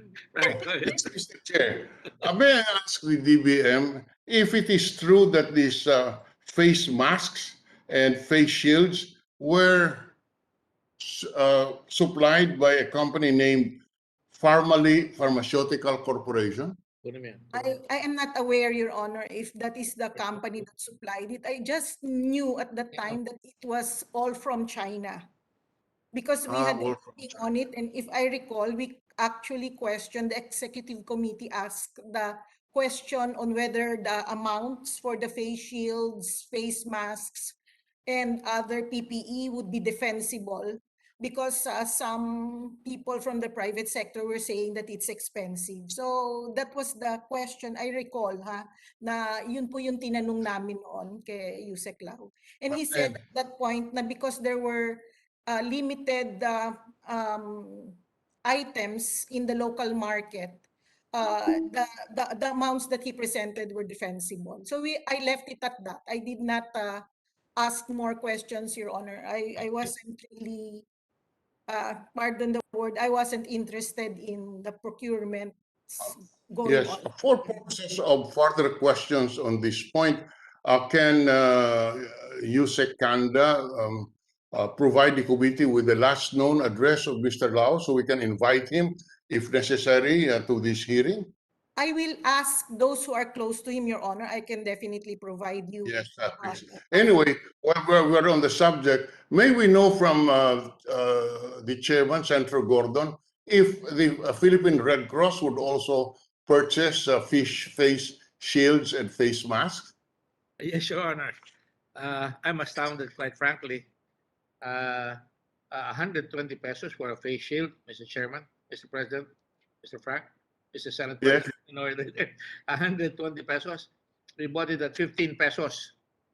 Can you repeat that, Mr. Senator? We bought In the face shield at Philippine Red Cross, 15 pesos, sila 120 pesos.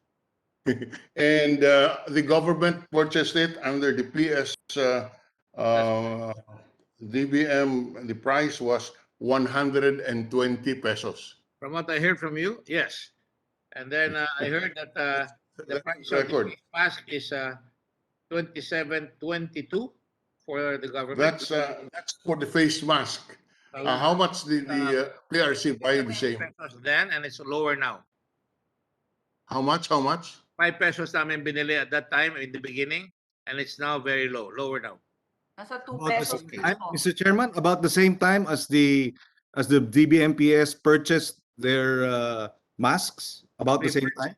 We purchased ours from the very beginning, so it should have been very expensive, but we got it at a low rate. 1/5.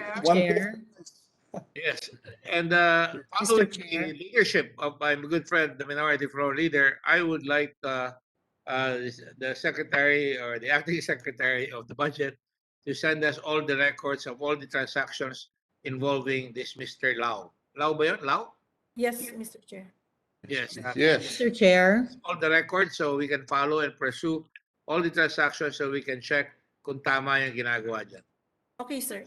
Mr. Chair. Thank you. What are Yes. the process of Mr. deriving Antiveros, Mr. Chair. information? Just a moment. I think Senator Marcos would like to finish her point. Go ahead. Yes, Senator no, Marcos.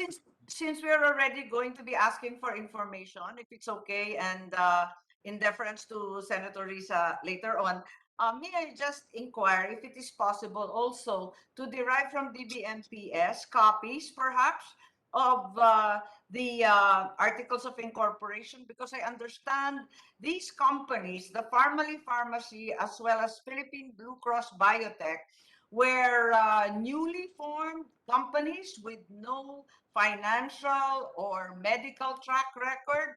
And we would like to know also, because the board or the directors do not seem to have any background either in the supply area. Kung pwedeng mabigay ni Yusek Tina yung record itong mga kumpanya, kasi hindi lang naman ito ang pinanalunan nila, kundi iba't iba pang mga kontrata. I would assume, Mr. Chair, I would like to answer. Yes, Yusek Kanda, can you Yes. supply Senator Gordon, the committee, with Yes. all the documents?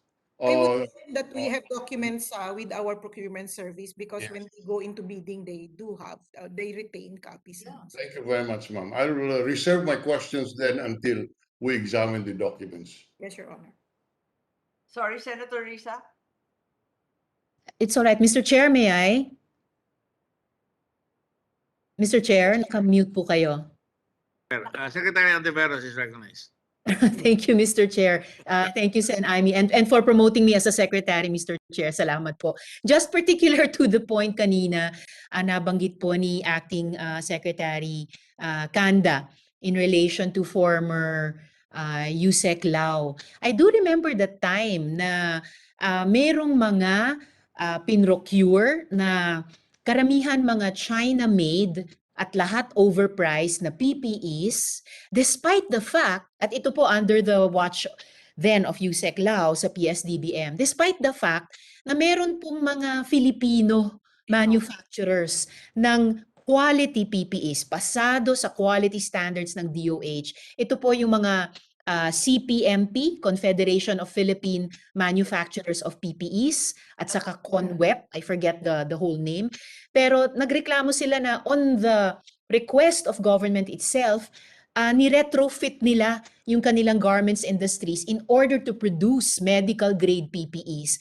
At di hamak na hindi lang competitive pero mas mababa yung price nila. And they could not for the life of them understand bakit yung PSDBM under then Yusek Lau instead procured more expensive and some subpar, sub-quality, mostly China-made PPEs rather than from them. So just to refresh our memory on that, Mr. Chair, habang pinag-uusapan itong mga misteryoso or hindi maintindihang mga procurements. So in addition to the masks and the face shields, pati nga po PPEs. And these have been subject of previous resolutions of ours in the Senate, Mr. Chair. Hindi pa lang lahat nadidinig pa. Salamat, Mr. Chair. Yes, that's right.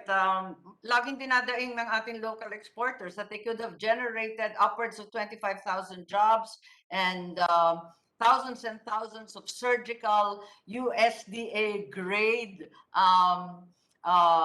face masks, of which none of these were hospital approved. In any case, I would just like to round off with the question to perhaps you, Sectina. May sinasabi na pagkatapos i-download ng DOH yung pera nila, kasi pera ng DOH yan, di ba? Ibabagsak sa DBMPS yung 42.4. Pagkatapos, ang dinadahilan nila dun sa COA report, hindi daw nila mabenta. They were unable to sell the masks and the shields to DOH, to the LGUs, and to the hospitals. Is that the procedure? Ibebenta pa? Pera naman nila. Parang nalito yata ako doon. Yun kasi ang explanation sa COA report. Madam, Mr. Chair, I would like to answer. The DOH does not have the mandate to sell. There are certain government agencies that has that mandate, but DOH does not have the mandate to sell. No, it's the other way around, right? DBMPS, having taken the money of DOH at 42.4, ibebenta yung face mask and face shield, balik sa DOH. Ganun ba talaga? Hindi po, Your Honor. Ang proseso po, ang TS ang procuring, ang head of the procuring entity ang pipirma po ng kontrata. So it's just the procedure, parang niche market yan ang ginagawa ng procurement service. So sila po ang nagpo-procure. Ang ultimate na signatory nito will be DOH, meaning they agree to the specs, they agree with the terms of reference, they agree with the price. So pagkatapos po nun, ibibigay sa DOH. Ang DOH hindi ho ibebenta nito sa local government units. Ang understanding po, this will be the requirements of the total health sector. So they will give it for free. And they will give it for free including to the private sector. Because at that point last year, there was a severe shortage. Hindi naman po inaasahan itong pandemyang ito. Oo naman. So, may pangangailangan yung face shield, face mask at PPE including yung buo, pati ulo at saka paa. Kasama po yun. Ibibigay po nilang free of charge yan. That is what is supposed to happen. Hindi po nila dapat ibenta yun. pero yung DBM, ibebenta daw sa DOH kasi daw ganun ang sinasabi ni, nandiyan pala si Director Paul Gimbarda, yung kanina. Sabi niya sa House Committee kahapon niya tama ba yung pagka-report, na yung DOH ayaw daw bilhin sa DBMPS pagkat yung bulk procurement overpriced na, delayed pa. The rule actually is that agencies and departments are supposed to buy common use equipment from from PSDBM. Yes. In the event that PS does not have a stock of these items, the procurement service will issue a document saying that they cannot supply. And on that basis, the government agencies, ma'am, will procure it from other sources. The assumption here is the cost for the bulk purchases would make the items lower. No, mas mababa po ang presyo kasi bulk purchase. So, yun po yung rationale Tama ba yung po. narrative na naintindihan ko? They gave the money to DBMPS because they were too busy, in spite of the fact that they were actually awarding all kinds of contracts in the meantime. So they dumped it. And then at the end, when DBMPS had procured it, DOH refused to take it kasi yun ang sabi nila sa COA, kaya sila hindi makapag-liquidate, kaya hindi sila makapag-produce ng mga dokumento kasi ayaw daw nilang kunin sa DBMPS. Pero hindi po nila pwedeng gawin yon dahil once they transfer the fund, that is considered obligated liquidated. So hindi po nila pwedeng at the last minute sasabihin nilang hindi nila tatanggapin. In the first place po, the DOH also signed was a party to the contract itself. Opo. Tama po kayo doon. Baka naman may paliwanag ang DOH. Kanina, sino ba yun? Oo, yung nagpaliwanag dito. Yusek Carol Taino, Mr. Chairman. Yusek Carol Taino, please be recognized, Yung Mr. procurement Chairman. director, si Paul Gimbarda, yung nandito kanina, secretary, nandyan pa ba? Kasi Yes, siya yung yes. nagpaliwanag di ba, kahapon? Okay. Ang sabi mo na itong common use nga, ayaw ninyong tanggapin. You are not willing to buy it back. Yun pang terminology. Nalito ko lalo pero naman ninyo yun, bakit ninyo bibilhin back? Yes, Madam Senator, no. Parang I apologize, but I did not recall uttering the said statement yesterday during the lower house hearing po. As a matter of fact, I was only given I was only recognized by the secretary to respond on the needed execution of the MOA between PSDBM and the DOH po, Senator, Madam Senator. Okay, So I think the secretary was pointing to someone else to reply regarding this failure to liquidate. Yeah, this is Yusek Carol Taino, the head of the Procurement Supply Chain Management Office. Yusek Carol Taino, Mr. Chairman.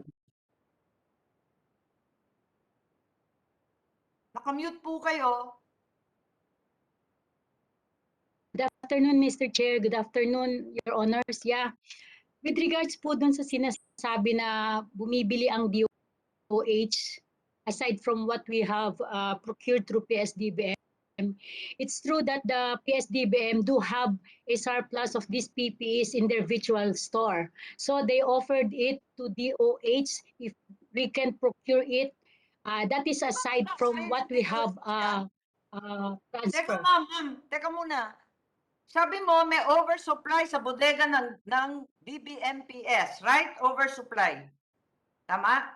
So, yeah, that's what they're saying as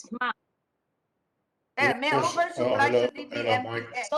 So they offer it to us to procure. Mag-expire na ba yung franchise ng hindi naman yun. Pera ninyo ang pinambili nun. Ba't ninyo bibilhin ulit sa DBMPS? Hindi po. According to PSDBM, buy it back.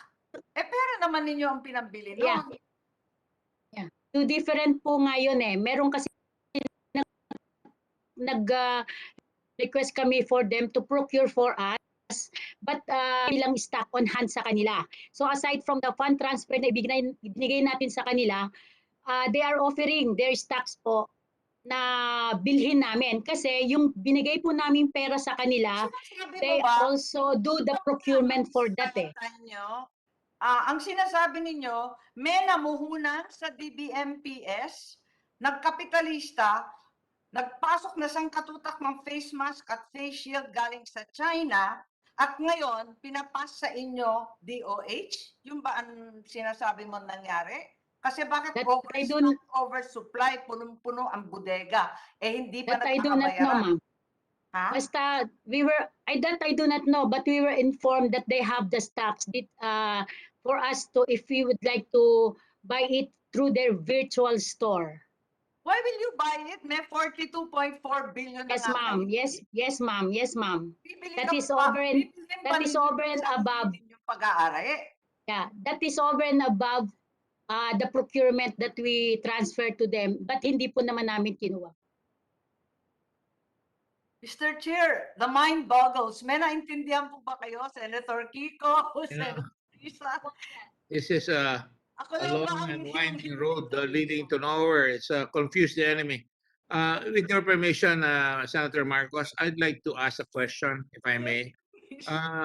Secretary, Acting Secretary, I really am beginning to be a fan of you, Tina Rose Marie. Do you have a person there by the name of Attorney Jason? Uwayan? Yes, Mr. Chair. He was recently appointed to replace Yusek Lau. So is he in the is he in this he's here right now, right? Mr. Chair, To show up? Mr. Chair, may I please be recognized? I was raising my hand earlier, but it seems I was not seen. In the first place, I don't think you were here when did you take your oath? Not yet, Mr. Chair. That's why I recognize you. So I want to know, Secretary Director General Kimbo, can you administer the oath to this gentleman, Jason Umayan? Your Honor. Yes, Your Honor. PS Attorney Uwayan, kindly raise your right hand. PSDBM Director. Uwayan. Wayan, sir. Wayan. Uwayan. Wayan. W-A-Y-A-N. UAYAN po, sir. Do you swear or affirm to tell the truth? Oh, Do you swear or affirm to tell the truth, the whole truth, and nothing but the truth in this hearing? Yes. Thank you. You may. The answer is yes, sir. Yes, Mr. Chair. Thank you. Yes, sir. Yes, sir. Thank you. May I ask you a few questions? You have just been appointed, I understand, as the new procurement officer. Is that the title? Designated, Mr. Chair, as the OIC, Executive Director. Oh, I see. Yes. I don't want to be funny, but I used to call OIC, O Ako Kita. All right. In the old days, I would kid the OICs before. Ang dami kasing OIC nung araw eh. May I ask if you're aware of the bidding on this face mask and this face shield? Mr. Chair, there are two types kasi na nangyari sa PS eh. For Bayanihan 1, it was all under alternative mode of procurement, meaning negotiated. Yes. And for Bayanihan 2, it was under competitive bidding. All right. For negotiated, magkano ang presyo? Negotiated, Mr. Chair, tama yung sa report po, Mr. Chair, na it was around 27 pesos po. Yung face mask. Yung face shield, 122. 120, yes, Mr. Chair, based on our records. Right. Doon sa competitive bidding, sino nanalo? Sa competitive bidding conducted last December, for the face shield, if I'm not mistaken, Mr. Chair, it was Phil Pharma. Phil Pharma. And the face mask?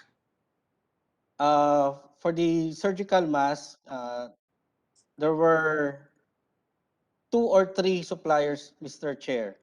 One is all of which were imported articles, Mr. Chair. No local manufacturer was able to get an award for the bidding conducted last December. So no, up to now you have no winner. We have, Mr. Chair. In fact, it was already delivered, Mr. Chair. Who delivered? The surgical masks, Mr. Chair, were delivered by 3 different suppliers. And who are they? Hafid and Erasmus. Erasmus? Yes, Mr. Chair. And then? The JV of UDC Medtex Group of Companies. UDC Medtech? Medtex, Mr. Chair. MEDTEC. Is that a Taiwanese company, if I'm not mistaken, or is that a company in the economic zone? Bataan? That's the one, Mr. Chair. Yes. For the surgical mask. Yes. And who is the other one? Pero that was much later on, sorry, Mr. Chair. Yung pinanalunan ng MedTech was much later. Yung maaga, itong tinutukan ng COA, mga never heard mga Blue Cross, Biotech, mga ganun Yeah, I'm going there. I'm going there. Thank you, Senator Amy. Dalawa na yung sinabi mo. Sino ba yung pangatlo? Joint venture of Hafid Erasmus and another company also, Mr. Chair. Do you have the name of that other company? Pink Armor, if I'm not mistaken. State? Pink Armor. Pink Armor. Yes, Mr. Chair. Pink. Joint venture. As in, pink as in the color pink. Yes, Mr. Chair. Like strong men wear pink. Ganun ba yun?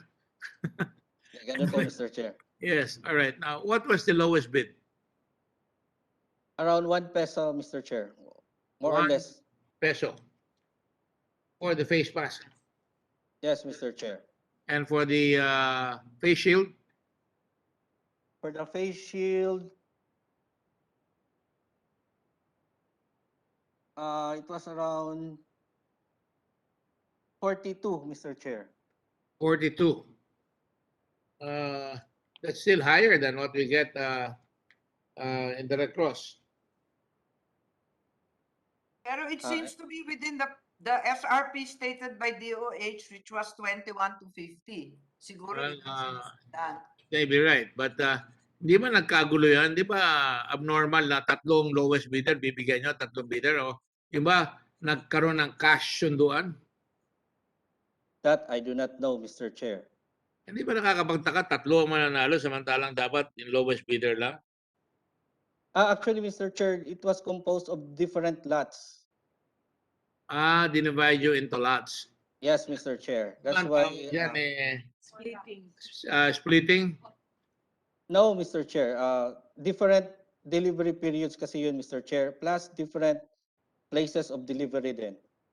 Well, that is not a qualification. When you bid, you bid. You don't have to say where you're going to deliver. Basta economies of scale. If you buy a lot, normally you'll get a lower price, right? A lower bid. Correct? Yes, Mr. Chair. So, nakakapagtaka yung tatlong bidder ang nanalo. Out of several bidders yung sumali, Mr. Chair, silang tatlo yung nakakuha ng... Hindi ba totoo na may nanalo talaga tapos nag-threaten magdemanda, inayos na lang siya? Para maging tatlo? Yan, hindi ko po alam, Mr. Chair. Naging God the Father, God the Son, God the Holy Ghost? I do not know, Mr. Chair. You don't ask. You didn't ask. It didn't pique your curiosity. No, Mr. Chair. It was conducted under Piques my public... curiosity. Ngayon ako nakarinig na nagpabid kayo tapos tatlo mananalo. Mr. Chair... Ikaw na ba nag-head ng bidding committee na? Can you please rephrase, Mr. Chair? Were you the head already of the purchasing service, DBM? No, Mr. Chair. Who was it? Lau. Yes, Mr. Chair. Yusek Lau was the executive director at that time. Right. Yeah. And when did he leave? Sometime on June, Mr. Chair. And do you know why he left? I really do not know, Mr. Chair. And where is he from originally? I am not sure, Mr. Chair, think but you I think know. from Under Davao. oath. From Davao, Mr. Chair. From Davao. All right. Okay. I'm not suggesting anything. I'm just trying to test your credibility, whether you're telling the truth. Where are you from? I'm also from Davao, Mr. Chair. Right. Well, anyway, there was a. Never mind. I'm not going to tell that story here because it's too embarrassing to tell that story. But certainly, I am wondering why this phenomenon that DOH cannot bid it themselves, and they're suddenly giving it to DBM. Is that's a recent vintage, isn't it? Mr. Chair, if How I long may has that be been allowed. going on? The legal basis for that, Mr. Chair, first is that it is the mandate of the PS to procure common use supply and equipment to be sold to agencies of government. Di ba may mandate yan, PITC? No, Mr. Chair, it's actually for PSDBM. Yeah, PITC buys for the government. In fact, I was asking them, why don't you get a supplier so we can learn how to make our own face masks? Have It's you ever considered that? That we should be able to, the Japanese in World War II, they bought, in World War I, during the Meiji Restoration, they bought 4 ships from Britain, and then they made their own ships afterward, including the Yamato in 1936. Much better than the British ships. Ito, face mask lang, face shield lang, di pa tayo makagawa. Mr. Chair, yung PITC, Mr. Chair? Yes? yung original ng PITC po, limited noon to those countries with whom we had no diplomatic relations, such as China and Russia. So those were international purchases. And therefore, after that, yung mga imported, India, from medicines. Oo. Tapos, itong DBMPS, eto na nga yung mga common use na sana pakyawan ng bili through DBM para makamura. Pero nakita naman natin, iba ang nangyari. Hindi nga nakamura, Mr. nakagucci Chair? ng binibili. Mr. Chair? Yes, yes, Lisa. Senator Ontiveros? Salamat. Yes, salamat Mr. Chair. Just as a point of interest, yung isang pangalan ng kumpanya na binanggit ni Yusek Uwayan kanina na nakapanalo ng bid for the masks is a familiar name, yung Erasmus. Because that was actually one of the Filipino PPE manufacturers na at least last year nabilihan ng gobyerno as proof na kaya ng local manufacturers to produce then PPEs and apparently now masks na up to health standards at competitive yung price or mababa yung price for that matter. Disclosure, Mr. Chair, hindi ko kilala ang Erasmus from Adam or Eve. Naalala ko lang sila dahil binanggit ni Yusek Uwayan that they were originally, Mr. Chair, akala ko Greek company. Apparently, it's a Filipino company. So, last year, nakapagpakitang gilas naman siya sa PPE. So, I remembered it nung binanggit as one of the mask He wasn't Greek, suppliers he was now. Dutch. Salamat, Mr. Chair. He was Dutch of Rotterdam. I thought he was Greek. But anyway, nice name anyway. But I'm Mr. just Chair, wondering why it has really whetted my appetite to find out what's going on in DBM. That all of a sudden DBM, which is supposed to be the guardian of our budget, is suddenly buying. Di ba completely different purposes yun? You're supposed to give the budget and then you're going to buy? Na nga eh. Yun na nga eh. So, Mr. Chair, to close the loop, to finish the cycle of our confusion, yun nga, yung DBMPS ang bumili. So I'd like to get clarification on the original question earlier. Why is it that DOH was to buy from DBMPS when in fact the funds that were utilized to procure were DOH funds? And that was the reason that they gave to COA. Sana magpaliwanag na lang si Mrs. Carolina Taino at saka yung DOH, pati yung DBM sa pagkakaintindi nila dahil hindi talaga namin naintindihan. All right. Perhaps we can request. The chair instructs Ms. Kaimo. Tainyo. Miss Tainyo. I'm very careful with the way I pronounce it. Ms. Taimo. All right. Hi na, sir. Yes Ah. po. Yeah, good afternoon, Mr. Chair, Your Honors. Yes. I-submit mo na lang in writing kasi gabing-gabi na eh. Yeah, I was going to instruct that you that's submit it in right. writing. Okay. The We will- position of we will submit. DOHY, Carol Taino, you should give us a position why, instead of DOH buying and learning how to buy things, you're passing it to another government agency that apparently, according to Senator Dillon, according to Senator Marcos, and according to myself, buys at astronomically high prices, and then all of a sudden, nawala na yung bumibili. Nagtangka pang pumasok sa ombudsman. Yes. Sir. Diba? Yes, that's Senator Dillon. I can see Yes, it. thank you very much, Mr. Chair. But I think the system of having this, the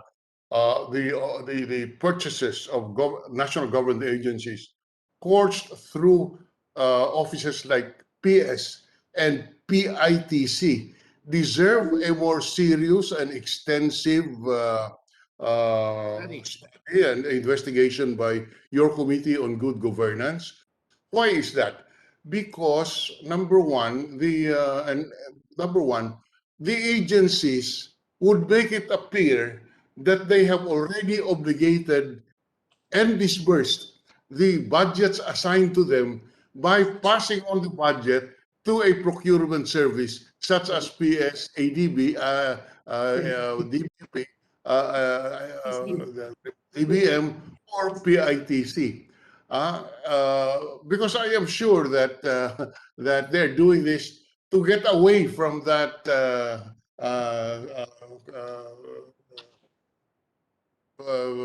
situation where they have not executed their budget within time. So to them, the moment they pass it on to PS or to PITC, they have already obligated and disbursed the budget. When in fact, the truth, the funds sleep in these agencies for years.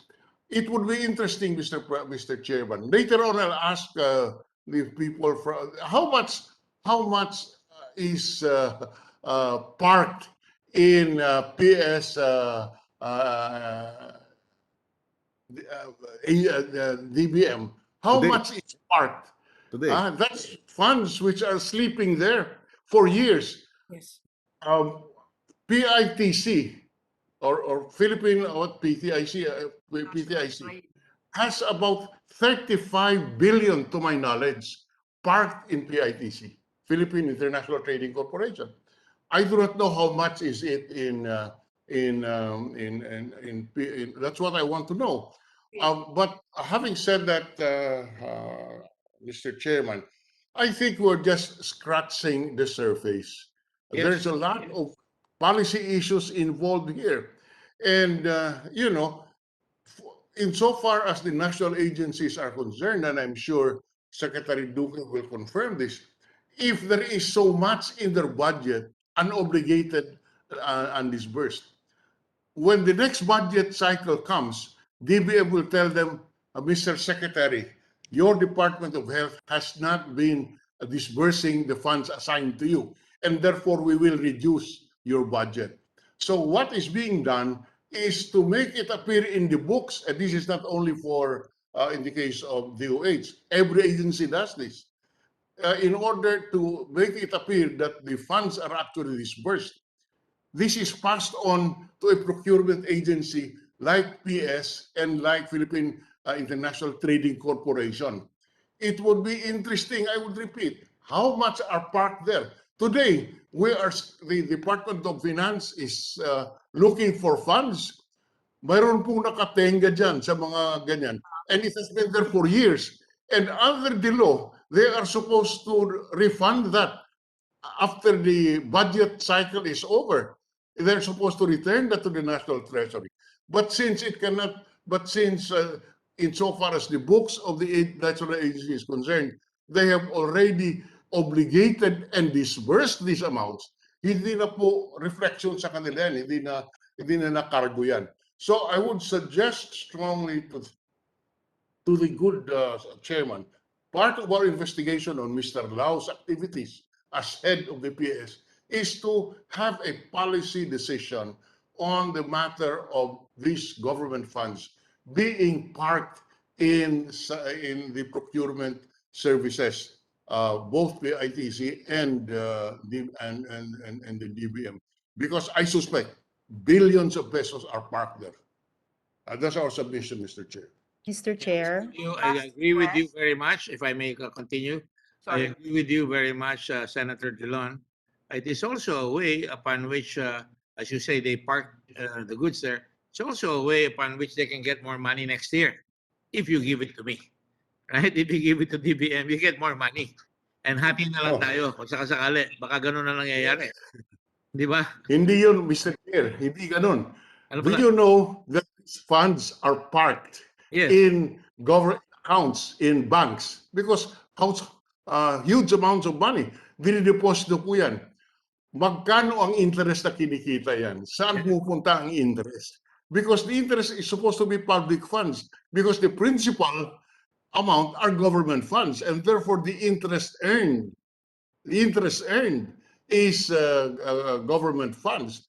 In some agencies, I think this is used for salary, for bonuses, for allowances. In other words, there is more to be looked at. There are many issues that must be looked at, and a policy must be crafted on this. As we said, Mr. Chair, maybe you did not realize it, but say on a 10 billion deposit in the bank, how much is the interest earned? And that interest earned is used for, remember, these are GOCCs. And therefore, they have boards that can determine how much are the bonuses. And where do you think the income comes from? There is no other income except the interest out of government deposits. So these are the things that we should look at, Mr. Chair. Thank you. Those are very, very prescient observations, and we've discussed this before about PITC. You will recall, and we share this same suspicions, no? Although they're just suspicions.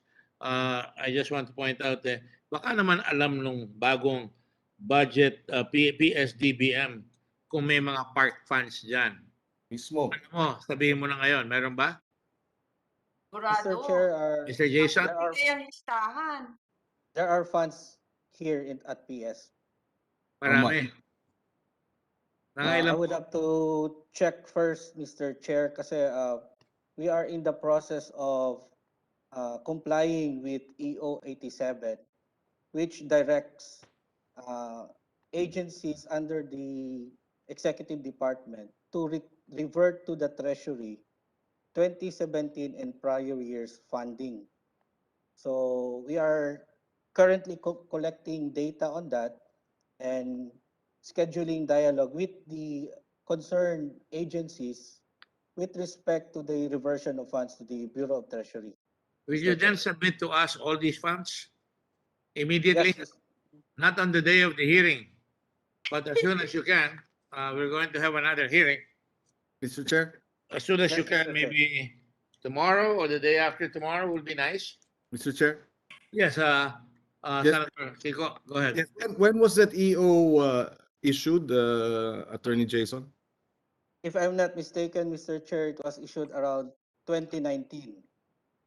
So you've been doing that for quite some time then. So maybe you have a ballpark figure of how much you have. No, Mr. Chair, may I answer? Yes? Oh, you said, Mr. Chair. Yes, for purposes of transparency, the last time I looked, the amount that was available, reverted funds from government agencies amounted to 14 billion pesos for the for procurement service. And in fact, we flagged this and told the BTR about this amount, and partially the amounts that we informed the BTR about was part of the financing for Bayanihan 2.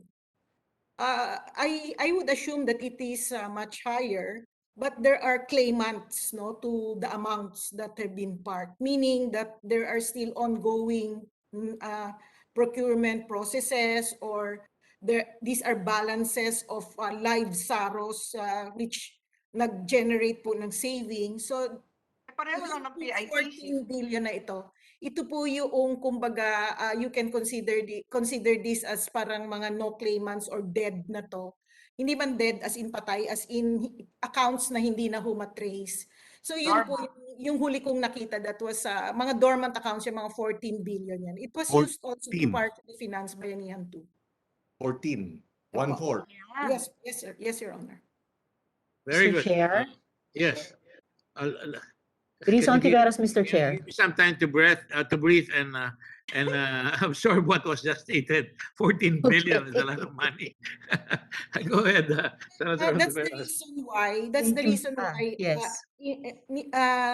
Senator Drilon is very correct that it used to be a parking. So that's why recently, or I think 2019 and earlier, the agencies were no longer required to provide cash, yung backup na cash, sir, and the PS would do the bidding without the cash backup, especially if the funds of PS could absorb. So, ibig sabihin, maliliit na transaction, relatively small transactions, pwede nang hindi magbigay ng cash backup. So, ibig sabihin, obligation lang ang i-cover, yung SARO, yung allotment lang ang ita-transfer sa PS. Yes, but Mr. Chair, I think we should discuss this more in detail on another occasion because the PITC is a trading corporation, and yet they are asked to procure fire trucks and construct fire buildings.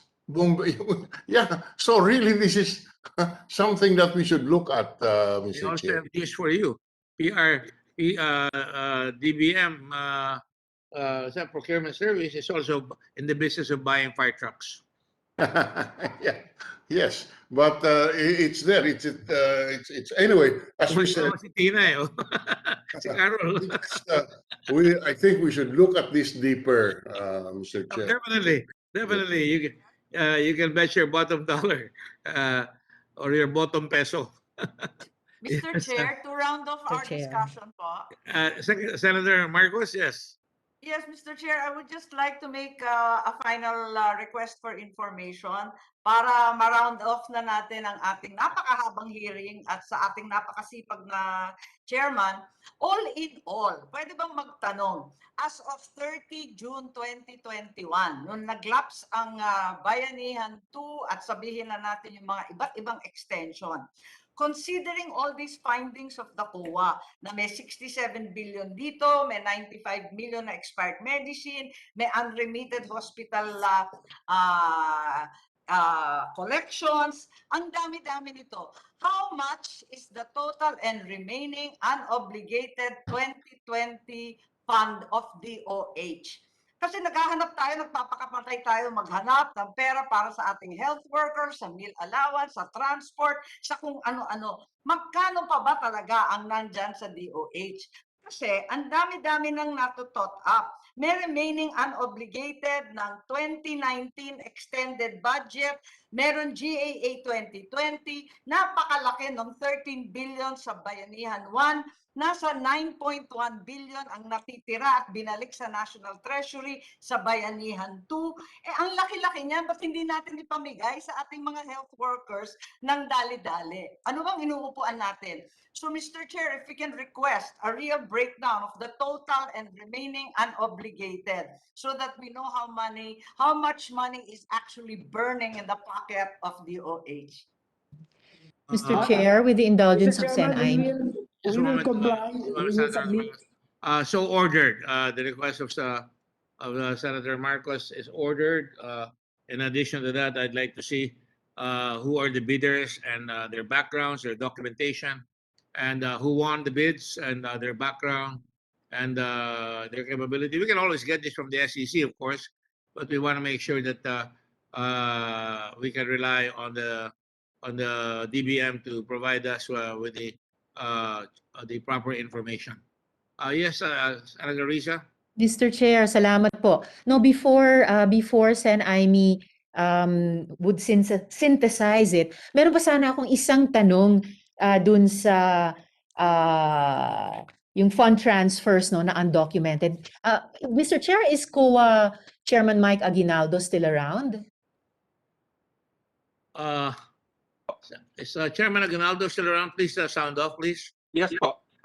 Thank you, Mr. Mr. Chair. Thank you, Chair Mike. I wanted to ask about these undocumented fund transfers. Hindi lamang sa DBM, hindi lamang sa DOH, pero sa COA. Because I feel like it's one of the most numerically significant and interesting points in the COA report which your commission drew our attention to dito sa Senado. Kanina kasi nung tinatanong ni Sen Aimee, sabi ng DBM, kaya nangyayari yung ganung fund transfers dahil pandemic ngayon. Pero parang that's not naman completely acceptable as an explanation. Otherwise, baka yung buong gobyerno na lahat na lang ng mga department would engage in these fund transfers and park those funds. Nung tinatanong din ni Sen Aimee, sabi naman ng PSDOH in answer to one of her questions na ang pinakamagandang sagot dyan ay, but we're not after just magandang sagot, but yung mas totoo at saka mas tama. So I'd like to ask the COA Chairman Mike, in your report, it stated that 42 billion pesos intended for the department's COVID-19 programs were transferred to procurement or implementing partner agencies absent the required memoranda of agreement and other supporting documents. Do you confirm this po, Chair Mike? Yeah, I think that's found in the report. Okay. Yes. That's one of the issues that, of course, DOH is contesting whether MOA is in fact actually required. Okay, which is actually the most interesting question for me. But before I get to that, can you specify what these programs were and what partner agencies they were transferred to? Or lahat ba sa PSDBM lang? Or were there other agencies? And for what programs, supposedly? Yeah. As far as I can recall, I think about 41 out of the 42, more or less, about 41 billion, I think, was transferred to PSDBM. All right. And I think maybe about 600 million might have been transferred to PITC. So PITC, okay. Meron rin po. Meron din. If I recall, this is really for PPEs and related type of equipment supplies. All right. Salamat po. DOH in their reply said that they were in the process of producing all the missing documentation. So have the MOAs or any other form of supporting documents for these finally surfaced or eventually surfaced? As far as I know, wala pa because again, they're questioning whether a MOA is in fact required. No? So there's a bit of an issue there. Although I seem to recall an update, I think yung sa PITC, I think they either na-submit na or they were working on the MOA already. But sinabi naman namin yung this, they can still submit that pa naman eh. The basic issue po kasi sa amin is, when you transfer money, dapat may documentation. Ano yung ba't mo tina-transfer? And I think one of the important points that sometimes is missed out, the purpose of the MOA is not just to document the money transfer, but also to impose obligations on the entity on whom the money is being transferred. So, for example, like, ano bang period of delivery nito? Ano yung mga conditions sa yung mga ganon. So, I think that's really the purpose po. So, Chair, hindi po pwedeng tanggapin na dahilan na nakaligtaan lang yung MOA or anumang dokumento dahil sa urgency of the situation. Lalo na involving amounts of this magnitude na tens of billions of pesos.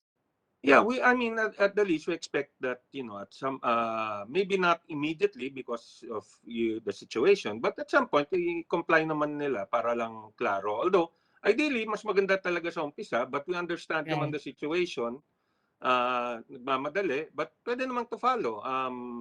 But yun nga, the problem is there's a point of contention on whether a MOA is really required. Yun na nga po eh. But for one, I'm hoping na magko-comply ang DOH at yung PSDBM at pati yung PITC pala within the 60-day period the commission has given them.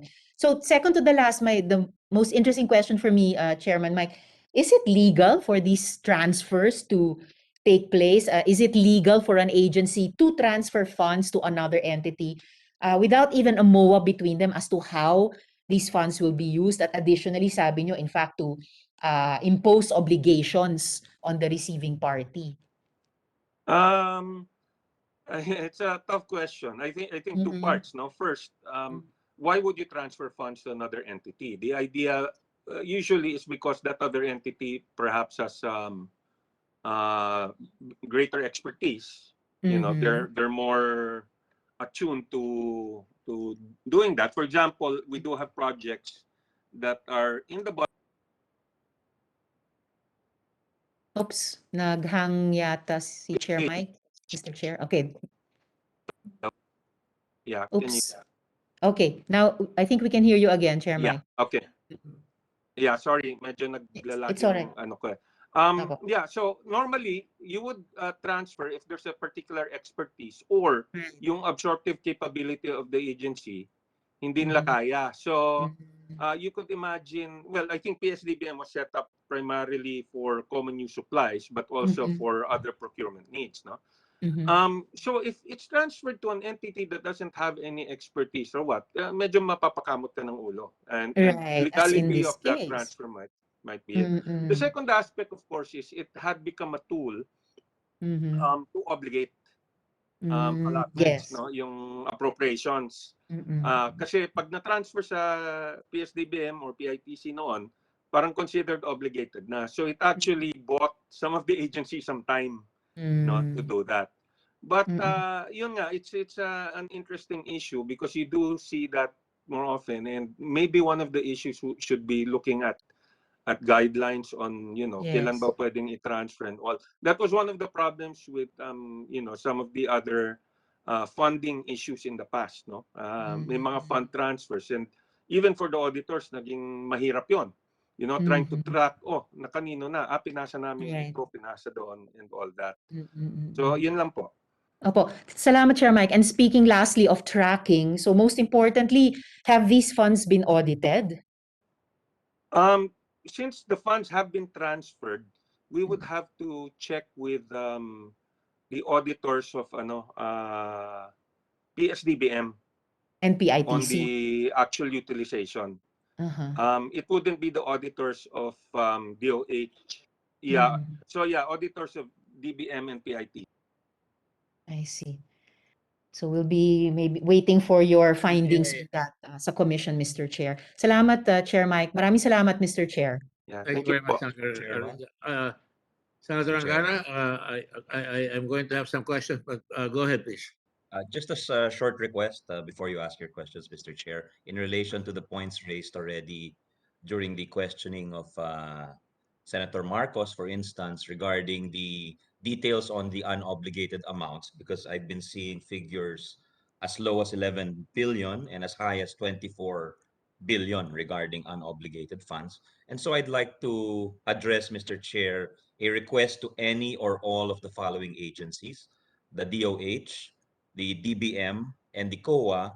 I'd like to request the details of what are these budgetary items that have not been obligated, and an explanation for why they were not obligated, and if the intent is to obligate them at some point, or they have already reverted to the DBM. I don't really know. I'd like to know, Mr. President. And lastly, since going forward, we'd like to know, underspending has been a problem, I think, for many years now, and I think certain predecessors of you, Sectina, or OIC Sectina, were also saying it's no longer a problem. But apparently, if we look at the figures, ostensibly it still is a problem. So we'd like to address that going forward, Mr. President. What are the recommendations of these agencies, DOH, DBM, and COA, to address efficiency, Mr. President. Efficiency in spending. Yun po ang request natin, Mr. Chairman. Thank you. Thank you, Senator Angara. The Director General Kimbo is requested and directed to make sure that the comments made by Senator Angara is communicated to the departments concerned, as well Yes, as Your Honor. other comments that he made that are relevant, including all the points made by the other senators concerning DBM PS and as well as the invisible government that is apparently existing.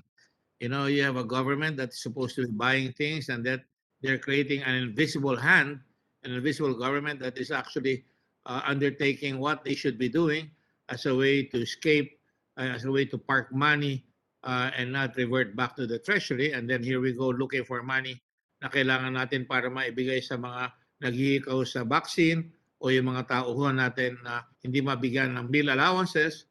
Around that point, so ordered.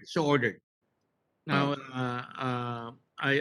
with the permission of our colleagues, I'd like to ask a couple of questions. Number one, to DOH, would it not be possible for those who are supposed to be issuing these resources to our very valuable health services folks, yung mga nurses natin, yung mga janitors, yung mga emergency folks natin katulad ng mga ambulance service, meron naman sila nasa payroll, di ba?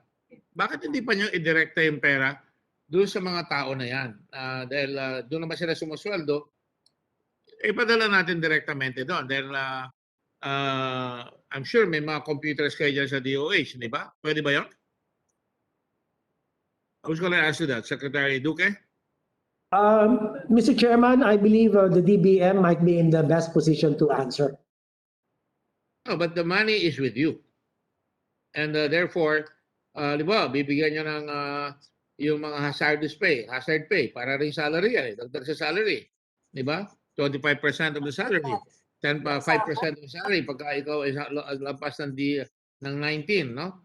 So, ibig sabihin, you can actually, para sigurado nakukuha ng mga tao natin yung kanilang binigay natin mga benefits of which they are so deserving.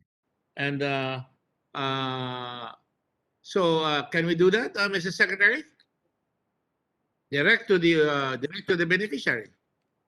Yes, that would be the best arrangement, but there's a policy question there, which I would like to request the DBM to address. All right, Dr. Lady Tina, can you please answer the question? Sir, I'm sorry, I do not see any policy issues with regards to a direct release to the recipient if they are part of the payroll. So there is no, I'm not aware if there is any policy issue in that question, sir. I agree with you. In fact, I'm going to ask the nurses, would you be, and the health services, Mr. Sikwan, si Mr. Mendoza, ba't wala dito yung mga pangalan mo? Sila Maristela Benojar, sila Jocelyn Andamo.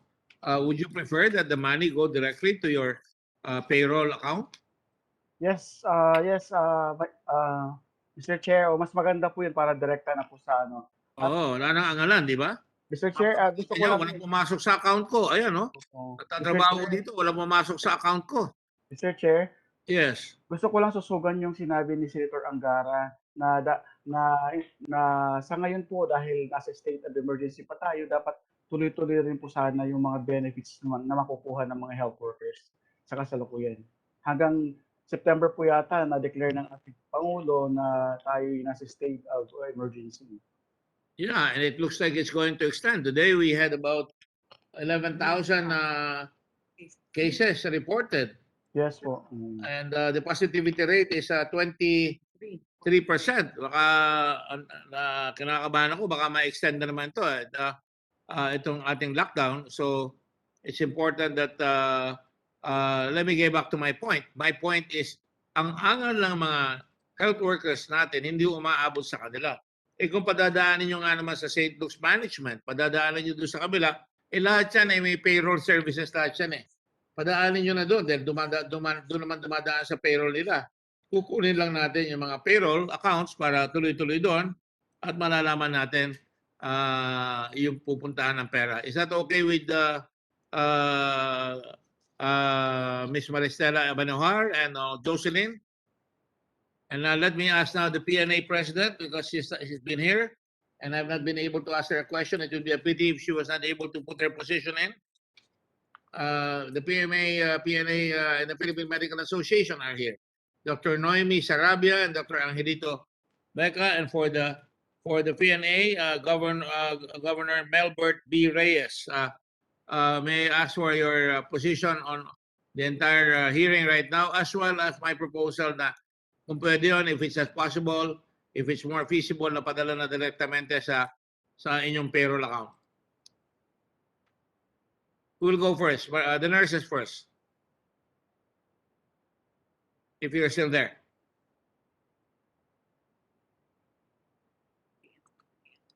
Actually, Mr. Chair, Yes.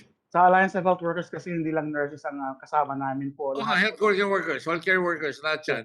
Kaya lang inimbita ko sila eh. Dapat marinig ko rin yung kanilang comments. Okay po, salamat. Kung wala sila, di sila sumasagot, let be of record that I asked them, kaya dapat hindi umaalis eh. Pagka sinawaan nyo eh, talagang hihina ang loob namin na parang hindi rin kayo interesado. Di ba? So dapat pakita nyo na interesado kayo. There is another question I'd like to ask, because speaking about computerizing this, Secretary Duque, ano ba yung maiwaga sa computer nyo na nagkakahalaga ng 700,000 per computer?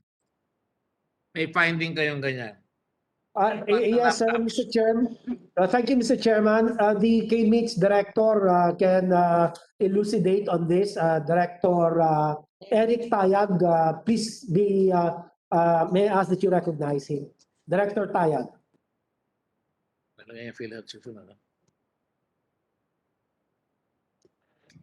Eric, can you please hurry up? Speed is the name of the game.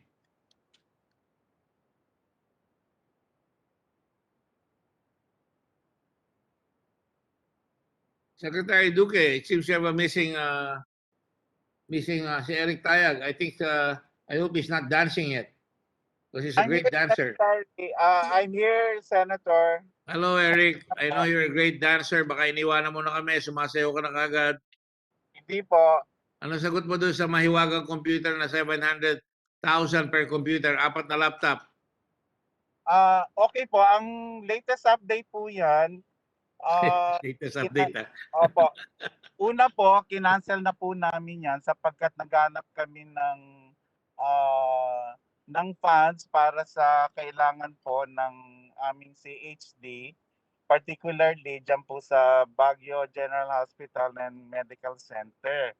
Kasi kailangan po nila ng IT support. Pero bago po namin kinansila yan pong mga laptop pong yan ay gagamitin sana ng aming mga developers. Hindi naman po pwede, Mr. Chair, na yung ordinaryong laptop lamang po.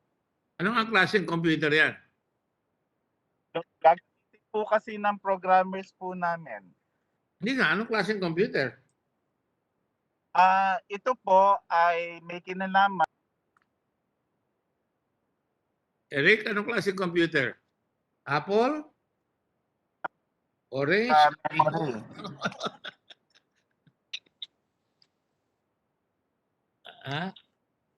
Kasi branded. po, Wala nga brand, nakalagay lang, branded. Opo, kasi specs lang ang nilalagay namin, bawal po kami maglagay ng brand. Kaya nga, nakalagay branded. Okay, ano ang klaseng computer yan? Ito nga, ibig sabihin ko sa akin, ano mga capability niyan? Ayan, Opo, may padadala po namin yung specs. Kung gusto pong malaman po ng inyong lupon po. Apple, di ba pwede tayo ng Apple yan? Hindi po.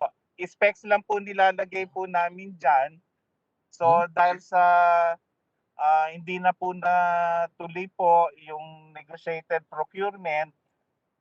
Sino ba ang nag-request niyan talaga? Sa totoo lang. Opo. Sino nag-request ng computer na yan na 700,000 ang halaga? Yung opisina ko po kasi kailangan po namin kasi kami po yung gumagawa ng mga registry po. Halimbawa po yung bakuna registry, kailangan po naming mailagay po at ma-visualize para maparating po sa mga policy makers kung ano na po yung datos at kailangan na po sapagkat may analytics din po. So kailangan po namin talaga ng mas upgraded po na computer po. Kung hindi po kasi kung ordinary lang mabagal, inaantay po yung mga analytics. So yung nakikita nyo pong nire-report ng DOH, yung nasa website po namin, ay dahil lang po sa ang ginagamit naming computer ay hindi po yung ordinaryong computer, Mr. Chair. Ano yun? Ano yung computer na yun? Yung pagka Lang po tinanong mo, may magsasabi sa inyo, nakagad nasasabihin siya, hindi lang si Siri? Babatukan ka pagka mali yung tanong mo? Gano'n ba yan? Hindi naman po. For example po sa Yung cellphone. ID processor nyo nakalagay dito, i5. i7 na ngayon eh. Di ba? Opo, pero yun po yung pinag-aralan po ng technical team ko na yung i5 ay hindi naman kailangan pong i7 kasi limitado rin po kami sa budget po. Padala nyo lang ako in writing bakit siyang computer na yan ang gumawa at sino nag-request at para saan. Mr. Chairman, if I may interject this issue, Senator Miggs. Yes, sana mabigay niya sa amin yung sa atin na yon. Ano naman siya under oath. Ano po yung brand at yung model ng computer? Because we can always look online now to see if it really costs 700,000. I've never heard of a 700,000. I use a gaming computer, Mr. Chairman. This is a Predator. That's what I'm using right now. This is one of the fastest computers. It cost us 96,000, Mr. Chairman. So, and this is what I use for our Zoom sessions. And when I'm online in Cagayan de Oro, I'm still as majority floor leader doing the traffic in the Senate. So, baka nga, hindi naman ako magaling sa computer. Baka hindi ko alam anong model na yan. Sana maibigay po nila yung model number ng laptop na yan, Mr. Chairman. Mr. Chair, wala pa po sapagkat hindi po natuloy yung procurement. Hindi namin alam kung ano po yung ibibigay na brand ng supplier po sapagkat ongoing pa po yung procurement at binalita ko nga po na kinancel namin kasi nga may naghanap kami po ng maiaalat dun sa mga nangangailangan po ng ICT support namin. So, hindi na po namin binili yan, bagkos ay isasama yan dun sa maibibigay po namin sa Baguio General Hospital and Medical Center. So, for clarity, Mr. Chairman, hindi pa ito nabibili? Hindi pa po. Hindi pa po nabibili. Thank you, Mr. Chair. Eric, just some advice with the permission of Senator Zubiri. Yung sa face. Go ahead, Mix. I didn't know you were speaking. Go ahead. Senator Zubiri? Could you hear me? Am I lagging? I can hear you. Go ahead. Me, Chairman? Go ahead, Senator. Yeah, yung sa binanggit ni Senator Drilon, our minority floor leader, na 120 pesos. Anong klaseng face shields po yan, Mr. Tayag? Maybe get a response, Mr. Chairman, from Mr. Tayag. Kasi may binanggit po ang ating minority floor leader na 120 peso face shields. 122. Alam naman po natin yung face shields ay hindi naman ganun kamahal, Mr. Chairman. If you're talking about buying 10 face shields, walang problema. But if you're talking about buying thousands of face shields, malaking problema po yun. Kaya nga pinatawag natin na Senator Zubiri, yung nag-order niya, si Lau, yung nag-conduct ng bidding. At para malaman natin. At patawag natin. Thank you, Mr. Chairman. Maybe we can be furnished, the committee can be furnished. Yes, we'll do that. Do that. Mr. Chair? May I continue? I just want to finish this para matapos na. Yung I now would like to ask about PhilHealth. Marami nagko-complain sa akin. Pati kami nagko-complain sa Red Cross. Hindi na lang kami kubi-kubi, tinitiis na lang natin. Pero ang PhilHealth, maraming mga hospital, ang P-Happy, si Richard Lirio na andyan, PhilHealth, Dante Giran, andyan ka, kaibigan pa naman tayo, pero nagko-complain, hindi raw nababayaran yung inyong mga hospital. Like Makati Medical, like St. Luke's, umaabot na raw ng billion ang utang. Totoo ba yan, Attorney Giran? Hello, good afternoon, sir. Mr. Chairman, good Sir. afternoon po. Good afternoon. Thank you. First of all, thank you for inviting us in this hearing today. And at least naman para makapagpaliwanag kami. Of course. Yes, sir. Go ahead. Okay. Pwede ba ako magkwento, Mr. Chair, bago ako sagutin? Pwede ano? Pwede magkwento? Pwede Pwede magkwento? magkwento. Opo. Ano, sa kanya, once upon a time ba sasabihin mo? Or ano? Related naman po, Mr. Chair. Hindi Go ahead. Sige na, go ahead. Just go ahead and answer. Okay. When I came in on September 17, 2021, as appointed President and Chief Executive Officer of PhilHealth,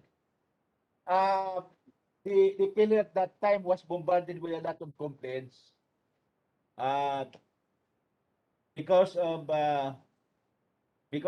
alleged corruption, particularly in the investigation conducted by both houses, the lower house and of course the Senate, involving IRM, involving inflated attempt to purchase IT. And the investigation was so extensive. A lot of things were uncovered. So I came in. And when I came in, the first thing I did was reshuffling of men, officials from all regions, one to BARM.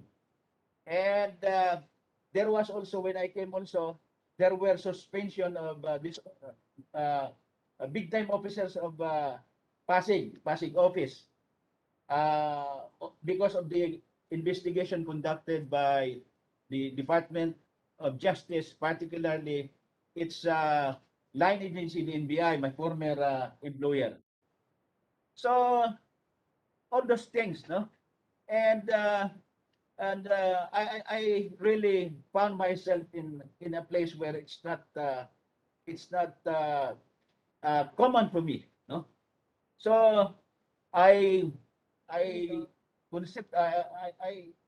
was talking to my people in the meetings, in all meetings, at the EXCOM meetings, and then my people at the core plan concepted this idea about the 3-point action plan. And this 3-point action plan was about the initial of my name, no? DEG, Dante Giran. And the D stands for digital transformation. And the A stands for anti-fraud. And the G is basically about good governance. And so I had to what we could create an internal affairs task force, no? Because unless I have this one, I cannot start with investigating people, no? But again, the matters at hand is more technical for me.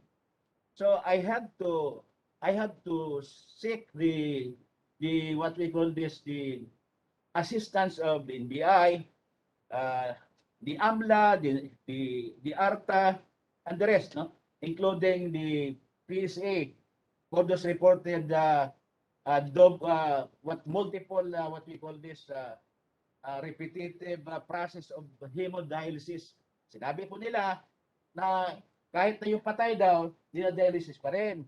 So kaya ang ginawa natin po sa PSA na nagkaroon tayo ng tinatawag na data sharing. At nakuha po natin po. And so, ayun na po, nakita ko po, Mr. Chair, na madaming problema sa loob, no? Problem about IT IT problem because we have a fragmented IT, no? At least people are not fragmented. It's the infrastructure, the solutions and the right. And it's a very good thing that we have talented people at the PhilHealth, we have bright people at the PhilHealth. The only thing is they need a leader. So what makes the IT problem so problematic because of all those agencies in the government, we are the greatest user, no, of data. You can just imagine 110 millions of them to be in our database, no, including your honor, sir. And we process something like 11 millions claims every year, and for 2021 at the rate we are going, we will be processing something like 14 millions. So an increase of something like 3 million a year. And you can just imagine that the IT infrastructure are still there, the same, and the people are the same, even decimated. But our claims are what we call this, our claims are ballooning. So I also made a good coordination with the office of the very good COA chairman, Chairman Mike Aguinaldo. Thank you, sir, for your support sa aming DCPM. Na-release kagad ang DCPM natin, yung 60%. And so, all those things, sir, okay. The problem talaga, sir, is ito. Mali po yung sinatawag po na hindi kami nagbayad sa mga claims. Nagbayad po kami, Mr. Chair. Kaya lang po, mabagal po. Mabagal ang pagbayad. Ante, the hour is getting late and I hate to stop you, but could you just submit to us kung sino pa ang hindi niya nababayaran at magkano? Yes, Mr. Chair, opo. Para mas mabilis, para sa next hearing, mas mabilis tayo at tatawagin natin sila para kung may problema. Kasi alam nyo, it goes back to the problem of the nurses. Kung hindi nyo mabayaran yung hospital, baka magtanggal ng mga nurse yan. O kaya bababa ang sweldo ng mga nurse. O kaya hindi nila maibibigay yung dapat ibigay sa mga nurse o sa mga doctors. Kaya napakahalaga niyan. Kailangan lang talaga malinaw natin yan. I investigated also PhilHealth and I know kung anong maraming mga nangyari dyan before your time and I hope you have stopped it already. But certainly, we cannot afford to have the government owe all these hospitals in the middle of a pandemic na hindi sila makakontinue mag-operate because magastos eh.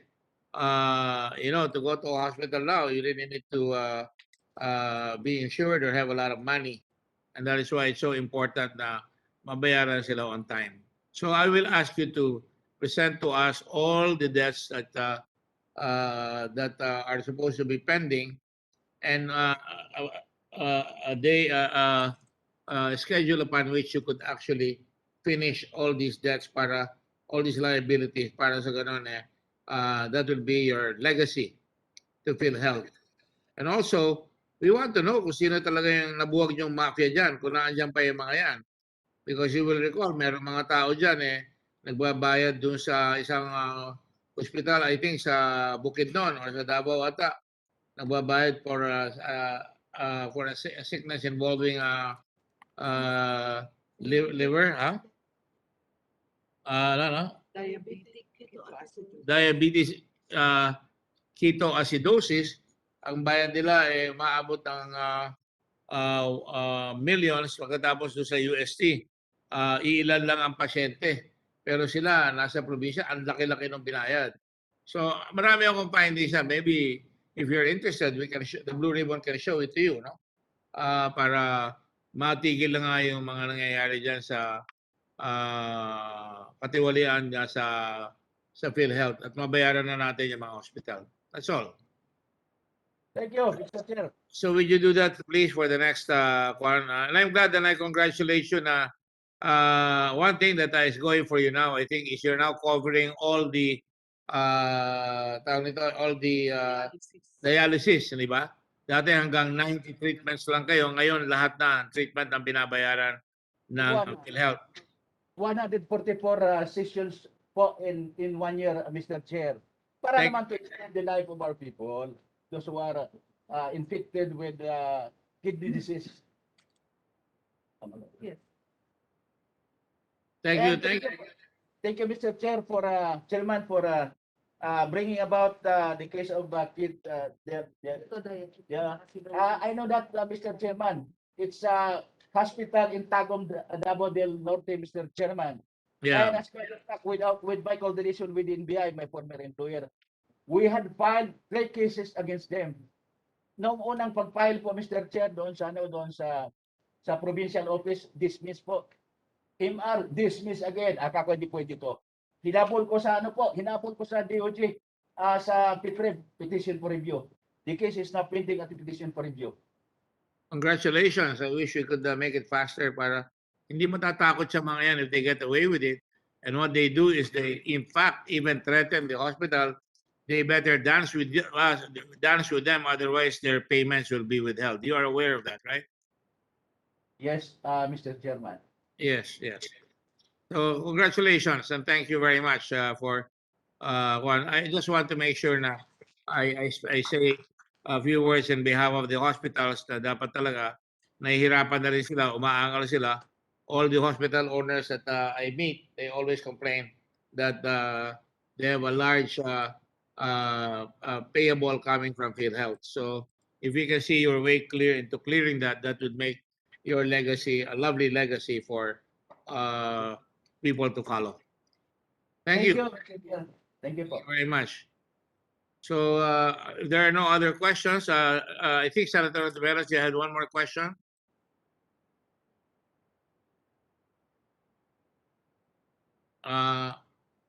If there are none, would the nurses and the health workers still have concerns? Because we will conduct another hearing. So yung hindi pa natin na tatalakay na concerns ninyo, hahabulin natin sa next hearing. But quite frankly, I'd like that settled right away because I'm really very concerned, as we all are in the Senate, that our health workers are protected. Mr. Chair? Yes. Mr. Chair? Robert po, Mendoza.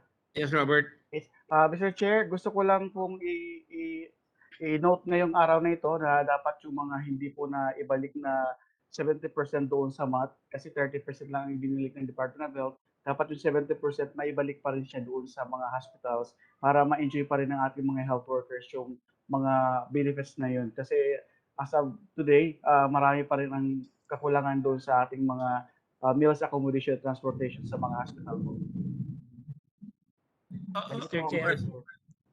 I'm sure I can speak for all the senators, especially the majority floor leader, who will fight for you, and the minority floor leader, who is the real majority floor leader. And we have this standing joke here, and all the other senators here, that we are able to see your way clear na mabayaran yan. That's practically a vested right. Mr. That Chair, is a statutory obligation. Pag statutory obligation, dapat bayaran ng gobyerno yan. Mr. Chair, yes. Dagdag ko lang po kasi na-freeze yung hiring ngayon ng mga hospital ng mga nurses po dahil doon sa hindi pa ini-implement yung salary grade 16 ng mga nurses. Kaya ang ating understaffing talaga is malala na. So sana ang DBM po ay magkaroon na ng final decision para doon sa implementasyon ng nurse to bilang salary grade 16 kasi hindi ito sa ngayon naka-freeze ang mga hiring ng ating mga nurses and recruitment dahil hindi pa pinapatupad at wala magsagot ang DBM doon sa salary grade 16 na ito na nilabas noong June 1 ang executive order ng galing sa mga Di ba na-settle na yan? Hindi pa po. I even wrote a letter about it. Sabi nila na-settle na yan. Hindi pa po. Di ba yung sa salary grade 31, di ba? O 19 ba yun? Salary grade 15 po. 15. Oh, yung umpisa. Naglabas kasi ang executive order nung ang ating Pangulo noong June 1 na dapat ang para doon maiwasan na ang demoralization kasi ang nurse 1 at saka nurse 2 parehas ang kanilang salary grade. So ginawa na ng Malacanang na dapat ang nurse 2 ay nasa salary grade 16 na po. So noong June 1 hanggang ngayon hindi pa rin siya na-implement kaya naka-freeze yung hiring ng ating mga nurses kaya walang nagre-recruit or walang nag-admit or sa mga nag-apply dahil hindi sila makapag-hire ng mga nurses na bago dahil naka-freeze pa po yung hiring ng mga nurses na ito. Secretary Tina, Tina Rose. Ayan po. Sir, I think that is not really my expertise. I would rather call Assistant Secretary Kim De Leon. Is Kim De Leon there? Yes, I think so, sir. Asa Kim? Usong-uso yung Kim ngayon dahil sa Afghanistan. May Rudyard Kipling. Kim De Leon. Wala ba? Mr. Chair. Yan. Are you there? Yes, po of Philippine Nurses Association, I would like to add as a rejoinder of issues on salary grade 15. I'm sorry for the for my absence kanina po kasi may tinake akong call. That's all right. I would like po to raise the concern din po na because of the DBM circular, the infamous DBM circular 2020-4, marami po tayong nurses na demote because of that, and with the EO po hindi pa rin po yun na ibabalik, and we would like to ask help po to the good office of the senators to look into that kasi po wala pa po yatang plano ang local government unit na ibalik yung ating mga nurses doon sa kanilang mga original position. Aside from that, with the issues po ng PhilHealth, Mr. Chair, marami pong nurses tayo, lalo na sa private hospitals, na pag nagkakaroon po sila ng symptoms, they have to submit themselves for a swab test on their own. Maglalabas po sila on their packet, from their packet, kasi po hindi na po daw kayang sagutin ng mga hospitals yung kanilang pampaswab because hindi raw po sila nababayaran ng PhilHealth. So if you can help our nurses po with this problem po, na sana mabayaran na sila ng PhilHealth para naman po masagot ng mga hospitals natin yung para dito sa mga swab test nila pag nagkakaroon sila ng symptoms, and to look into different issues na we gathered from our survey that we would love to send to your office po kasi po hindi kami nabigyan ng pagkakataon to raise it a while ago. Thank you po, Mr. Chair. Honorable Chair, may I be recognized po? Yes, go ahead. Honorable Chair, rejoinder lang din po doon sa issue po ng upgrade ng salaries ng government nurses po. Kasi yung nurse 1 po, supposedly naging salary grade 50 na po sila. Marami pa pong nurse 1 sa government na hindi pa po na-upgrade. And then in relation to the memo po ng Office of the President through Executive Secretary Medialdea, supposedly po yung mga nurse 2 ay ma-upgrade na po sa salary grade 16. And then po, yung mga na-demote na mga ranks na senior government nurses ay supposedly po ma-retain po sila sa kanilang mga ranks. So, we wrote a letter last July 16 po, Mr. Chair, sa office po ni Executive Secretary Medialdea. So, yun po sana ang hihingi po sana namin ng tulong kung pwede ma-follow up po sana yung guidelines for the implementation po ng upgrade ng salary ng mga nurse to government nurses po from salary grade 15 to salary grade 16 po. At saka yung mga senior government nurses ay ma-retain po sa kanilang mga ranks kasi marami po sa kanila ang na-demote. And then yung mga nurse 1 po sana ay ma-upgrade na po yung salary nila from SG11 to SG15, lalo na po yung mga nasa local government unit. Salamat po, Mr. Chair. Mr. Chair? Just a moment. I'm looking at a release here by Donna Pasubigan, I think of the Inquirer, if I'm not mistaken. Nurses celebrate win versus demotion. And on June 7, 2021, And this is in Region 7, a memorandum by Executive Secretary. That's why I was under the impression na nanalo na kayo. Salvador Medialdia, dated June 1, reversed the DBM circular which raised the salary of entry-level nurses from salary grade 11 or about 22,000 to SG 15 or about 32,000 a month. Di ba okay yun? Bali po, sir, may I be recognized again? You don't have to ask. You're recognized. Okay po. Sir, that was the June 1 issuance of the memo of the Office of the President signed by Executive Secretary Medialdea.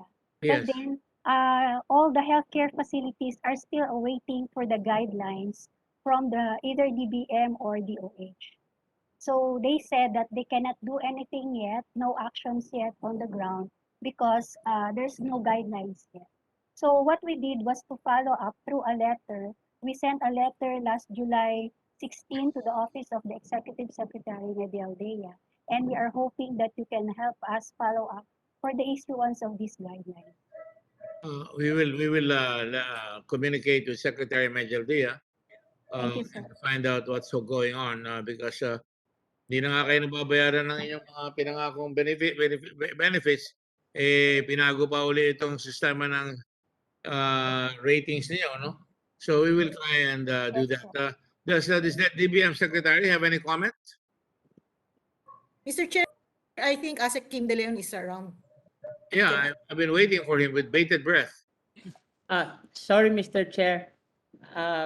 I would just like to provide an update on the upgrading of the nurse positions, and I would like to update Mr. Chair that we have already received the clarification from the Office of the President last Monday, clarifying, among others, the effectivity date of the upgrading of the nurse 2 positions from salary grade 15 to salary grade 16. We are now in the process of finalizing the budget circular for the purpose, but just to be sure that operationalizing the circular will be smooth on the part of the DOH, we'll also be scheduling by Monday at the very maximum, Mr. Chair, a consultation with the DOH before we finalize the circular for consideration of our officer in charge, Mr. Chair. What did you say? A confrontation with DOH? A consultation, Mr. Chair. What are you going to confront them about? We'll be consulting them on some operational concerns, Mr. Chair, on how they will affect the upgrading of the So in other words, you agree with the nurses here right now that the DBM's position is to uphold their request. Is that correct? Yes, Mr. Chair, because we have already received the approval of Including the the most Office of the senior President. nurses, right? Na hindi na sila i-demote. Yes, Mr. Chair. Among others, they will be the 7 position series of the nurse positions will be reinstated, Mr. Chair, and that the nurse 2 position will be upgraded from SG 15 to SG 16, Mr. Chair. That's excellent. That's excellent news. So, ang kailangan na lang ay i-confront natin ngayon si Secretary Duque. And I will now confront Secretary Duque with that. Secretary Duque, are you still there?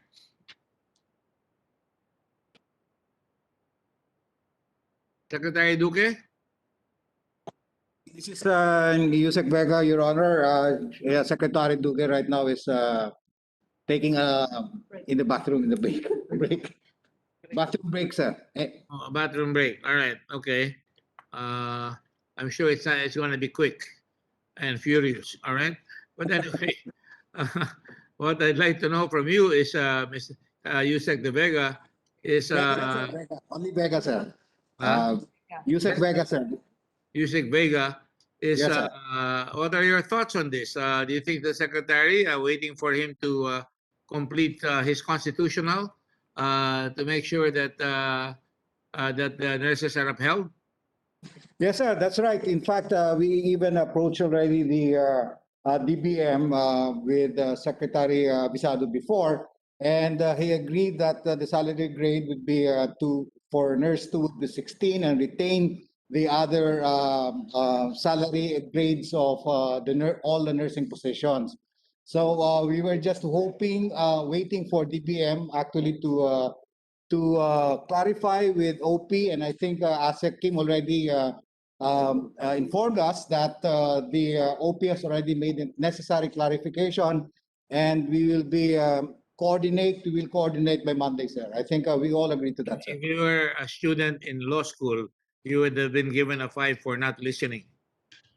Because Asek Kim already said okay na sa kanila sa OP at saka sa DBM. Yeah, right, sir.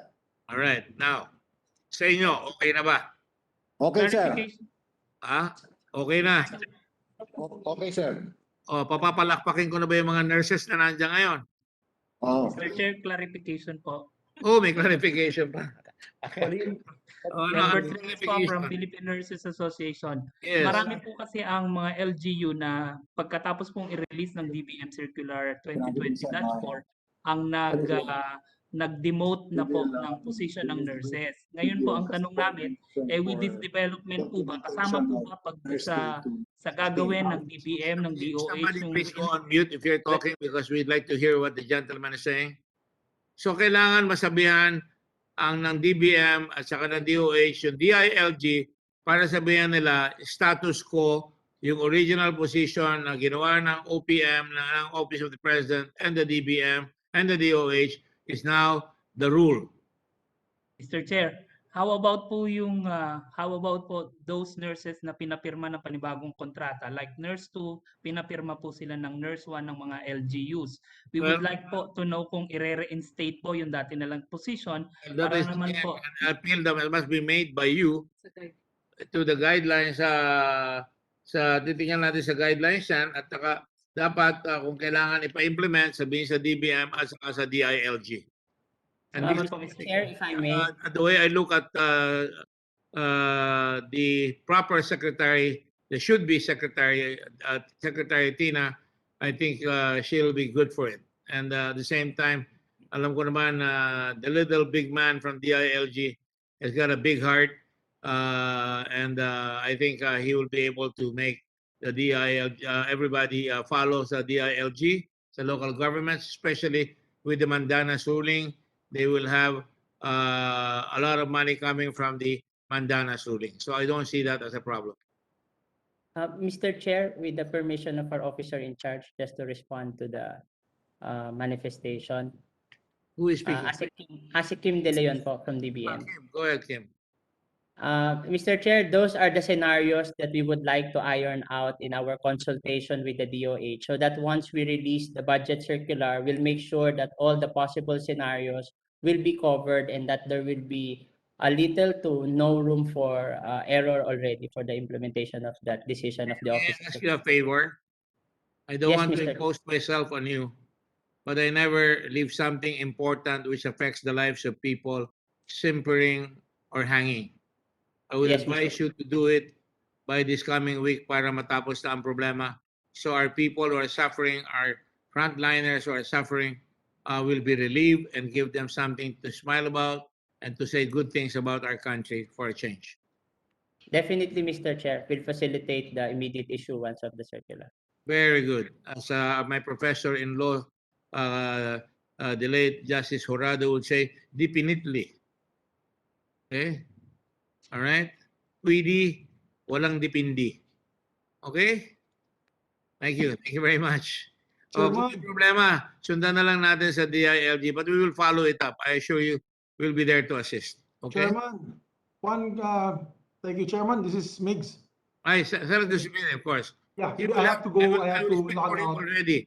He will help, right, Migs? I have to log out already, so I just wanted to ask Chairman, when will our next meeting be, so that we can prepare? But before I tell you the next meeting, will you help these nurses fix it up? Absolutely, Mr. Chairman. I've been fighting for them since last Monday pa. Napasok na ako sa TV and radio interview. Galit na nga sa akin si Secretary Duque, pero mahal ko pa rin siya. Tinutulungan natin siya. Talagang galing mo talaga. Pero yung akin dyan, Mr. Chairman, when would the next meeting the next meeting will be August the 25th at 10 a.m. That's next week, next Tuesday. May I ask a favor, Mr. Chairman, if you can invite also members of the IATF so that we can discuss vaccines? Because I do not want to badger the good secretary because I know they have it's a delegation of duties, and I believe when it comes to the vaccines, the IATF. I'm also of the same thinking. I don't cast aspersions, and I don't categorize it on the basis of the noise created out there. As you can see, there's an explanation for everything, and therefore we will accommodate your request, and I hope that they will accommodate us ang IATF. Marami tayong dapat pag-usapan dyan, at it's always good to talk in an atmosphere where both of us listen and respect one another without insults. I mean, I don't like to see what happened in the House na pati talaga naging emotional na yan si Secretary Duque, which I think is not good. And I think we're all Filipinos. We're not Taliban, so I think we should be able to settle the problem very, very quickly. Absolutely. So yun lang, Chairman, we'll just invite the IATF. The possible topics, of course, is the vaccine procurement and distribution. Remember, in the vaccination law that we authored, Mr. Chairman, that you're also a principal co-author, in Republic Act 11525, we included the provisions, particularly Section 4 and Section 5, wherein we allowed local government units and the private entities to import vaccinations, as well as help government in the implementation of vaccines. So, Mr. Chairman, we just want to ask how the implementation of Section 3 and Section 4 and Section 5 of that law has been going on, and I believe this would be the proper forum rather than requesting the committee on whole to conduct a hearing. Since you're going to have a hearing already next Tuesday or next Wednesday, isama na rin po natin sila, and then we can ask. There are complaints in TV I watched last night. Governor Remulla was complaining about vaccine inequality, that Cavite was such a large province and he was not even being given enough vaccine. So we can all iron this out. Maybe the IATF also has a very good explanation, and hopefully we can invite them in the next hearing. I think you will get some help from the IATF. I just want you to know the IATF provided the Red Cross with medicines, as they should, for vaccine. And we have 3 buses assigned to Cavite, 3 buses that will go bring the vaccine to the barangay, to the senior citizens, to everyone, so that we can facilitate. Other buses are going to Laguna and Quezon and Rizal, and we have already buses in Cebu. So the Red Cross is helping out as it should be, and we're very proud of that. So, yes, and that is also an action of our law, Mr. Chairman. We put that under Section 5. We included the Red Cross as one of the implementers of the vaccination program. Definitely. Yes. And as we say, you are my chairman. As we say under Judge Jurado, again, Justice Jurado, definitely. All right? Definitely, Mr. Chairman. Bisaya po ko, Mr. Chairman. Thank you. You can see I'm trying to retain my sense of humor because after I got COVID, I had a lot of thinking, and when I was alone there, I spent my birthday alone there. A virtual birthday party was given to me, and I was very proud of our people. But nonetheless, I really think that God is good, and we should all be happy and thankful, and we should all love on one another, even if we're not gay. All right? You know, Mr. Chairman, the mere fact that we're all talking to each other today here in this meeting, we are blessed. Yes. We are blessed. Well, you know, that's why I support all the gay folks. They're very, very gender neutral, and they're very good people, very creative, and that's why I always, as you know, we have a lot of them in the Red Cross, and I'm very proud of them as well. Thank you. So we will do that. Will the Director General please take note of all the issues that we're going to have to tackle? Dumami na ito. Yes, Your Honor. Remember, this is a motu proprio hearing, so we Yes, now Your have Senator Subiri, the concern of Senator Dillon and Senator Marcos, which are quite good on the matter of the procurement and other things. Kindly give us a heads up and kindly prepare. I would not want to see too many people because hindi naman natin matatawag lahat yan. Yun lang talagang sasagot. Andiyan na ba si Secretary Duque? Because I'm back. Yes, thank you, Mr. Chairman. I'm back. was it successful, Secretary Duque?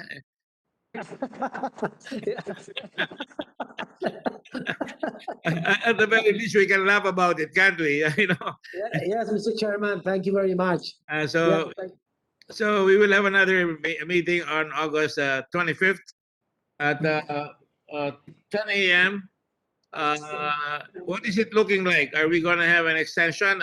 Because right now, I just got the word that we have 11,000 today, and that our positivity rate is about 23%. I don't know whether we'll be ready to get back by Monday. Possibly, Mr. Chairman, as your majority floor leader, we may have a skeletal force in the Senate. It is impossible for us not to have sessions next week because there's so many bending measures. And we really have Likewise, I have to make a report. I have tons and tons of reports to make. And I don't, please don't use the word skeletal. Pass our statutory rape bill. We have to pass it. Sa atin yan. Sa ating dalawa. So we have to pass that. Yes, so I'll do that. And we'll also probably go to work on yeah. the skeletal force, but we'll have work on Monday. I would Yeah. request that for our colleagues. All right, that's fine with me. You know, I'm a sucker for hard work, and we'll do that. All right, on that note, I thank you all very much. I thank our healthcare workers for your zeal. Do not lose that zeal. Never lose hope, because don't let your doubts stifle what you think rightfully and justifiably belongs to you. And I thank the Department of Health. Keep on working. Damn the torpedoes. You will know it never make everybody happy, but try to do as well as you can. Just like Attorney Giran in PhilHealth, he's trying to put good points into the goal so that at least may masasabing maganda. And certainly all the nurses are working so hard. And I thank my colleagues in the Senate. I thank the very genial, even if he's from the other school, but he went to the right law school, Chairman Aguinaldo of COA, and also all the others that have come here. Certainly, thank you all very much, and congratulations to our new Secretary of DBM. The President will be wrong if he doesn't make you Secretary. I think you're a very, very fine lady. I like the way you answer. There's no hesitation. And I thank, of course, our staff, Rudy Kimbo, and the staff of the Blue Ribbon, and my staff for working so hard. And God loves all of us. So thank you all very much. Session is suspended until August the 25th at 10 o'clock a.m. Mabuhay ang Pilipinas. Bawal mamatay. Thank you very much. Thank you very much, Senator Gordon. Thank you. Pagaling po kayo. Thank you. Thank you. God bless everybody. Thank you. Baka mabinat, Tito Dick. Pahinga muna. Hi, hello kayo dyan.